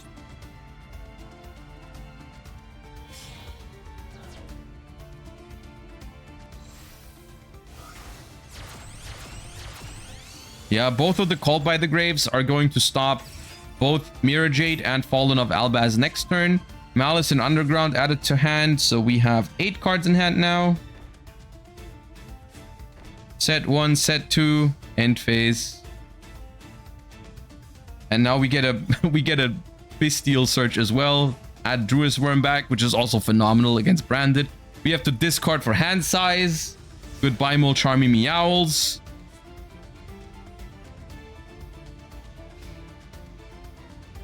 And now, I guess we see what we can do with 3 cards. We start with Albion, the Shrouded Dragon. Send Branded Sword. Draw a card. All right.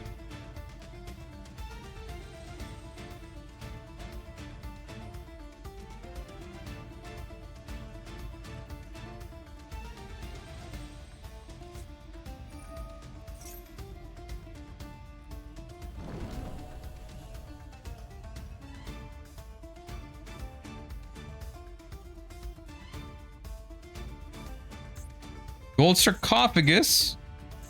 Oh, maybe we can banish Dormouse and do the same thing. Thespian Tragedy.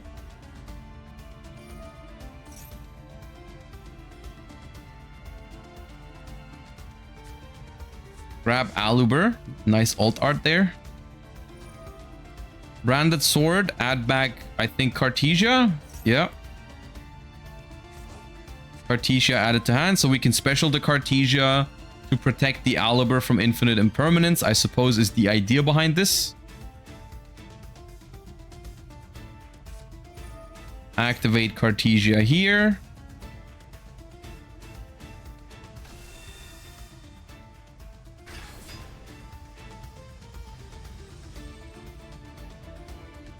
Now we normal summon Aluber.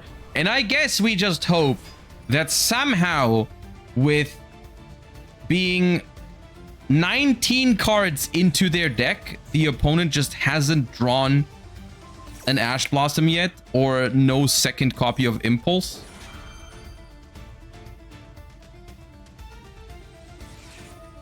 Okay, this already is difficult. Imperm on the Cartesia, so that Malice in the Mirror resolves on the Aluber. Chain Book of Eclipse one time. Nope. Okay. So Cartesia negated. Malice in the Mirror negates Aluber. Banishing a Dormouse from hand. No Branded Fusion Search. Not activating the Dormouse here to play around Thrust or Talents, I think is smart.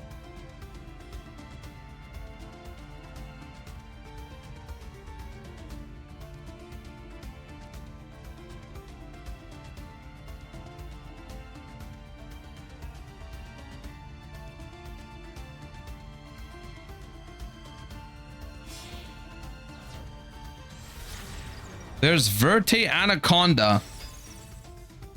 That's a desperate move if I've ever seen one. Verte Anaconda is met with MTP07 for the non-target banish.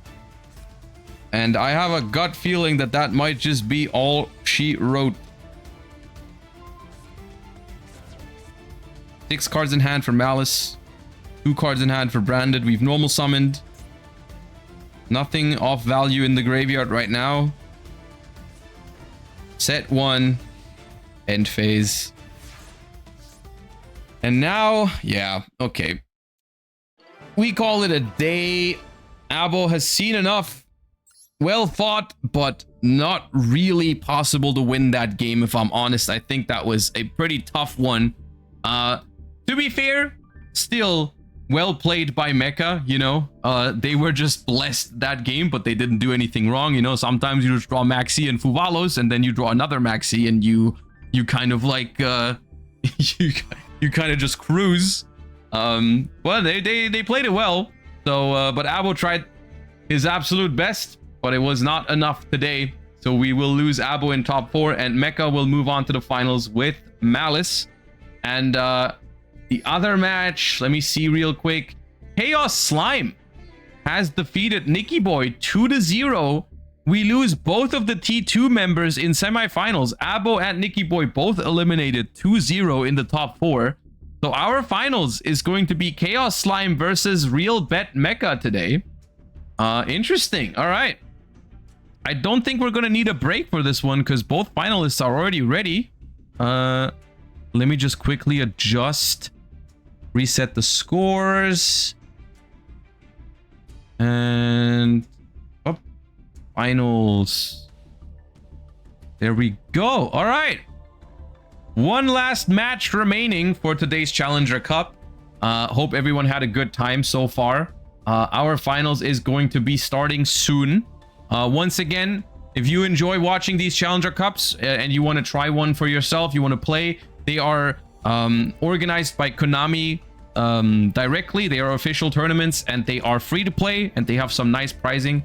So if you want to join future Challenger Cups, you can type ! Challenger Cup in the chat right now. There's a command that will bring you to the official Challenger Cup Discord server where you can join these tournaments in the future. For now, we are just going to try and see who's going to take down today's Challenger Cup between Real Bet Mecha and Chaos Slime.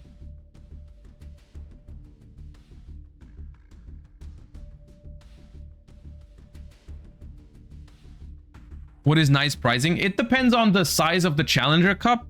But they have play mats, they have little acrylic figurines, they have like Yu-Gi-Oh merch, like jackets, and there used to be like the Rescue Rabbit plush. I don't know if that's still a prize at the moment, but a lot of nice things. They have exclusive Challenger Cup play mats, which are usually pretty cool as well. Like for example, the break screen that I've been using all day with the Anguich, that is the playmat for this season is Anguich, which is pretty cool.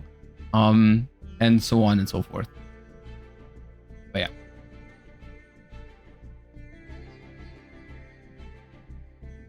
Can non-EU players compete? So at the moment, I believe there are Challenger Cups for EU and for Asia. So in order to receive the prizes, you have to have an address in EU if you play an EU Challenger Cup. And vice versa, and for like Asia accordingly, there's Asia Challenger Cups where I think you have to have an address in Asia to receive the prizes. As far as I know, currently there are none for NA. They used to have them at some point, but I don't know about that. I'm not involved in those decisions. I just cast, you know.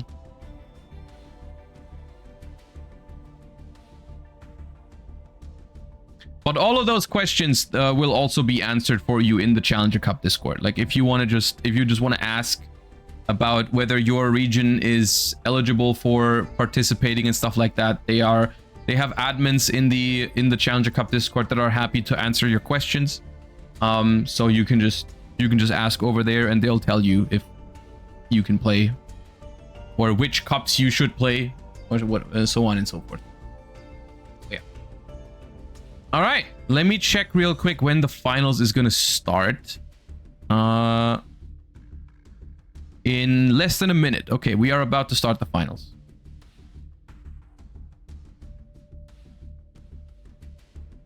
We are about to start the finals.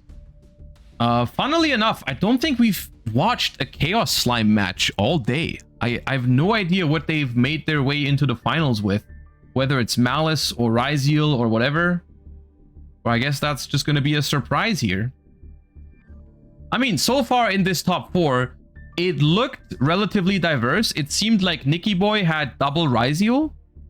Mecha was on Maliss the entire time. Abo was on Branded the entire time. So out of the 4 players, there was one Branded, one Ryzeal, one Maliss, and then whatever Chaos Slime is on. Which according to chat is also Maliss. So seems like top 4 was 2 Maliss, 1 Ryzeal, 1 Branded, which is about to be expected. And then the finals is just going to be a Maliss mirror, if that's true. Lancea Gaming incoming. We haven't seen a whole lot of Lancea today, and that's the thing, right? These players have to submit the deck lists beforehand. So even if they know now that they're going to play a Maliss mirror in the finals, if they didn't submit Lancea in their deck list at the very start of the tournament, they won't have it. which I guess is something we might see in the finals if they actually have a list with Lancia. Okay, Chaos Slime is going to be going first here in game 1 of the finals of today. And we're going to see how this one is going to go. Both players on 40 cards here, setting a card. Good sign or bad sign?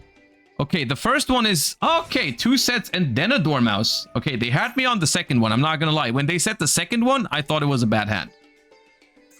But never mind. Dormouse banishes March Hare. Adds back March Hare to hand.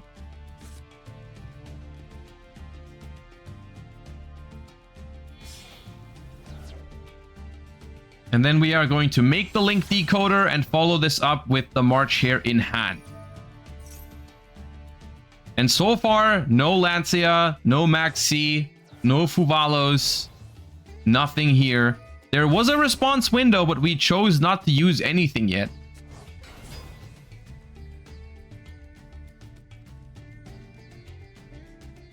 And this is where the red ransom is going to hit the field.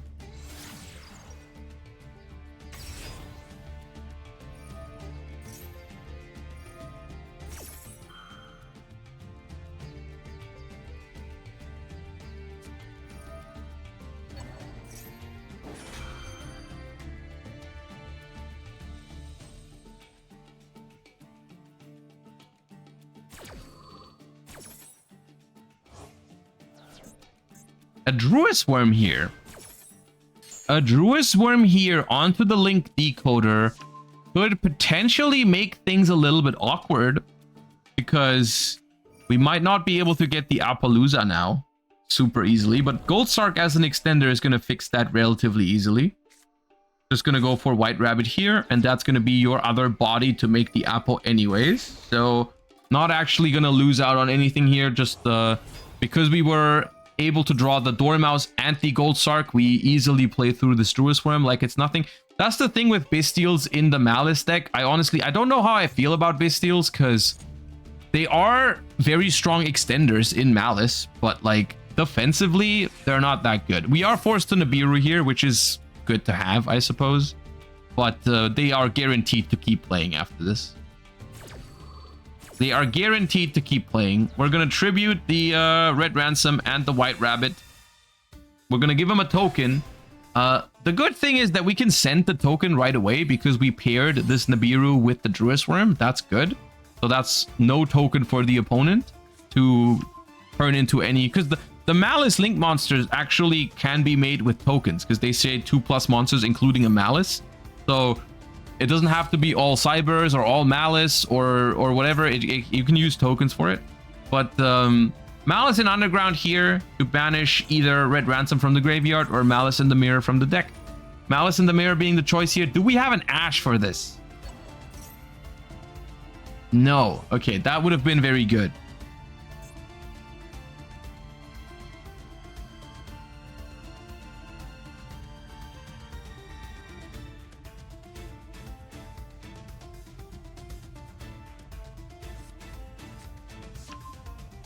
Gonna search a White Rabbit to hand. Interesting choice, a White Rabbit. Why do we want a White Rabbit in hand? We've already used its banish effect. I mean, we've used all of their banish effects by now. So Chessy Cat gonna return. There is something. Is it just their own March Hare, I guess?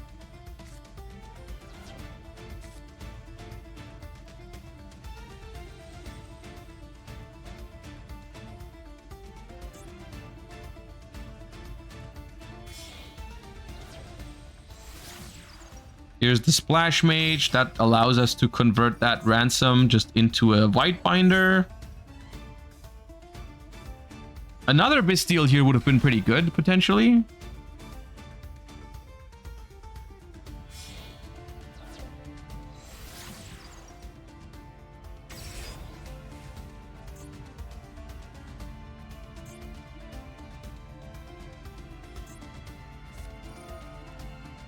So there's GWC banishing that White Binder. Gonna bring back the ransom. We're gonna gain life points. 2,300 back up to over 8,000. Now we pay 900 back down to under 8,000. Gonna draw a card with this white binder. Then we're gonna reset the GWC with its effect. And then probably make a firewall dragon?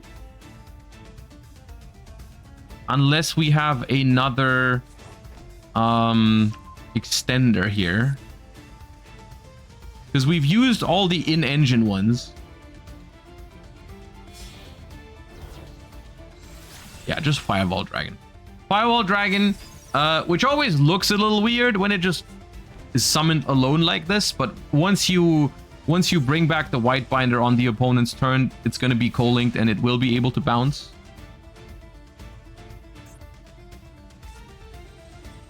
Four cards in hand here, and we have a Nibiru on the field already.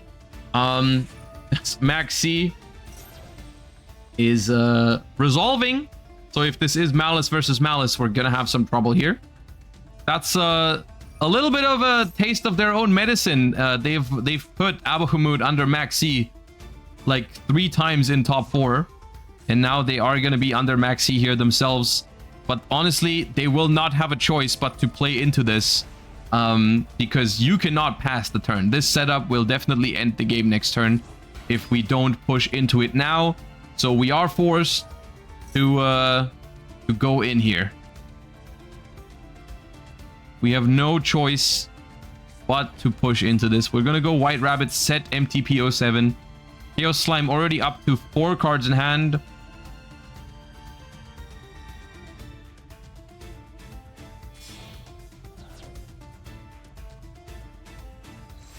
And now we're gonna link one into a Lingaribo. Lingaribo is a very interesting card in the Maliss mirror match because, of course, both decks revolve around trap cards so much.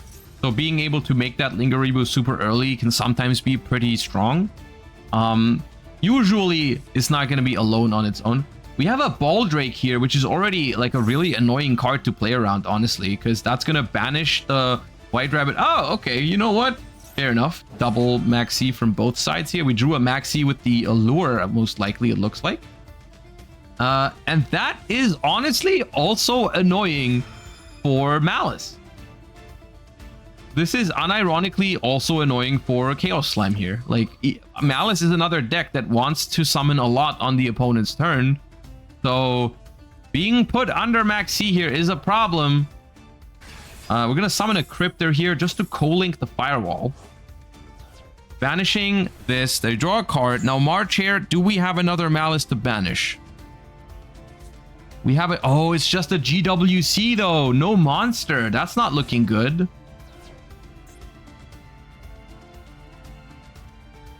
That's not a great sign. All right, we're going to use Firewall to bounce this Lingaribo now, because we don't want them to be on 3 monsters, because that could make a Link 3 instantly. They still have the normal summon, but from the looks of it, they don't have a normal summon of a Maliss. They have to MTP for a normal summon.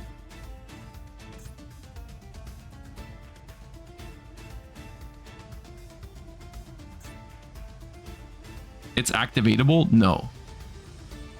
So, the difference is Art's Cryptor here says, while this card points to a monster, this effect and its activation cannot be negated, but TB11 does not negate. TB11 just says neither player can activate its effects. So you still can't activate this Cryptor. Normal summon Dormouse.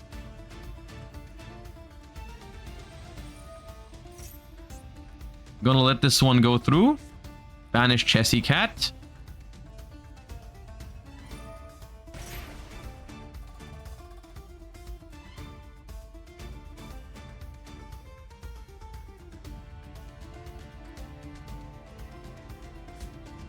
There's a Dominus Impulse. I mean, the thing is, like, they're bound to draw some good stuff with the Maxi. So Dominus Impulse is going to hit the Chessy Cat here.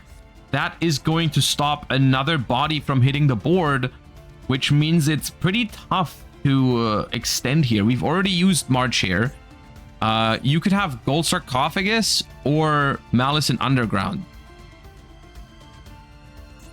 to banish another Dormouse. All right, link to... What is this? Haggard Lizardos? No, Nightmare Cerberus. Okay, co-link here. Try and draw a card out of desperation. Discard Droll Lockbird. Destroying the Baldrake. The problem is the Baldrake still banishes the Cerberus. So even if you draw an extender here, you lose all this link material, which means that you probably can't recover from it. So Baldrake gets destroyed. You can draw a card here. But at this point, I don't know. We drew the field spell, apparently. But even here, what does the field spell do? Like, banish Maliss in the Mirror. Sure. Maliss in the Mirror, banish Dormouse, but it doesn't lead to anything. Okay, and they see the writing on the wall. Maliss going first defeats Maliss going second. Who would have thought? Chaos Slime goes up 1-0 in this Maliss versus Maliss finals. All right, players back to the table.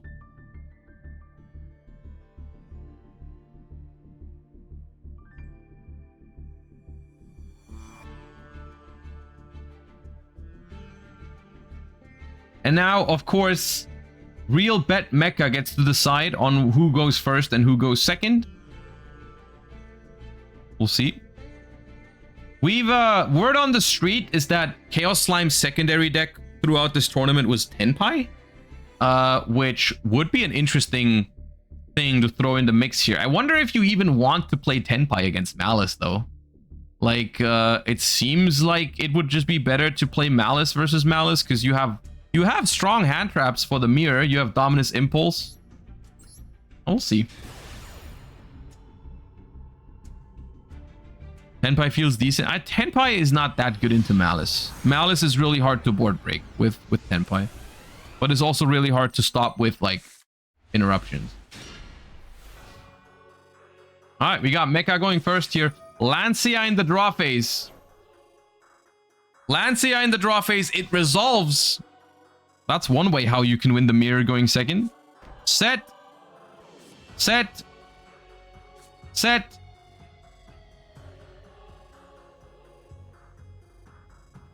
Pass. Alright. Alright then. Draw for turn. MTP in draw phase. Okay. Interesting. I wonder what this means. Could indicate a couple of different things. It could indicate that they have Dominus Impulse and they want a trap in the graveyard. It could indicate that they have Droll and Lockbird, but then you could also chain it to your own Droll. Alright, and it is Maliss on Maliss. So like we talked about earlier, Chaos Slime has decided to keep Lancia in the deck, to have Lancia in the deck versus Maliss. We have Ash on this Max C. Mecha has been drawing Max C like it's their job, to be honest with you. But this time it does get ashed.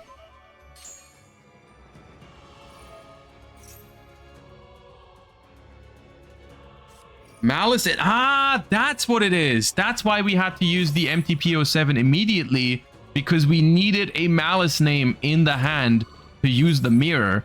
But why did we go for Dormouse then? Dormouse is like so easily removed here, right? Like why not White Rabbit to secure a trap card, or why not March Hare to secure? I guess March Hare isn't guaranteed plays next turn. Okay. Dormouse is on the field now. Linking off the Dormouse here indicates that we have a way to continue, because if we didn't have an extender here, we probably would have to double the Dormouses. The Dormice? Dormice. March Hare.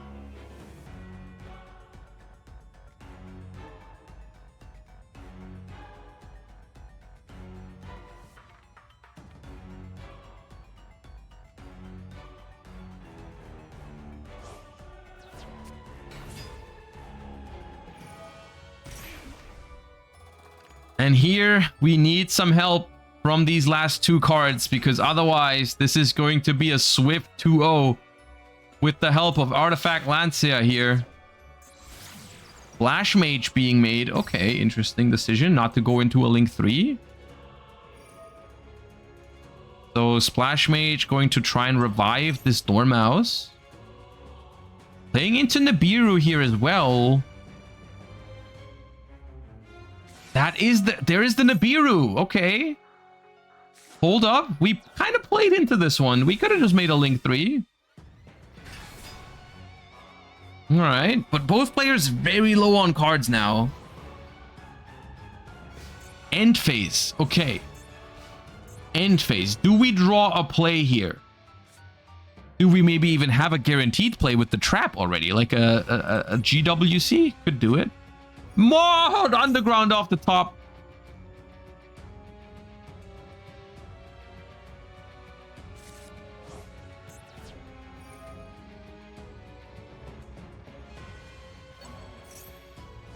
This might be it. Okay. Oh, dude. This went from they were absolutely winning to they lost the game so fast. It's so volatile. It's so volatile. I guess we made the decision to play around Imperm with the Splash Mage, or Impulse maybe a little bit. And then we just completely got caught off guard by that Nibiru, and then one top deck immediately ends the game. Super volatile matchup, but exciting. And we got a 1-1 equalizer here, which means we are headed into game number 3 between Chaos Slime and Real Bet Mecha for today's Challenger Cup. And Chaos Slime will be able to go first, and here we go already. Wasting no time, jumping into the last game of the day right away.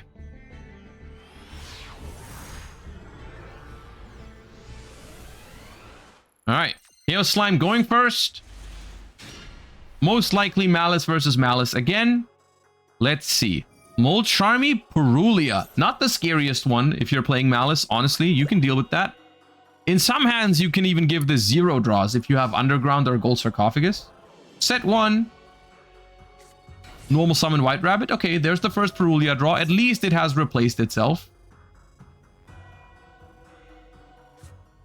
White Rabbit sets GWC, indicating that the other set is already a Maliss card. We have Molcharmy Fuvalos as well. Okay, this time we care about that. We didn't care about the Purulia, so we did not Called by the Grave, but we do care about the Fuvalos. And that Called by is going to resolve. No Lancia being chained, and the Fuvalos is going to be negated. Activates Gold Sarcophagus as well. Interesting choice to start with normal summon White Rabbit, don't you think? Like, why not go Gold Sarcophagus for like Dormouse banish Chessy Cat banish White Rabbit if you have a White Rabbit, and just give no Purulia draws is what I was thinking.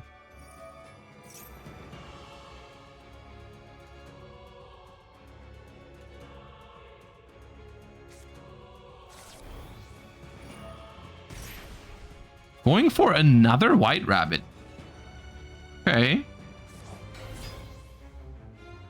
Second copy of White Rabbit here, then Link Decoder.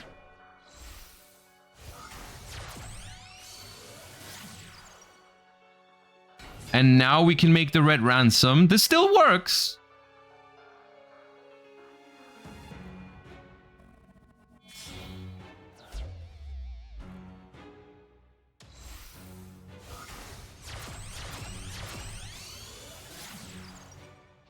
Red Ransom, effect, Chainlink 2 Decoder.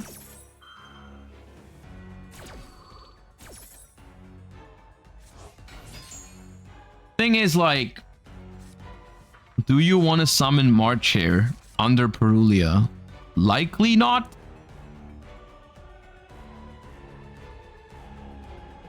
Thinking here. All right. Here's Apo.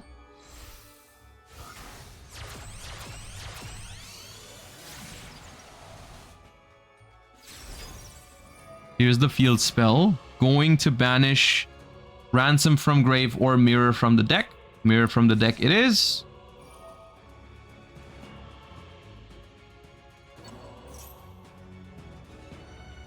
No Ash Blossom on that. Ash Blossom on this is always a little iffy because, like, as the Maliss player, you have to think about, do I respect Nibiru and just let the Ash resolve, or do I risk them not having Nibiru and just Appaloosa it?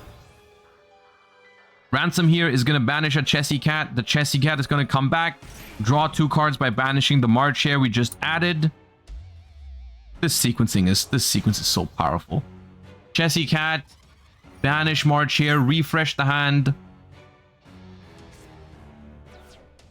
And once you reach like this stage of the combo, I feel like even if you get hit with like a crazy combination like Nibiru plus Imperm later or something, you still have so many resources.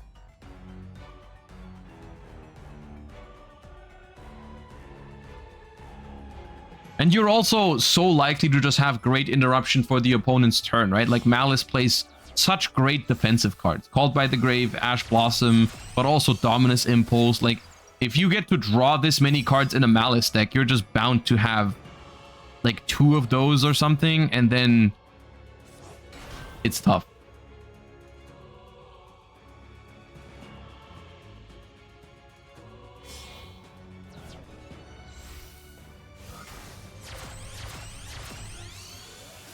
There's Whitebinder. We're gonna banish the Molcharmi from the opponent's grave. Okay, sure.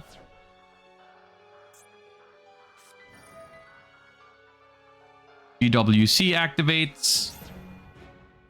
So we're gonna draw another card off of this Whitebinder. Ransom brings back. We're going to 8,200. Then we're going down to 7,300. And we draw 1. And now the question is, do we actually spend the March Hare to give them another Perulia draw? My guess is no. My guess is you just make Firewall here. I think just Firewall here is fine. Don't want to give them another draw for Perulia personally.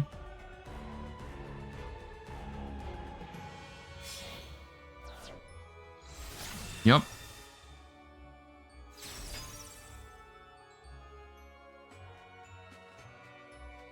All right, 5 cards in hand, 2 sets.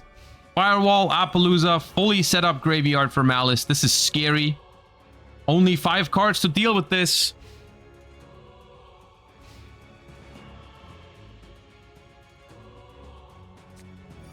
Molcharmi Meowls is activated. Okay.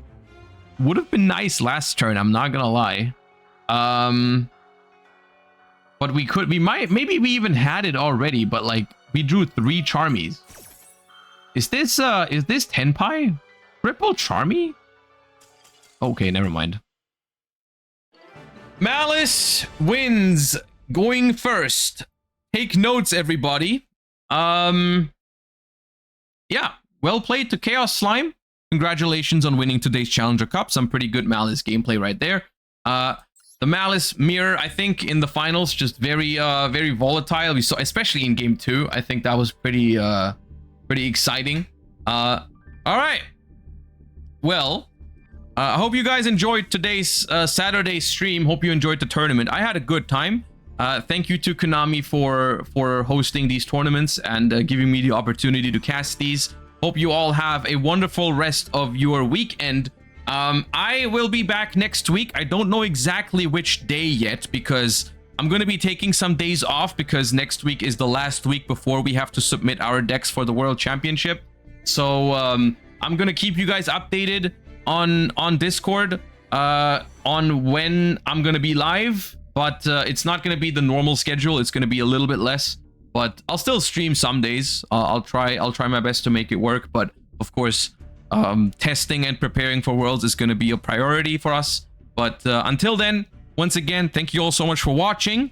Appreciate you guys for hanging out. Hope you have a wonderful rest of your weekend, and I'll see you guys next week. Bye bye, everybody. Peace.